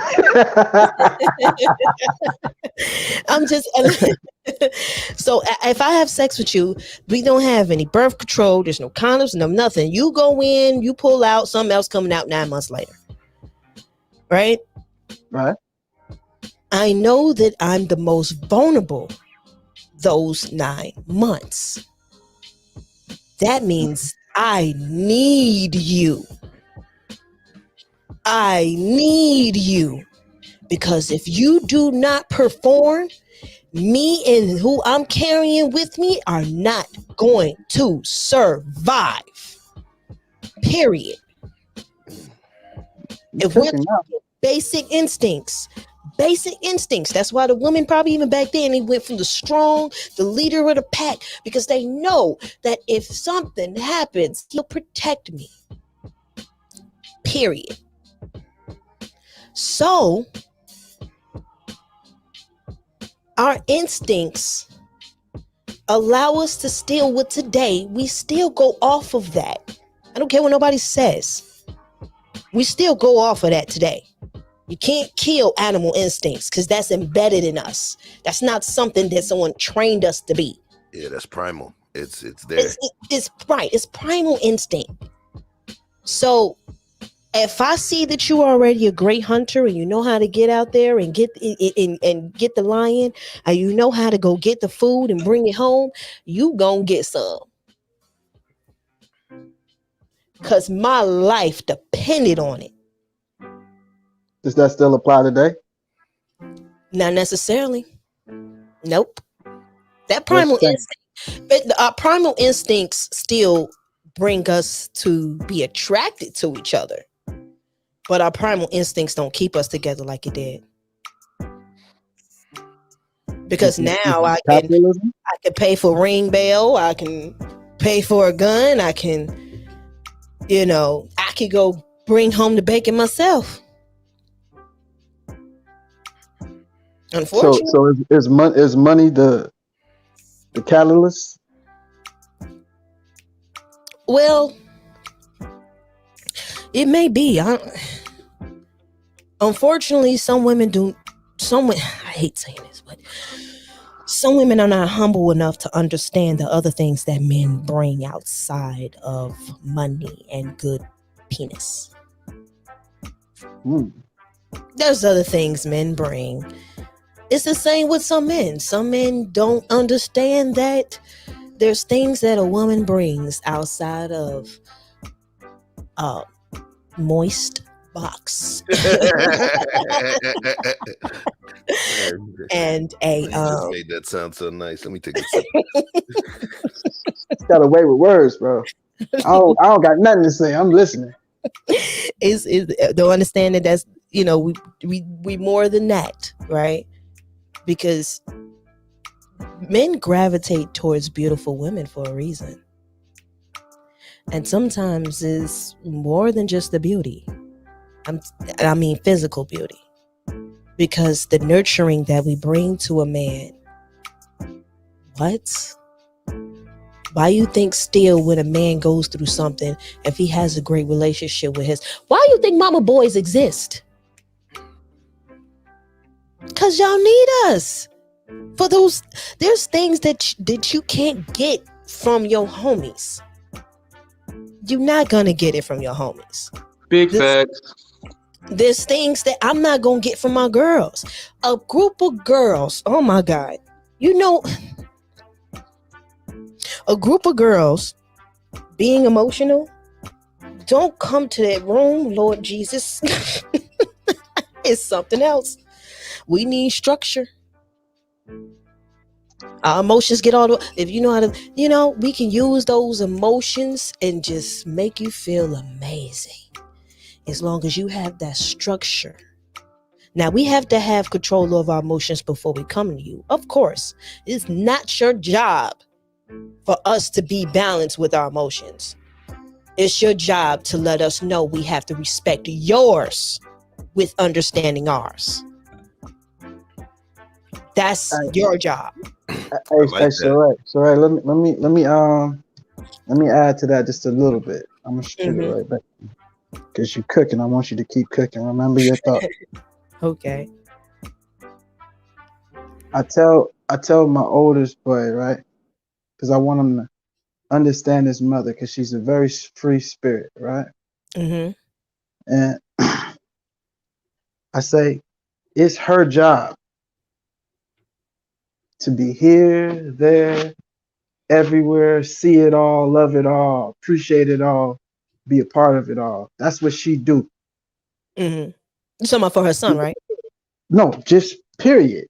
For herself. That's her nature. I said it's your job to be that beeline, to be straight, to be on purpose, to be on point, to lead, to guide. And it's her job to make sure that you don't get too, we call that with the horse blinders, tunnel vision. Mm-hmm. He keeps you off of tunnel vision, and you keep her from going too far out either way. You keep her on course, and it's a balance. It's a dance. You just got to find somebody who dance with you. You know what I'm saying? All right, now go back to what you're saying. I like what you said it, because it's one of the same phrases I like to use is the dance. Tango. I love the dance between a man and a woman. It is, I love it. That communication, that masculinity with that femininity, and we come together and we do that wonderful dance. Look, this right here, I wear this often. Shit. Uh-oh. Yin and yang, baby. True that. The duality of life, yin and yang. Balance, understanding the positives that can come forth from the negatives and vice versa. Mm-hmm. You see, it's a dot of the black and the white. Oh, you're muted, Sheree. Yeah, she's trying to get right. Yeah, I was trying to tell you guys. Hold on, I can't hear y'all just right now because I'm about to break down this necklace real quick. That's yin and yang, girl. I'm gonna break it down even more than that because there's some things you guys can't see because you're not. Okay, yeah, see that's cook. The oven's on, it's preheated, loaded. So you see, it's a string, right? Mm-hmm. You guys don't know, but the string is connected to the roughest part of this necklace, and at the bottom is the soft part. This is a hard shell. This right here, this part. That's hard. This is soft. And what's holding it together? This string, right? That means if something happens with the string in this hard part and it breaks, the soft part is going to get hit first. It's going down with it. So basically, this necklace needs the hardness to be held together. This necklace is a representation, and I bought this one for that reason. This hard one represents the masculinity. To me, this is how I interpret the necklace. The softness represents the femininity. Soft, masculinity, hard. You got to have something that you holding on to that's strong enough to hold us together. That's why a lot of people speak of faith, because that's the thing that makes me even possibly even hold on to you, because you got something that you're focused on and you're being strong within yourself. And now I trust you because you don't just look to me. You got something else that you holding on to. And because you hold on to that, we gonna rock together. We're not gonna fall. We're not gonna break. We got it. Because you're strong within yours. And I'm holding on to you. Now you need me for that other part of you, because without that softness, without it, I mean, it looks nice, but men were not meant to be alone. So you still need me, baby. Because I bring that side of you that nobody else does. Now think about it. Because that string is within that hole where the other, because the hole on the end, on the soft side is hard. That circle right there on the soft part is hard. So what the hell ain't that supposed to be a soft side on the inside? So who's gonna feel that for you? Don't worry, baby, I got you.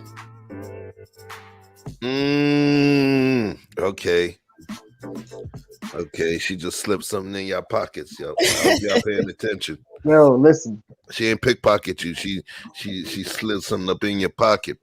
That's a whole TED talk. Right. It's a whole TED talk. It's that's why I wear it all the time. If you guys notice, if you see a black string around my neck when I'm in the streams, I'm wearing this because it brings some balance for me, to even remind me, because sometimes as women, because we were not raised to really understand how to be with a man, unfortunately, sometimes we need a reminder of getting back, right? And we have our rough edges sometimes, and it can push our men away. The thing is, sometimes when it comes to the black community, we got to give both of us some grace, because men weren't taught to be leaders. You guys are figuring it out. And women, we didn't get much example of being feminine because mama had to bring home the bacon because daddy wasn't home. So we all trying to figure it out. It hurts. Some of us end up collateral damage to everybody. That woman that said some things she should never said. The way that man looked and cussed at you, did what he shouldn't have did. And we all carrying that. And we're not being honest and understanding that, ladies, our tongues pierce our men. It hurts them when we don't use it right. And fellas, when you don't respect my softness and my feelings just because you're hard, I don't feel safe with you. So here's a question I have for you. Because this is a conversation that I was recently just having with someone who's been in my life before. Mm-hmm. So Vic made a point about her being here and there and everything like that, and a man putting her on a beeline. My my thing is that, like we were talking about, there are women that tend to be a little emotional, right? They tend to be all over the place. But me, I tend to have this, as Chef calls it, stoic approach to life. Just a general, just a baseline approach to life when it comes to involving my emotions and stuff. So I've heard more than one time where women say I don't show enough emotion, and that makes them feel a certain type of way. Mm-hmm. Can you expound on that, or help me understand, or maybe there's an understanding that I'm missing somewhere? I have some questions for you first. Um,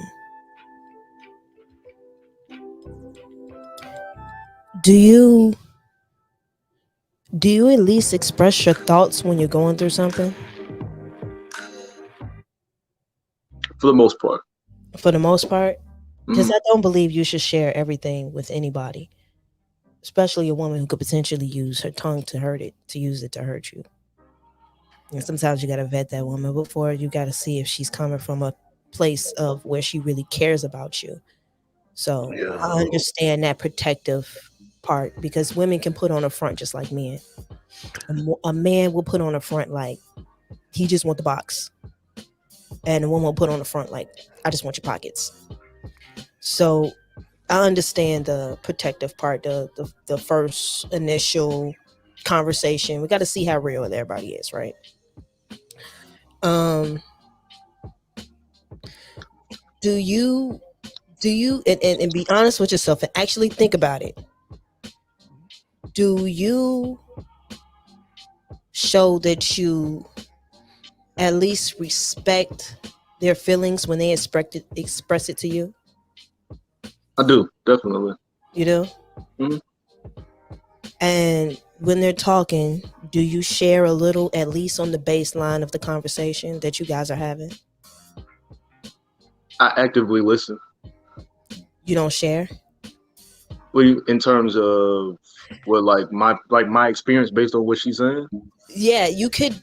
So what I'm saying is like, okay, I'll give you an example. Let's say she's talking. She's like, man, sometimes it ain't even got to be like at work, right? Sometimes it doesn't even have to be a work thing. It could be like, man, my mama, she's saying this, that, and the third, and we having this.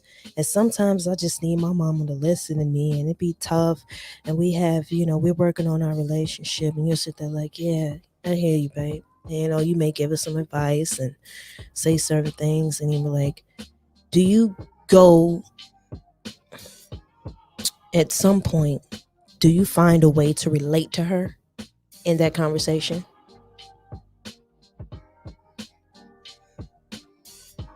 Never. I feel like it's necessary. I do understand there are times where the conversation is just to vent and get shit off your chest. Correct. So I generally just let the venting take place. But if I am asked, then I definitely share. Okay. Sometimes people don't know they need to hear it though. So she may not ask. So and then here's another thing. If enough women have told you something is true, if it's enough, right? Um, so what I like for you to do is what do you do to vent or express yourself, or what is your outlet? yo, Lifting weights. 100 watts. Drive real quick. Um, I mean, lifting weights, writing, making content, stuff like that. Okay. So do you have a hard time letting a woman in? I gotta say, so initially, yes, but once I feel like you've gotten to that space to where I can open up to you, then I'll open up a little more, or Okay. a lot, a little more. But initially, just on some, oh, it's nice to meet you. Like the first couple of months of dating, probably is a little difficult to get to know a little deeper. Okay. Well, I'm not sure how much because I never dated you. So, but um I Hey, I'm just sitting right here. uh, Okay, I'm just saying. he's silly. I don't he's silly. I I just let you know there got to be some truth to it if you hear it from enough women. If you hear it from enough women, it's some truth to it. So I So would like now this to is where the just confusion part visit comes from in, what because you mean. this is where it gets confusing, because we talk about how men have to be leaders and they have to have control and these other kinds of things, Uh huh. but you don't want them to be too emotional and all these other. Where does the balance? Where is that balance? What does that look like? Is it possible to be explained? Um, I think it is, but I'm gonna be honest with you. I'm gonna be completely honest with you. It's probably best a woman who is married to explain that to you. So I can I respect that. I wish I can give you more. I really do. I can respect that. Yeah, because that's something he put a ring on it, so she did it. She did it. You Sheree, can know? I ask you a quick question? Yeah, You said something earlier about getting your edge from your man, right? Did you say something like that? Can you? yeah. Meaning him Okay, being my other side, my that yang. the Yes, other side of the yang. Now, let me ask you this, yeah. because you said that was number one. I said Now, respect. No, respect. don't get that Right, twisted. right, right, right, right, right. I mean, he had to be enough. Okay, well, you define what you mean by respect. Okay, what I mean by respect is there's certain things that I will not do in front of you, around you, when you're not around, whatever it is, because I do not want to receive any repercussions. I don't want you to look at me no kind of way. I need you to look at me with that same eye that you look at when you think that's my lady. So I'm going to move a certain way so that me and you can continue this dance. That Because means I she. know That means that she don't. That's she the one that be in a relationship with you 2 years and you ain't never see her poop. She one of those people. listen, listen, listen. And you know what's so funny? A married woman told me that. She was like, I think they've been married for 22 years. She said she thinks she only passed gas in front of her husband maybe once or twice. 22 years. Hey, yo, is that important? Does that matter? Okay, skip over that. I heard a friend of mine say it. I was like, really? And he was like, I was like, okay. Hey, you want to keep the There's dream certain alive? I things support that. that, hey, and that's the thing. So there's certain things we're not gonna do because we respect you.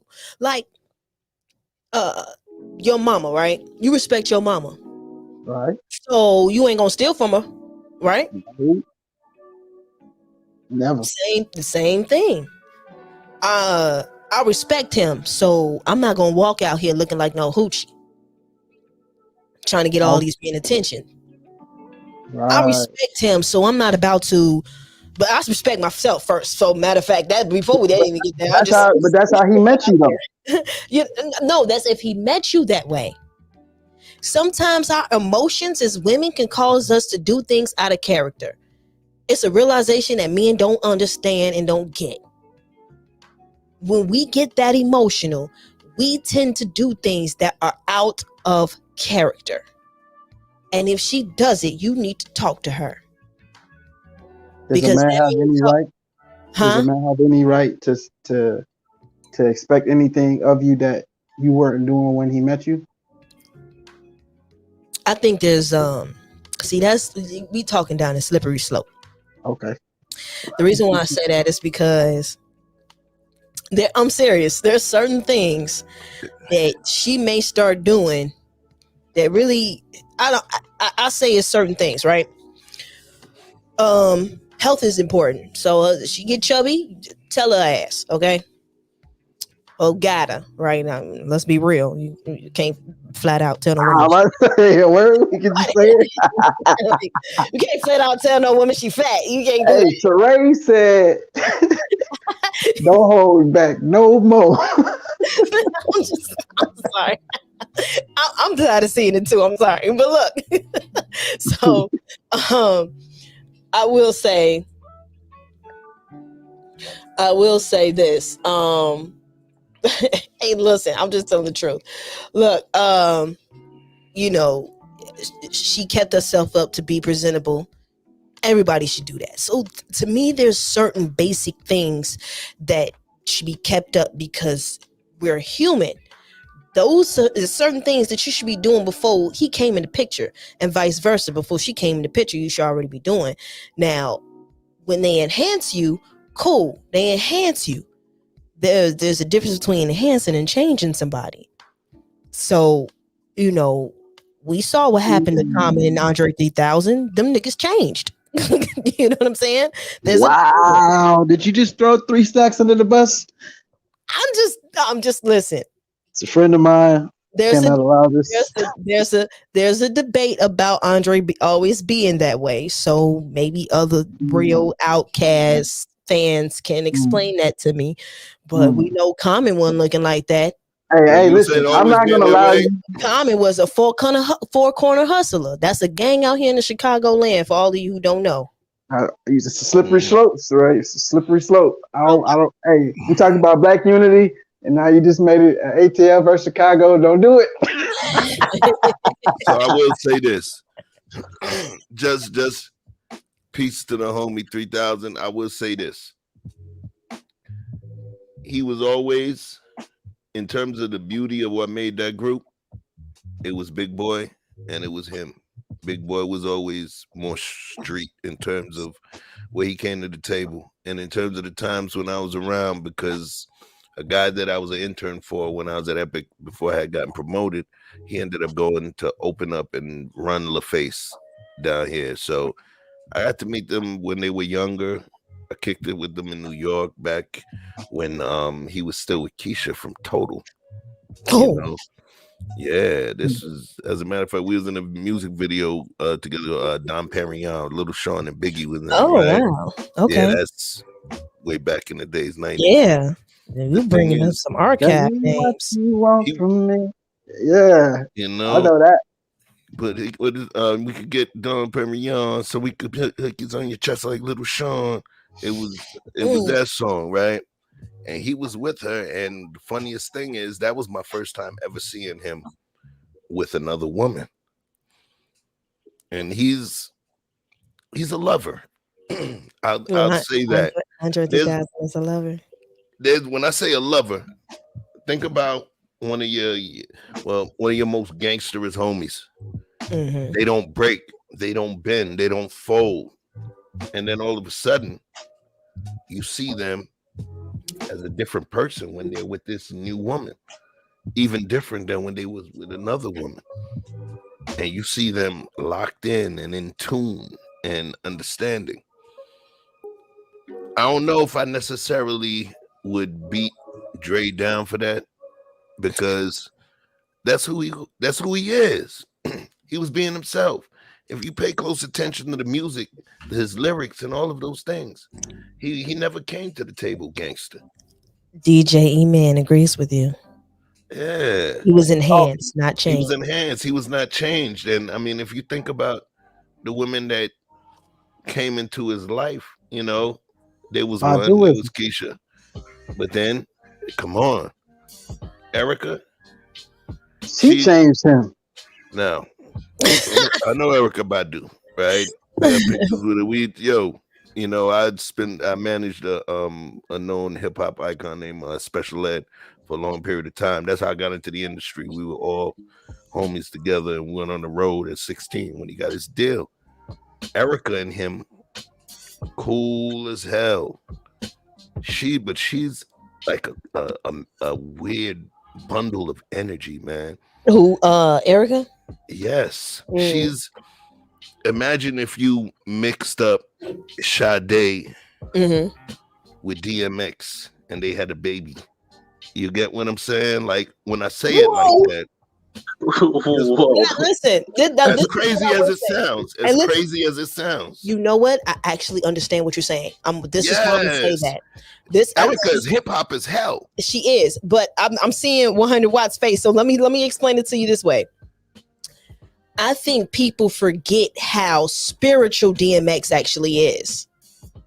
And because they forget that, it wouldn't make sense to say Sade and DMX. But DMX is just a rough spiritual person. And Sade is a soft and sensual, mature spiritual person. And Erykah Badu is soft, but she got some edge. Let's be real. And she's a spiritual person. I've been Come on now. around her, bro. Erica Wright. Listen to me, my brother. I get it. When I first heard it, that's some get it. personal knowledge. She's a gangster, bro. Yeah. I want Stop you calling to her think bro. about. Yep. I want. No, I want you to understand her. The children of her three. The fathers of her three children. Right. She's a special kind of energy. She used to date it's one Andre gangster rapper. 3000, J Electronica, and DOC. There you go. All right. Yo, like J Electronica is like your favorite rapper's favorite rapper. Mm-hmm. You know what I'm saying? The only super group that Jay-Z ever claimed to be a part of, J Electronica was one of the members of that group. Erica is a special person. She's a beautiful person. Her energy is dope. When I said the DMX part, I was maybe exaggerating just to show the level of gangster she brings to the table. Yeah. You know what I mean? But she's edgy as hell. I got what you're saying because, like I said, he's still spiritual. He had a soft side. I mean, if you seen him on the episode he did with Iyanla Vanzant, if you saw when he was any interview he did with the Breakfast Club, he would have them pray before they even started the interview sometimes, and he would still be high as hell. But he came in with that energy of being a spirited guy. So I get what he's saying because I think, and then let's just talk about DMX real quick because I think a lot of times some people, DMX is an example of what happens when the streets raise a baby that probably could have been, listen, like, ain't no telling what DMX would have been if he would have had the right guidance. Seriously. Like, cause he had the mentality of he was a rough rider. He was a soldier. He just didn't have any guidance. And then because of that, he talks about his grandma, like, that bond. He had no fear to talk about his grandma and what she did for him. How many times do men like really let you in on knowing that side of them? DMX was something else. He was something else. And that's why I think the people cried for him the way that they did when he passed, because that casualty, it's a lot of, I ran into way too many dudes that I grew up in the city that was so smart, but did not have the right people behind them. And they just end up in the streets and they become another casualty, another statistic, another, I'd take you down the rabbit hole. Man. I got a rabbit hole for her. Okay, go ahead, Chef. What if I said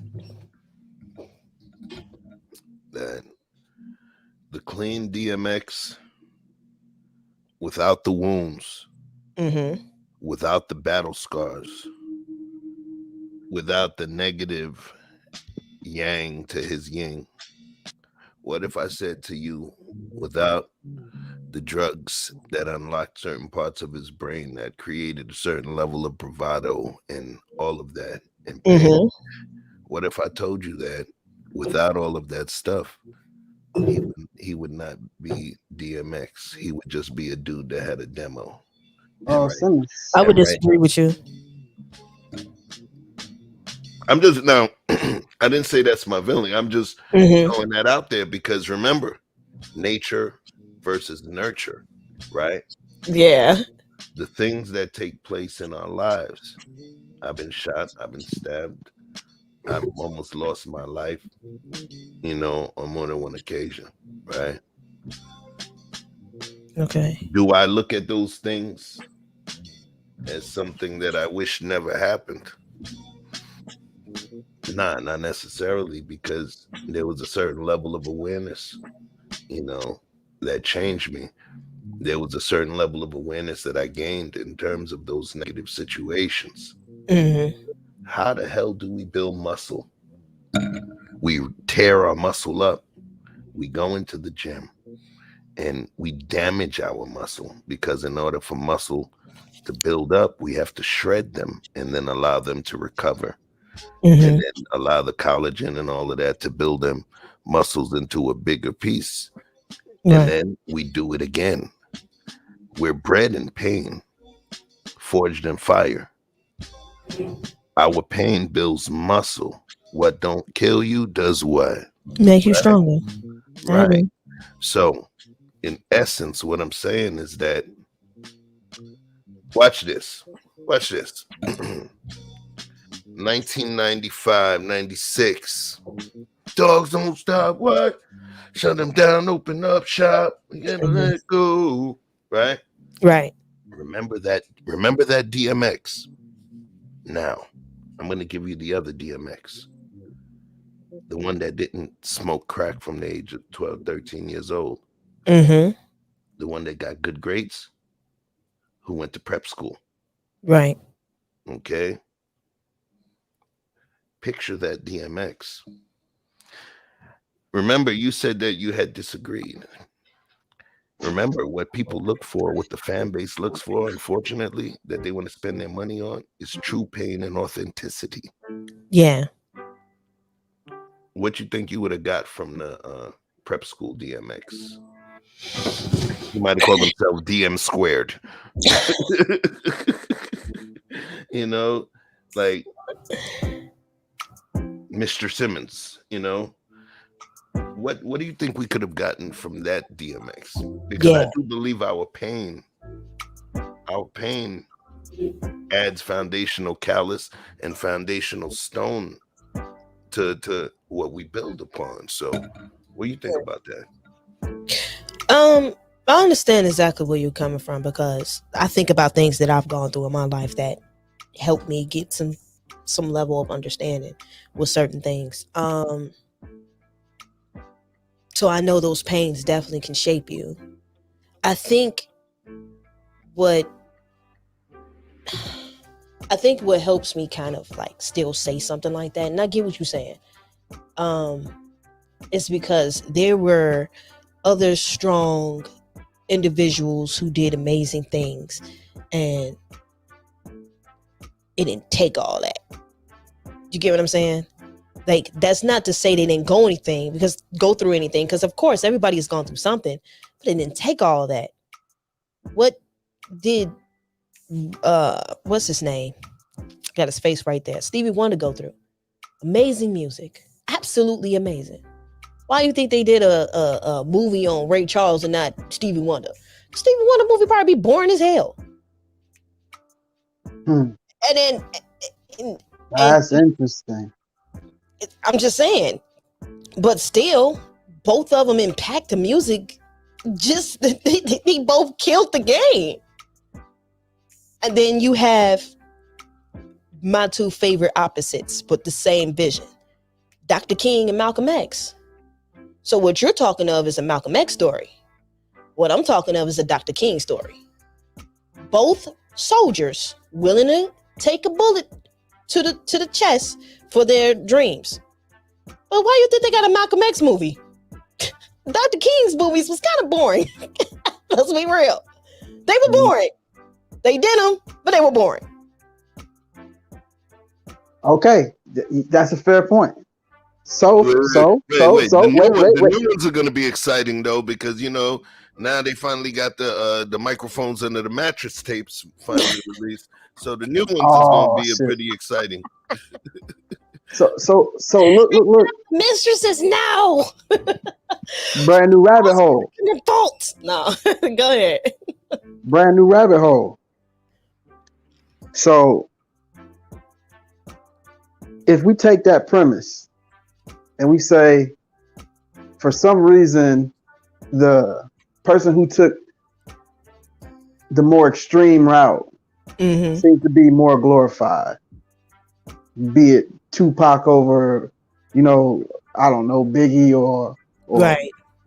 Malcolm over Martin, along with these examples. Jean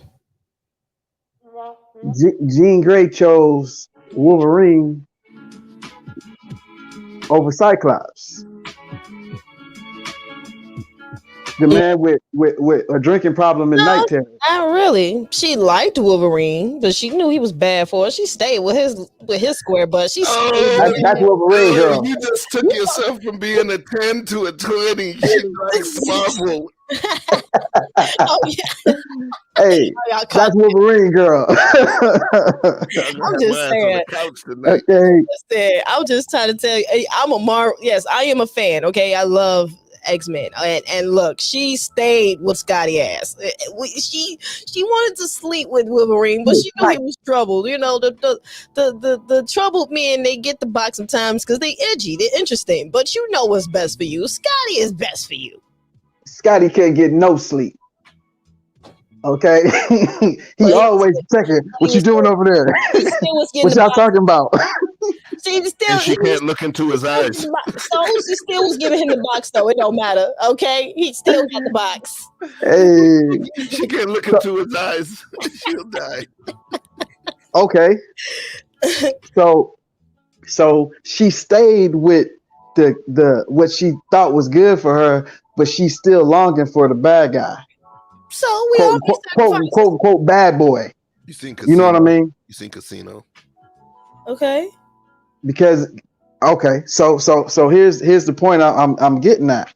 Come on, let me know something. Because if we're just talking choices,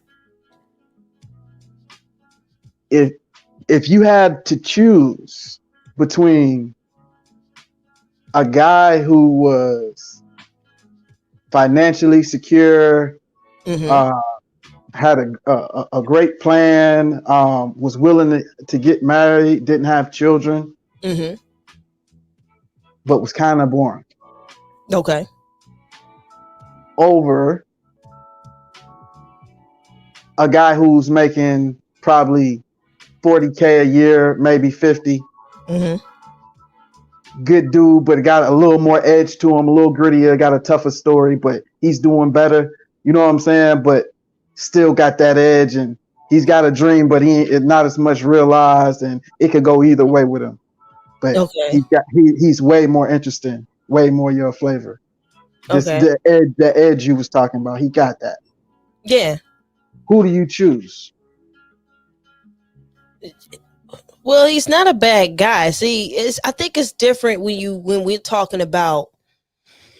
He used to be. He reformed.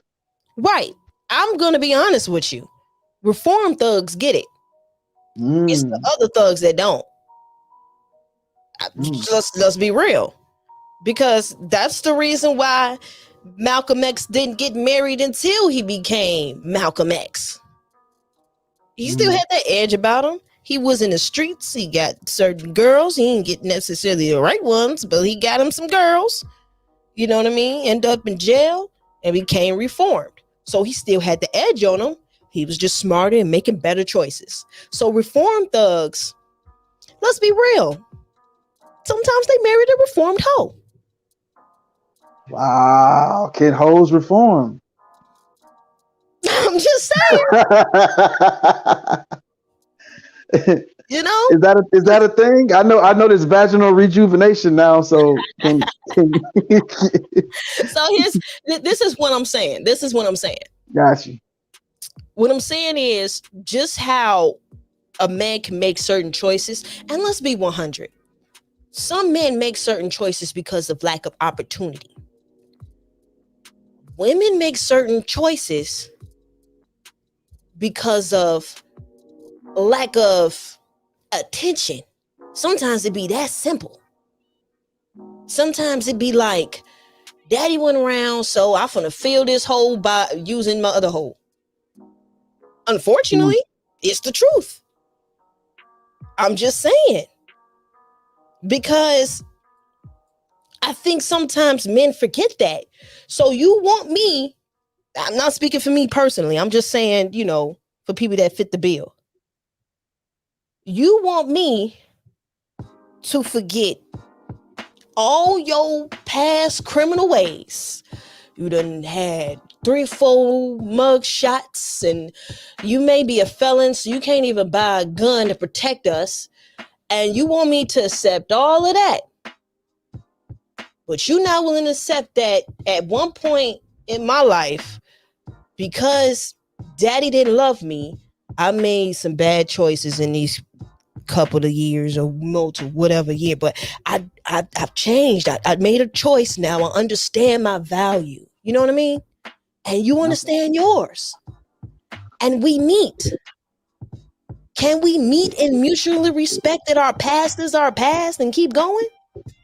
Or are you going to be mad because my emotional choices cause me to do some things that you don't respect, but your physical choices don't allow me not to respect you either?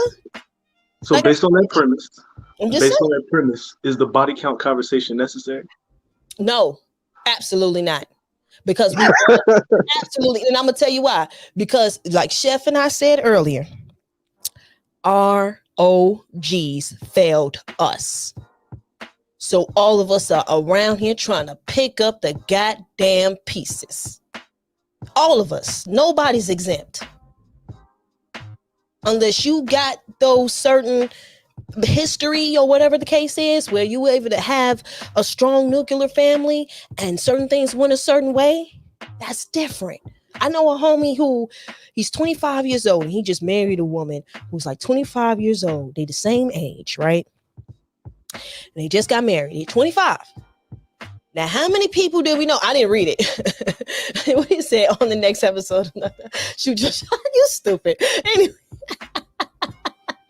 What a scared girl. Thanks. That's why I was laughing, because I know you ain't read it before you put up there. I didn't. I did not. Around class chick. Listen, thank you, Chef.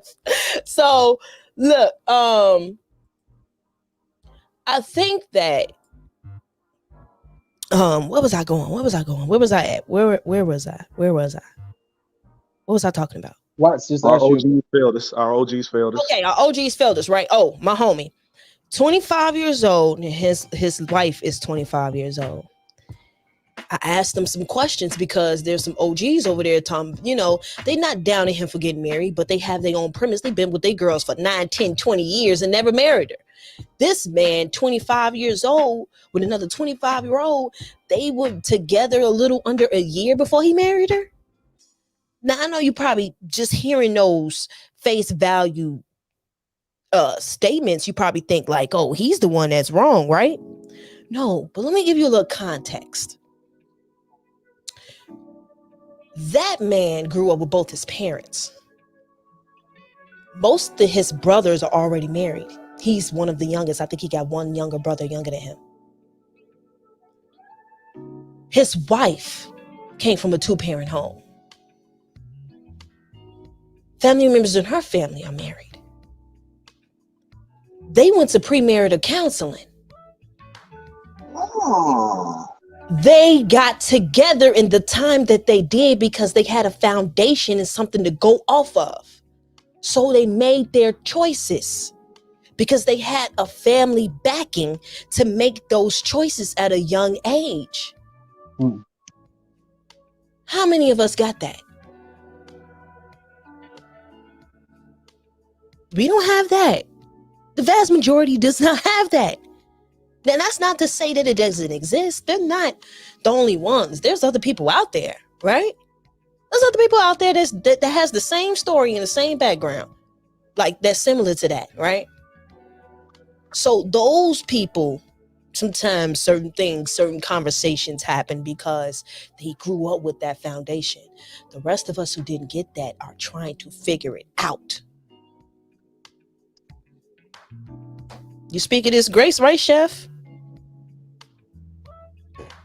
Grace is critical, man. Grace We is gotta critical. be real. Yeah. Sheree on one tonight. Y'all make sure y'all hit that like button. If you ain't hit that cash app yet, you need to stop playing. She on one tonight. Y'all need to break some bread, man. I'm telling you straight up. You know, we understand, the Nighthawks understand these late night streams. You know, and I think it's important that you guys support the cause. Real I, talk. I appreciate you guys for saying that. Where we at right now? Let me see. We had 5 We got hours. eight watching, Yeah, 21. I don't think we got everything on deck. I know we could get some more. Make sure everybody subs as well. appreciate y'all. Appreciate y'all. Sheree, let me ask you one last question, right? It's a short one. This is Okay. this is a 50-50. You ain't gotta think too deep, okay? Okay. You meet this man, right? He's perfect. I don't know your situation. I don't need to know. That's your business. Mm-hmm. Now, you got this man, he's perfect. He fit all your criteria. Mm-hmm. Y'all get married, y'all start your relationship. You 5 years in, you didn't even have any children yet. 5 years in, we didn't have children. Right. And we, Now that's not the question. oh no, I know you Now, didn't answer the question. I thought you was no, getting to. this is the question. Okay. You hit a crossroads. One thing has to die. Not both, but one.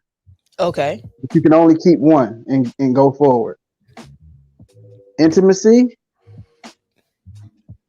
and that's includes a lot of things. That's not just sex Yeah. or purpose, like direction. Like you would just be hopeless and not sure that he would be leading you in the right direction, but you I would be wouldn't be taken care of. sure that But the you. intimacy would be perfect, intact. Okay. So which one, if you had to part with one and go on and keep this man, which one could you do without? So I would have to choose to go without him being on his purpose, or go without him giving me intimacy. Right. That's that's tough for me to answer because him being on his purpose is part of the intimacy. I know how many. I can't tell you. I can't tell you where it's been a time where I seen a dude did not talk to me because he was doing something, and I swear I was ready to hop down like a goddamn chicken in the heat. So I don't know. I don't know because they kind of go hand in hand for me. I don't Mm. even know how to say that. I don't even know how to answer that because, man, that is one of the sexiest things a man can do. Is be on his purpose but still know how to pay attention. He can say what he need to say and then come back and be gone. And then I'm like, why? And he say why? And it got something to do. Man, listen. I seen, I I was can do it. I seen, look, there was a guy, and he said this to me. And he was like, I think I'm going to stay at this particular job because I think I can evolve. I said, really? You looking to evolve? Boy, what you want to grow? Can I grow with you? Okay, so she like reformed thugs. That's what's happening right now. She like reformed thugs. That's what's happening. I see what I see it. Heard. She already said it. She I said did. them boys is in. No, I know. It's just like as I'm listening to it, it's like okay, yeah. Hey, blue collar better holler. The nerves too, but they don't. Yeah, but yeah. I respect the reform thug because they made it out the mud. Like you didn't have what I didn't have. Neither of us had any structure, and you grew out of it. Like it was so funny because with my structure, I understand that even though I did grow up with a 2-parent home, I did grow up with a mother and aunts and uncles and cousins and grandmas. That I had a village, even though my father wasn't there. I still had a village, and I understood that my mother was giving the best that she could. So I had that form of understanding. So since I had that, when I was a little misguided, I was able to come back and ram, like, cause mama gave me some knowledge, and auntie wasn't on, man, my auntie wasn't for the shit. She wasn't for it. None of it. And she's the representation of a marriage that I got to see. Her and my uncle have been married for 21 years. So I'm able to see what structure looks like. At the same time, my mama even showing me, without having a man in the house, what it looks like in her own way, right? I remember this day when I came in my auntie's house, and my uncle was home. And I came in, I said hi to my auntie. I came say hi to my auntie, and I was about to go run and play with my cousins without saying anything to my uncle. And my mom stopped me and she said, "You go say hi to your uncle. You respect the man of the house. You go say hi to him." Now, my mama didn't have no man in the house, but she let me know how it goes. Mm. So I was able to see it regardless. You get what I'm saying? So my uncle, and it's probably my auntie's fault, is a reformed thug. So with the example of marriage that I got, the closest family structure that I had an example of was a good girl who married the reformed thug. So I'm a good girl who is attracted to reformed thugs. They bred it what they gave me an example of. Hello. Message. Message. Nah, I feel you. I feel you on that. It's you don't want somebody. You don't want to be with somebody that's gonna be out there spraying up, shooting up the block. You know what I Not at all. mean? But you know, at least you want to make sure that he got some heat in the gun safe in What's case up, Yellow? in case some stuff pops up. What it do, Yella? What's popping, big dog? What's up, bro? Chilling, I like that chilling. cat. Yella was good. Reason to answer. I don't know. It's the same. It's to me. I don't know, because I saw my auntie not sweat my uncle. I saw her not sweat him. When he needed to take care of business, my auntie was not sweating him. What? She respected that man. She respects. They stood together. She respects that man. So I'm just attracted to the example of what I received, and I'm noticing it. Now, it probably could have been a little different. Who knows? But to be honest, sometimes opposites attract. I have another aunt who is a little rough. She's married, 22 years, but her husband is the square, the L7, I suppose. Right? Civilian. Sometimes those opposites attract, and I think it's as long as ultimately you're good people. I really do believe that it's ultimately as long as you two are good people, it's okay.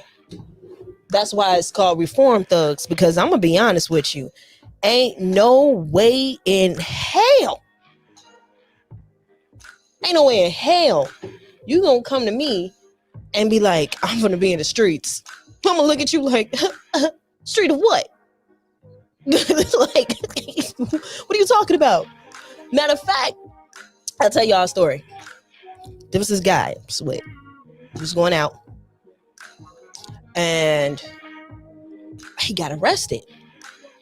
And I looked him dead in his eyes and I said, I'm gonna tell you right now, I'm not one of them girls that's gonna wait on you while you do your bid. Mm. Now, I like you.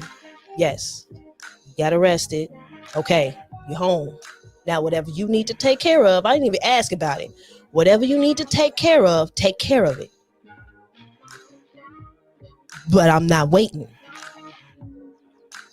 He got locked up for real. A few weeks later, that was the end of that relationship. Damn. What made you say you're not gonna wait? What informed that decision? What you mean? No, I mean, she said, "What you mean?" Maybe? I'm just saying, what was the thing that you think taught you the idea that wasn't okay to wait for a man While he's in jail? while he's in jail, in particular? Well, like I said, I had my structure, though it may not have been the best, it was a pretty good one. We pretty well-rounded people over here. We make our mistakes like everybody else. Of course. Hey, it is what it is, Yella. I don't know what to tell you.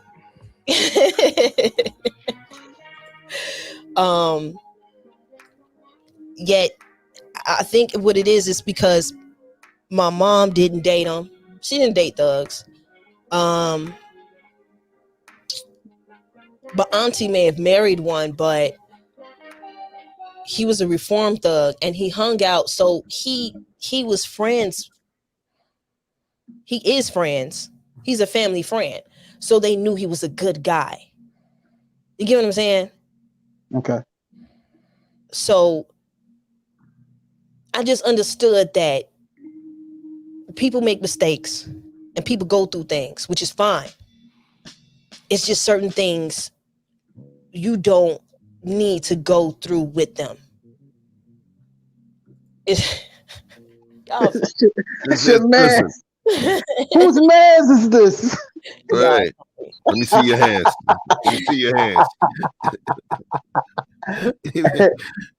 Some hash browns. Okay, yeah, Waffle House. Chop cover smothered. But look, so it's crazy, man. But I do understand where you're coming from, and I appreciate your level of honesty because everybody's not built for that. You know, one of my homeboys, he was going to be going up for a bid, and he was going to be doing the 3 to 5. Oh, hell no. And he broke up with his girl. Mine was only 2 years. What's the longest? What's the longest you think you could wait? Look, I just told you he was doing only 2 years. Could you wait 1 year? I think for me, this is transparency. I think for me, it depends on why you're going to jail. I was defending your honor. That's different. That's why I said it depends on he was not going to jail for some honorable stuff. Okay, so intent matters. Did any of the proceeds from that dishonorable stuff make your dinners a little more robust, or your gifts a little better, or your mode of conveyance or travel a little better? Did it, with any perfumes or anything that illicit proceeds made the relationship a little more comfortable? No. Okay. So he wasn't even doing it right. I wasn't gonna say it, but you said it. Sneaker money. Okay. She said, "Boy, this is a losing battle, boy. I am tapping out." Can't even do it right. That's not to say, you know what I mean? I'm just saying, like, if I wanted to be dumb, I couldn't. Like, he didn't even give me that. I couldn't even be dumb. I didn't have the ability to be dumb. I didn't have a good reason to be dumb. They go judge that mic in the back. He has got his mouth wide open. I'm about to bring up Jedi Mike. Oh, snap, Jedi Mike. Hey, Jedi. How you doing? Oh, that's not the real Jedi. That ain't the real Jedi Mike, because the Jedi Mike that I know got the dope blazer with the lapel and then the flat top and the Teddy Riley is on point. This is not somebody kidnapped the Jedi Mike. What is this? Who is this? You're an imposter. Blink at the end of distress. Right. I'm just trying something new. I'm just trying something new for a minute. I'm gonna grow it back. The top is coming back. It's gonna He come giving back. he giving us the rough look. You know how it is. He went from the Yeah, it's the clean. winter. It's winter's here. Right, It's also right. like I'm in the East Coast. We just got snowed in, so I'm trying to go to Where my you at, barber bro? in the next few days. But we're snowed in. So Where you at, Mike? Did your power get knocked out? no, the power's still good, as you can tell. What Yeah. state you in, Mike? I'm in Virginia. Oh, damn. Okay, so it's two of y'all. All right. Yeah, We on yeah. the watch. 100. He's in my hometown. Bad news. You a bad news dude? No, It's crazy. It's 157. crazy how these YouTube streets will find two people from the same fucking city. I know, right? Crazy. We The just same way every time we hop on these panels and Charae be shouting out OG Patrice and Yella as they Chicago natives. Hell yeah! What you think? It's always interesting to see that. Speaking of, hey Yella. Yeah. Y'all know what time it is. Shot time to build.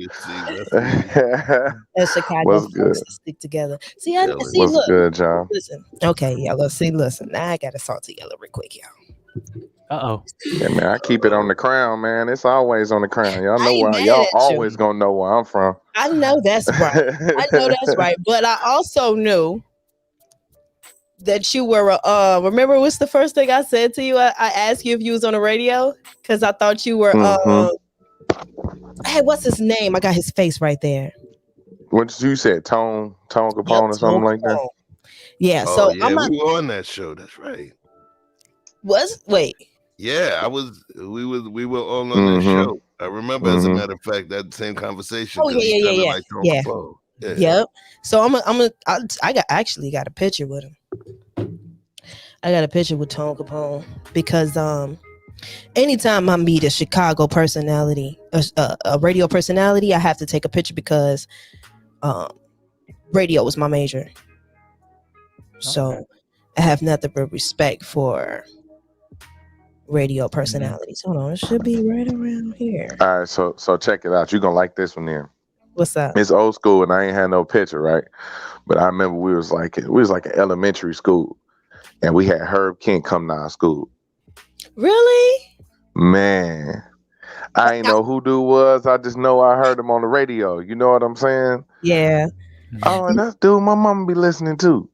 Yeah, exactly. So I didn't really know who he was either. I met him. I got a picture with him too. I met him, and here it is. It's kind of dark.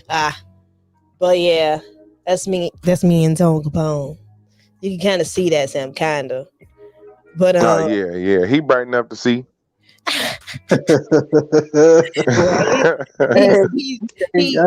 We doing all right.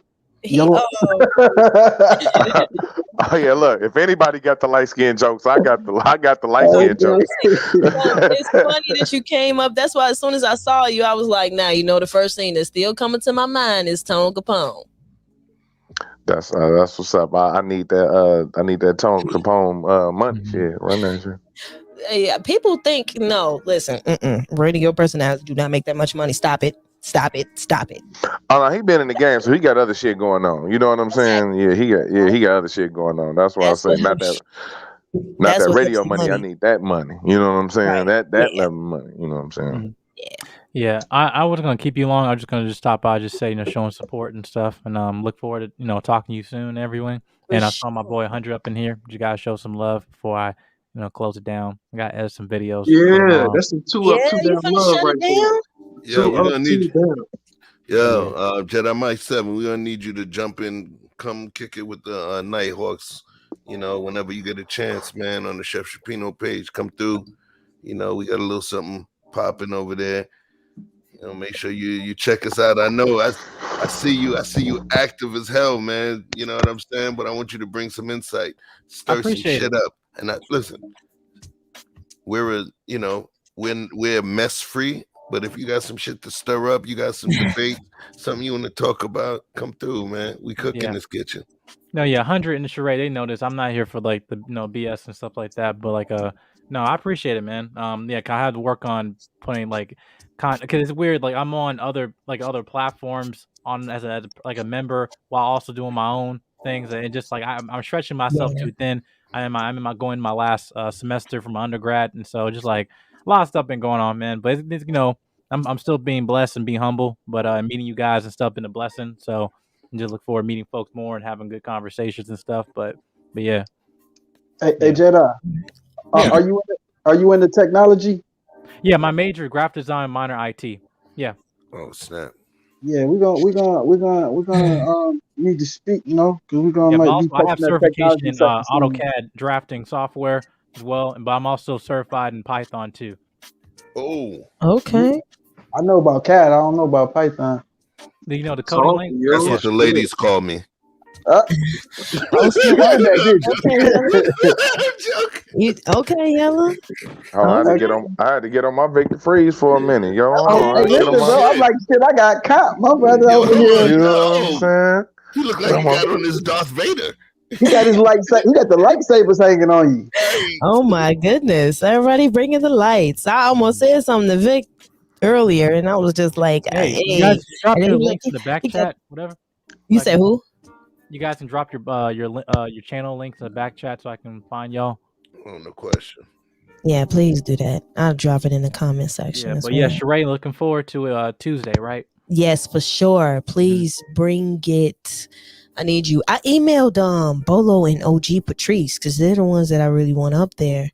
Um, I don't think neither of them gotten back to me yet. So, um, hopefully they get back to me tomorrow. So we'll see. But yeah, you guys are more than welcome to come because it's. I think I told Chef earlier. It's about bridging the gap. We're bridging the gap between the youth and the elders, because obviously there's some miscommunication. There's some issues. There's some things that needs to be taken care of, and we Big need to miscommunication. Big. we need to talk. We need to talk. Yeah, and I can help bridge the gap too because I'm an immature elder. I still don't know how to act my age. Real talk. On August 3rd, 2022, I'm gonna be 50, right? Oh wow. Yeah, Wow. man. But Yeah. I don't feel it. I don't dress it, and one of my fears is that I don't want to be that 78-year-old dude with the Adidas tracksuit. You get what I'm saying? But the thing Yeah. is, I'm not trying to, and don't get it twisted. I get suited and booted, and I like a nice eclectic mix of how I move. But I just wonder, like, damn, when is it gonna be that time when I feel this vibe? I'm, trying to figure it out. I'm trying to figure it out. But the thing is, because I find myself in that limbo zone, I'm still able to communicate, I think, effectively with both sides. I get what you're saying. You get where I'm coming from? So, Yeah. while I still have that capability, then I guess that's my ministry. I don't always believe that your purpose is that lofty goal at the summit of the mountain that you're looking for. Sometimes your purpose was your actual journey and what you've impacted in that ecosystem on your way, trying to find that thing that you thought was your purpose. I get Yeah, that. but it's regardless whether you communicate, it's just the whole thing of whether we're gonna like the younger generation is listening. That's a whole nother thing. So, which we'll talk about. Yeah, man, let's build. Let's get it. Yeah. Yeah, but Yeah, I put the link to my stuff in the back so you guys. But yeah, but also my Instagram is the same as my YouTube channel link, so you guys want to communicate in the back end, just let me know. Yeah, Sheree, she can give you my information or something like that. But yeah. Yeah, I'm dropping these links right now. But yeah, Hey, but I'm gonna I go get some rest, y'all. I You just can give subbed me on their you, link Mike. as You well good? to that channel if you like. I'm dropping them in there so people can follow you guys. As a matter of fact, I'm subbing on both my personal and this one too. You might have 3 in a minute. Yeah. Hey, before you get off, Mike, hear this, and I'm gonna probably like let this be my last input on this convo because we can pick it up some other time. But I kind of wanted to wrap on this because it kind of ties it all in a bow, all the things we were talking about from the gang culture all the way down to the relationships, and you saying reform thugs uh, are preferable if they've already made that turn, because of how relatable they are. You know what I'm saying? And because they have the edge and the intrigue and all of the other things that some of those other guys who have been on their purpose the whole time may not have taken the time to acquire some of those other intangibles. So my question to the panel would be this: we're talking about DMX. One of the things he had was pit bull dogs. He loved dogs. We all love dogs, but the question would be, would you take in what they call a rescue dog, a dog that may have been once abused? I mean, I know it's my family. We take rescues. I mean, if you're, I think metaphorically, what you're trying to talk about, where you take someone that's damaged, trying to heal them. In a way, don't break it down yet. Okay. You can't listen. You can't. He's trying to unrabbit the rabbit hole. It's kind of like, but I feel Jedi, because it's almost like when somebody be like, they'll say, I got something to tell you. Never mind. That's that feeling. Like, don't do that. Look, don't drop those things, man. Skip straight to it. Exactly. What I'm referring to. Okay, but what I'm referring to is one of these reform thugs would be the equivalent to a rescue dog, symbolically, because it would take someone with a big heart and an understanding of how rescue dogs work, and that, you know what I mean, there's gonna be certain triggers, and it's gonna be a acclimation period, and to convince somebody to take on that task is hard. So what we're doing over there on the SIP is talking to the next generation that's coming up, trying to prevent some of the things that would normally be the damaging factors, the trigger points, before they even get set. But there's a whole nother generation that's between Chef's generation and Watt's generation, that their fathers are gone or were gone, and that gang culture hit them hard, and the dope culture hit them hard, and all of that. What do we do with these people who are still the future of America? You know he's gonna have an answer for why you still going. Now you want him to answer, or? Yeah, that's the question. Okay. What do we do with the rescue dogs? You got that look like, damn, I was trying to see. Right. You got Jedi thinking. No, so Benno, basically what I'm trying to understand what you're saying in the metaphor and try and translate it in a way that I can provide a solution that you're asking for, right? Mm-hmm. So, the whole thing you're saying about is that what the generation is that you basically say we're not spending the time to be patient with people who are the rescue dogs, because what comes with the rescue dogs comes with sometimes with trauma, comes with certain situations that might trigger them to a point where they can conform to a place. Like, for example, like dysfunction became their function. So a way that, in a point that we're trying to transition that person, what they're in terms of being in a space where it's now peace. That's into someone who consistently saw dysfunction. They're going to basically go through withdrawals, trying to conform back to that process, to that place, right? Right. So so you're asking what the younger generation should be doing with that? I mean, all of us as a collective. Everybody. The one thing is that we become impatient as a people. We don't. That's the easy answer. In script it said the patient spirit is better than the proud spirit. We're too prideful. So as we don't want to spend the time to actually work with folks. We take shortcuts, right? And I think the point that is that in the situations that, especially look as Black people as a culture or just as people, we're one of the most resilient people on the face of the planet, but yet we don't act like it. Mentally, we'd like to be in spaces where we want to stay in a mindset. Oh, well, I can't do this, I can't do that. And sometimes mistaking their life lesson It's not life. The like the situation they probably were born into in life, whatever, was actually not a life sentence, but a life lesson. So I think when people like got to realize that. I think we just become impatient as a culture, and that's my answer to you. Life sentences versus life lessons. Mm-hmm. Because the situation, like, yeah, you can't, like, regardless of people with situations what they're born into, right? I mean, they can say that's like okay, a lesson in terms of like where they come from, teach them about being resilient as a person, not creating excuses for themselves, and also just being accountable. In that, even though you're not a byproduct of your environment, you be also a byproduct of your choices, right? Your choices I think have greater outcomes than the wherever situation you were born into. For sure. Yeah, I hope that was the answer for you. Yeah, a quick one. Yeah, that's deep, brother. Appreciate your insight. Yeah, man. But no, I would love this. Continue on more about this too. But yeah, man, I'm gonna sign off though. But I got you guys the links and everything. But yeah, we'll talk soon.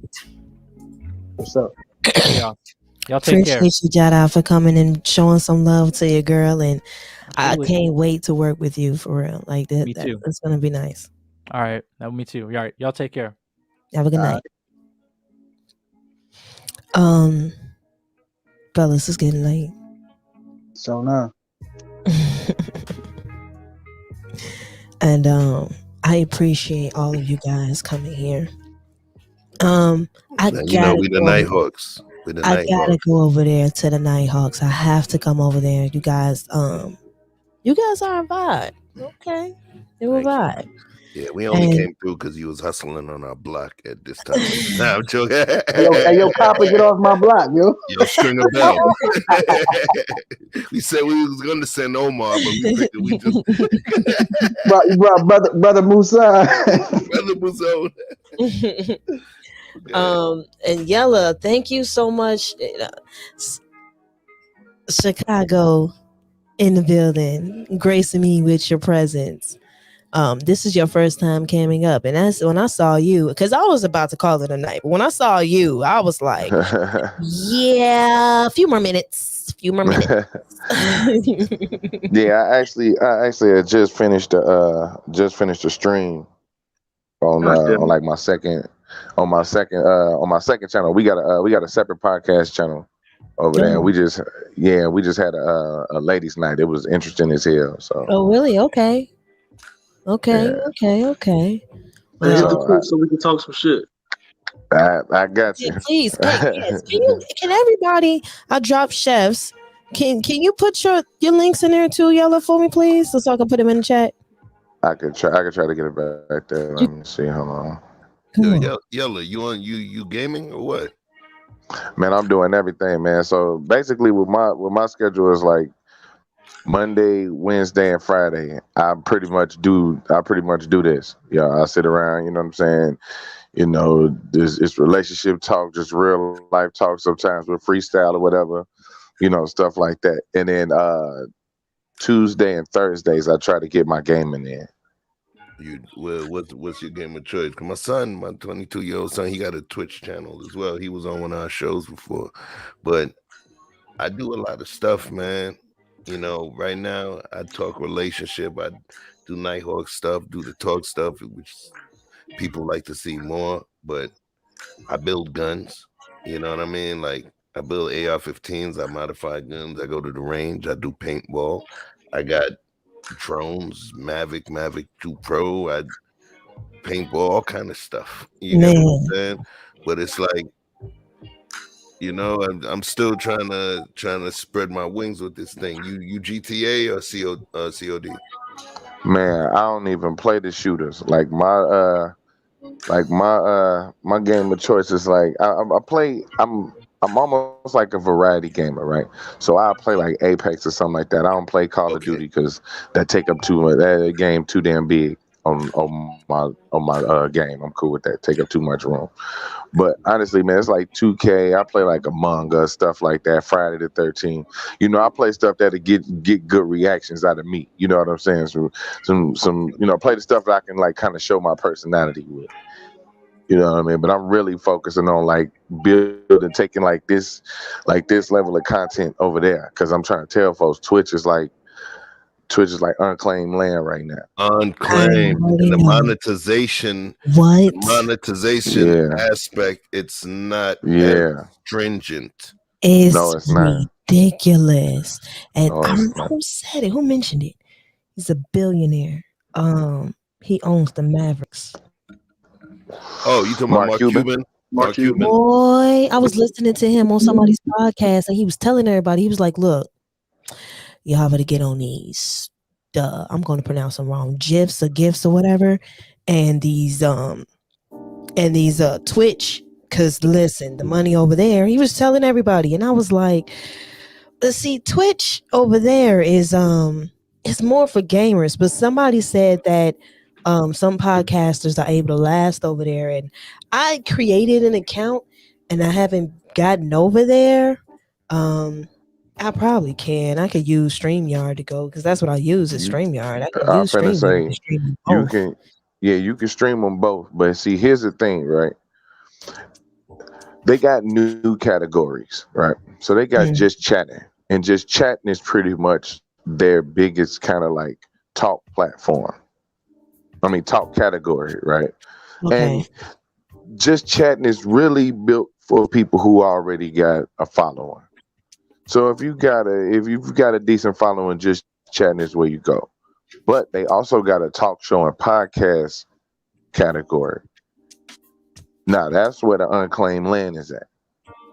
I mean, like, no, I'm talking about not even gaming. Like people think it's gaming. It's so much other stuff going on Twitch right now. Like I was telling them right now, it's a chick right now. I ain't gonna show you, but it's a chick right now licking ear-shaped microphones that got 10,000 fans in her chat right now. Wait. Say that one more time. I'm sorry. I'm gonna say it one more time. Yes, please do. It's some chick right now. I'm looking at the camera. It's some chick right now with 10,000 viewers in her chat while she licked ear-shaped microphones. Oh, I gotta get me some microphones. It's called ASMR. Oh, ASMR. Oh, you got the wrong mic. Okay. That's what we've been doing wrong the whole time. Okay. Now, when I say she got that right, the just chatting section is, it's like it'll be anywhere from like 90K to 100K people in there, right? The podcast and talk show section, no more than about 4,000 or 5,000. For me, that's open land. Say that one more time, DJ E-Man. Let's talk offline. Yeah, it'd be some shit. Oh, dang. Sorry, man. It was. Dang. Oh my goodness. Okay. I'm about to go. Give me some money. Hey, I'm telling you, she is the highest grossing Twitch streamer. Listen, I do know that ASMR is one of the biggest. People like that smacking noise because it's therapeutic for some people, so they like to hear certain things and for things to come to the ear. Sometimes they just like for you to do this, and make little noises or whatever and whatnot. And I'm not necessarily somebody.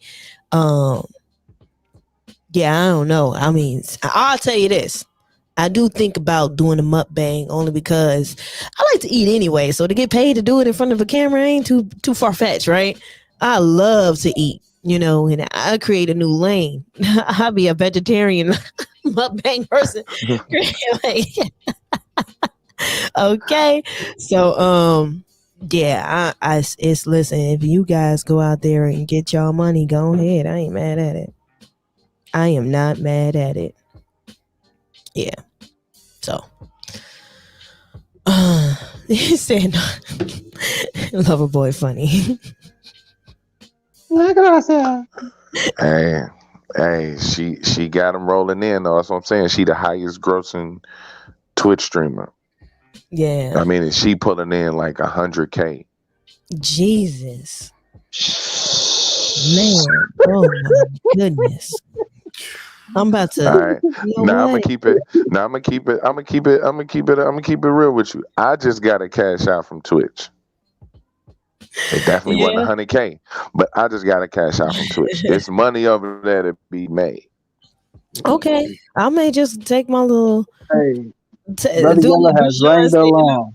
I'll do what Rashawn said. I'm gonna go over there, sip my wine on Twitch. Okay. I'm telling you, Oh my god. and I ain't even Okay. finna. I ain't even finna go into it. But I'm talking about like hot tubs and all types of shit is going on over in Twitch land. Okay. Right, facts. Right. We're Y'all getting sending the some of link. that Twitch money. Sending the link for the double ear microphones, man. I'm telling you, that's what it's at. Yeah, put the Amazon link up. Hey, put the name of that microphone in the private chat or public chat. Everybody can get this money. So put it in the public chat. Right. Let's all make some money and Hell yeah. and truly build Black Wall Street. Okay, make these money off of these weird. I ain't gonna say that, but y'all know what I was going. And really build Black Wall Street. Okay, if y'all with me, I'm down. So yeah, I'm about to close it down, you guys. No, I am not going another hour, M3. Okay, I appreciate you being here, but no. I think I don't know what you think. Should I go to the 6 hour mark? Well, it's like 15 more minutes. I could do 15 more minutes. Yeah, you got that in you. Yeah, I got it in me. Pause. Y'all interesting too. Hey, tell her the scoop about the 6 hour mark, Chef. Who? If she don't already. Oh, yeah. So if you decide that you want to edit your videos after the fact, right? Say in YouTube Studio, the content studio, YouTube Studio. Yeah. If you go past the 6 hour mark, you're not going to be able to edit it and post inside Studio. So, for instance, let's say you were playing something in there that was copyright protected, right? Uh-huh. And there's a claim. If you run your stream past the 6 hour mark, you're not going to be able to use Studio to blur, clip it, trim it, what have you, which means you're going to end up having to go and say pull it from StreamYard and do your editing there. Yeah. So if you don't want to lose, like say if you know there's something that you have in there that might have something you want to edit, so don't go past 6. So I never use YouTube Studio to edit anyway. And so what is the benefit from that? I'll explain it to you. So watch this. Back in the day, people whose videos had content claims on them, had content strikes. It was people that stuff had to come down, which means that was content that they lost, that they had no ability to monetize without actually editing it and re-uploading it. There was people that put lawsuits in because they felt it wasn't fair. So what YouTube Studio is, everybody, once you have a YouTube account, you have YouTube Studio as well. Right. What it does is you get a notification in there that shows you when you look at your videos, it shows copyright claim. And then what they give you is actually several options. Say I used Rick Ross song about 25 seconds in my video. I get a copyright claim. Instead of me just losing monetization on that video, now in Studio, I can literally go in there and it'll show me that 25 seconds of Rick Ross's song, what it was, who owns it. I have option 1 to trim out that segment where it literally will just cut that segment out and truncate the video. That's one, so that I can have the ability to monetize that video. The other one, I have the ability to mute that segment. What? Right. I can mute that whole 25-second segment. So now you just gonna see Rick Ross. You ain't gonna hear huh. You just gonna see the video. Okay. Then I have another option that part of the beta. There's another option where you can actually, let's say me and you were talking, but we had Jay-Z playing in the background. There's an option where you can mute the music and then leave the other portions of the video. And then the other option is you can just dispute it. You can dispute it on the grounds of fair use. Okay. Transformative. Like one of my videos, I was playing Sunshine the Light by Jay-Z. I mean, by Fat Joe. Boom, boom, boom, boom. You know, and I was dancing in the whole thing. I submitted the dispute. What was the dispute? Dance video, motherfuckers. Video. Why? The whole time the music was playing, I was flipping my fedora. I was dancing. I ain't stopped dancing. Because think about it. Whenever you see those dance choreography videos with the hottest songs that are out on the radio. Right. Yeah. So thank you. Because I was thinking about shake that. Because your ass. I did think about it was I had some dancers. I interviewed them, and they had a song where they did "Mercy" from the Haley Bailey, and I muted it. I did not play it. I just played the video so everybody could see that they could dance, and then I muted the music. I muted the video because I, you know what I'm saying, want to be monetized. So I was just like, I'm not gonna do that. So, wow. So I'll tell you this. Just if you ever get claims, you can. It's okay to be more brave. You know what I'm saying? Right. As long as you do what fair use claims. If you watch my show, I create little frames in Canva, and then I'll embed videos within that frame that says fair use. It makes it transformative, and sometimes you'll end up having to flip the video. So you know, right now you see Yella, Yella. You flip it, it's gonna say Alley, right? But the thing is, the sound is gonna come through. That tricks their encoding system as well. You know what I mean? In terms of the metadata that they collect.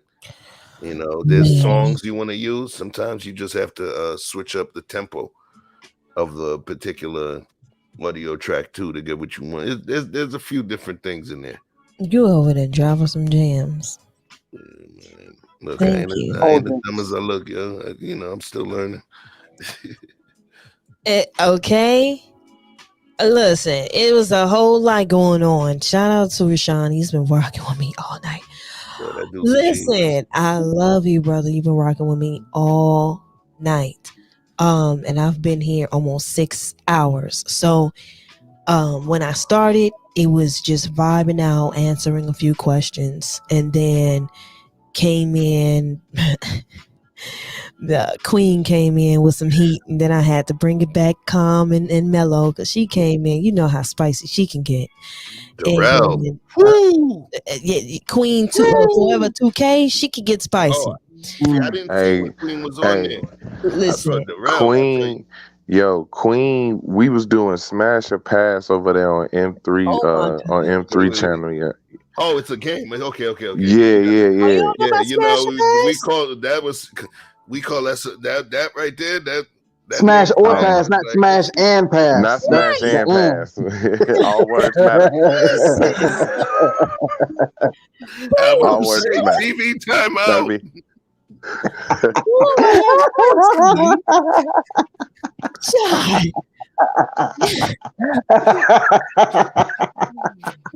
What kind of party is this? How y'all do that over YouTube? Like, wait a minute. How y'all do that over YouTube? You see how just one word just switched the whole meaning of that situation? And all words matter. Oh my God. Hey, listen, Rashawn. Listen.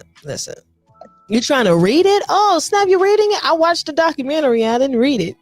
I would say, is it a good book? Tell me, because I kind of put down one of my books and I ain't pick it back up. I must not be that interested. I'll probably need to pick up another book.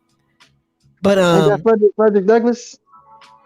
No, that's not Frederick Douglass. The Miseducation of that's dang, who is that? Golly. I got I have. Actually, I have. I have that in my Kindle. So who is that by? Let me see. I'm gonna tell y'all in a second. You guys are lit. Shout out to Chef, you Doing guys. Carter Woodson. You got it? You found No, it? I'm asking you if you're talking Carter about Carter G. Woodson. Carter Yeah, Woodson. Carter G. Yeah. Woodson. Yes. Yes. Shout out to you know, that book.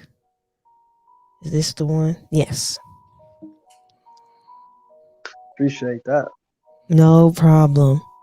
I'm definitely getting the audio version of that. Yeah, I'm definitely getting the audio of that because I listen to audiobooks because unfortunately your sister over here, she paid too much attention to some words. Um, my eyes don't Huh? like it. They don't like it at all. You talking my language now. That's all I listen to is audiobooks. I can't Yeah, do it the other way. exactly. I do audiobooks because yeah, and then I think another reason why I probably haven't been listening to audiobooks because audiobooks are much more fun in the car. They just are. Just You riding keep it around. moving. And I really ain't been going nowhere. But yeah, I do audiobooks. I got some Inyana Vincent in there. I got some Jordan Peterson in there. I got some um Mark Manson, some Trevor Noah. Oh man, the Alchemist changed my life. Um yeah. I'm even trying to educate myself about men and stuff. Look at that. Look at that. Interesting. Yeah, I listen. I read it all. I don't care. If it's there, I'm gonna get this soon. She got the cheat codes, y'all. Watch out. Hey, look, we got a lot of ground to cover because you got a lot of knowledge, a lot of stories in your head, and the whole vibe over here is extra cool. You even speak to the Appreciate tempo of the song that's playing. I it. peeped that. I've been trying to change my swag to match it. Yeah. You heard that? So you know what it is? It's the rapper in me. I used to rap and I also used to do spoken word. So this kind of music, it I love this kind of music. This real chill, laid back music. I love this. So I can even rap to this, honestly, because how much I love it, you know. So because I have that kind of vibe, I just flow right along with the instrumental. Yeah, there was one point when I had put myself on mute and I was just like hearing it. I was literally just started freestyling. I was literally freestyling one of the earlier beats he was playing. I was like, yo, what Yeah, we doing yeah, here? yeah. I love this stuff. And then I got some other ones that I took from the because this is from the YouTube audio library, and there's some just a little bit knowledge, just a little bit, but I there's some that has a little bit more hip hop than I'm looking for this.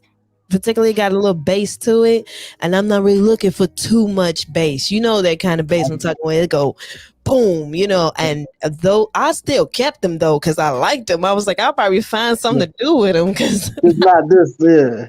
yeah, just not this. And hey, it may be because I was thinking of doing a Friday fun day where we just do anything, just shoot the shit, and I may just save it for like it's gonna be like an artistic thing. I started it when I was painting. I was painting live on the channel, and me and another artist was gonna paint, and I was thinking like maybe I could just make that an artistic night when we just since I'm an artist, let's just have some fun. And now that I'm thinking about it, I probably do something like bring those kind of beats, and if any rappers or poets or whatever want to come through, and maybe we could paint or whatever artistic you want to flow about, and let's just talk about our favorite artists, our favorite painters, our favorite whatever, and just have a good time and vibe out and have some eclectic conversations and stuff like that. Because that's always in me. I was the type of someone tell you the kind of girl I am. I'm the kind of girl that will go and see a cipher with a bunch of men standing there rapping, and I come out of nowhere and shred the room. Is that what we're doing? No, what I'm saying is that's the type I am. Ah, I said I got to see this shit. Yeah. If I had panties, they'll be wet. Yeah. I Hey, love going hey, to open mics and everything. That's my vibe. hey, I ain't trying to be like that though. But like Chicago got some of the best female rappers though. Yeah, Like, it's like, you gonna like run it. for real, for real. Like historically and all of that, like mainstream and all of that. Chicago got like some of the best female rappers. Yo, Like, y'all know about 3D Nati from New Orleans? Mm-mm. Check it out when you get a chance. 3D, You, like you mute 3D chef. graphics. Natee. She's nice with it. So Like, I can look her up on YouTube. for sure. She actually kind of getting more mainstream now. She's Yeah. legendary. Dang, you know somebody. Yeah, so I have I'm actually I don't know, Yella, you stay what you don't have to tell me of course where, but what area are you if you don't mind, you could put it in a private chat if you want to, but I have you know, okay, you know what a wild hair is? the wild hair on. I don't know. Last time I knew what a wild hair was, it was like on Stony or something like that. Okay, yeah, they did have another one. I think he said that was on Cicero actually.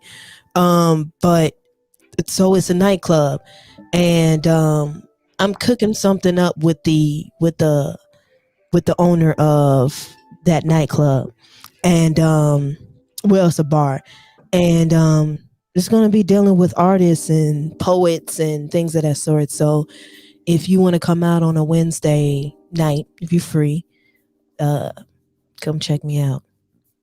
I'm Oh definitely yeah.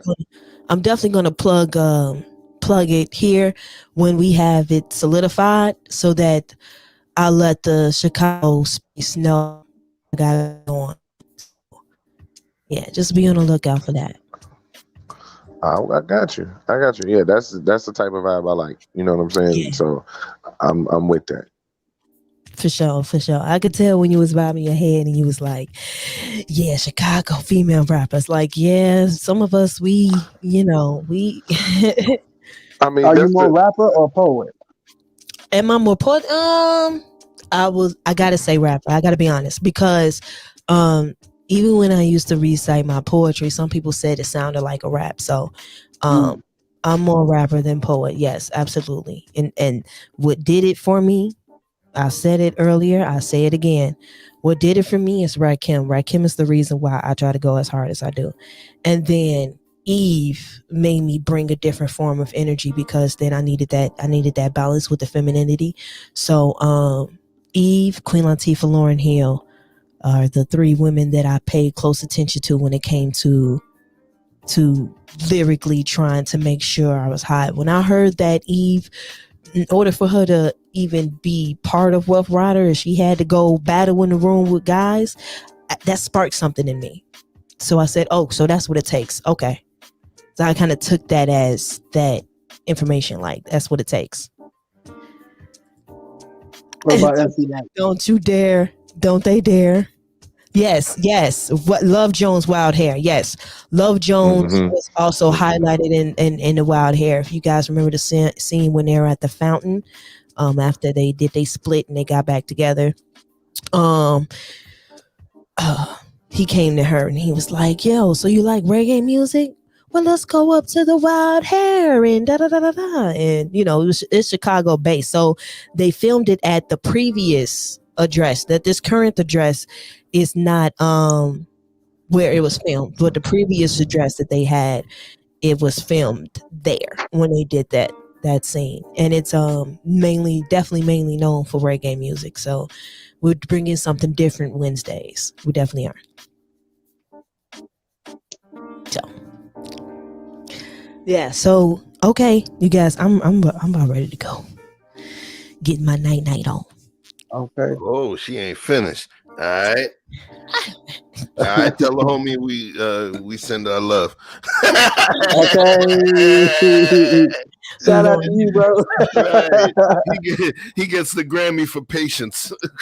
Oh my God, you I don't know. guys From this are. angle, I keep seeing her looking at a corner of the room. Oh my God. Look how happy she is. She's not single, bro. She's happy inside. Yo, she ain't got no worries right now. She's doing good. Oh my goodness. Oh Remember, my Eddie? goodness. Remember Coming to America? Aha, Aha. I'm gonna let y'all fools go so I can end my screen. Y'all killed me. All right, yes, you For guys, sure. you follow Chef and the Nighthawks, and make sure you go check out my boy's Yellow's Twitch, okay, so that he can continue to give you the game on making some extra money that we don't know about. So hey, thank you fellas for being here. I appreciate you guys. peace, love, and light. Hold it Peace. down. Wow. Salute. All right, you guys. I'm about to just switch it up and have me a nice night. Oh, are you Haitian, Loverboy Linsky? Are you Haitian? I think that's a Haitian flag. I'm starting to learn my flags. I got a Belizean friend. So I'm starting to learn some of my flags because I'll be going to the Juve and I'll be going to the fetes and all the different parties and whatnot. Okay. I'll be going to all of that. Okay. Listen. Okay, everybody bringing their flags out. I see y'all. These Caribbeans are coming out here. Yes, I love the Caribbean lifestyle. I do. Uh-oh. The chef said like that. Chef, is there something you wanted to say to me or something before I shut it down? Nah. I'm gonna say, oh yes, exactly. Okay. Which flag is this one though? I don't know this one. I'll be honest. I'm not gonna lie. All right, you guys. I want to thank you guys for being here and rocking with me as long as y'all did. Like, it is most definitely appreciated, okay? Okay? It is most definitely Trinidad, all right? Okay, everybody is rocking their flags. Let's go. I want to thank everybody who came here, who's been with me all night. I want to thank you so much. This is the longest stream I've done, and you guys, it kept me as a decent number.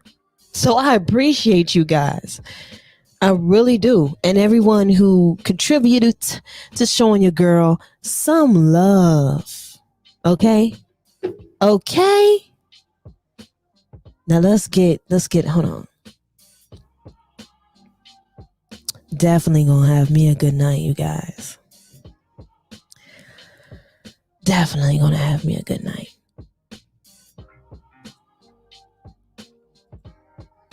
And I'm going to... Oh, you guys are EST? What time is that? What time is that, the EST? Should I bring my jazz in? I don't know.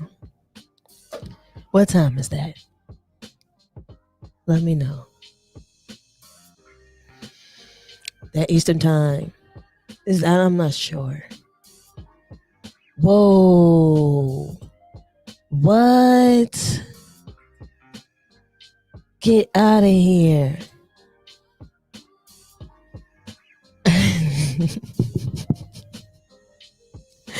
I really am.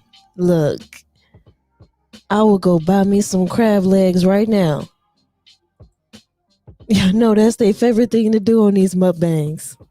It's some goddamn crab legs. All right, y'all, I'm out of here.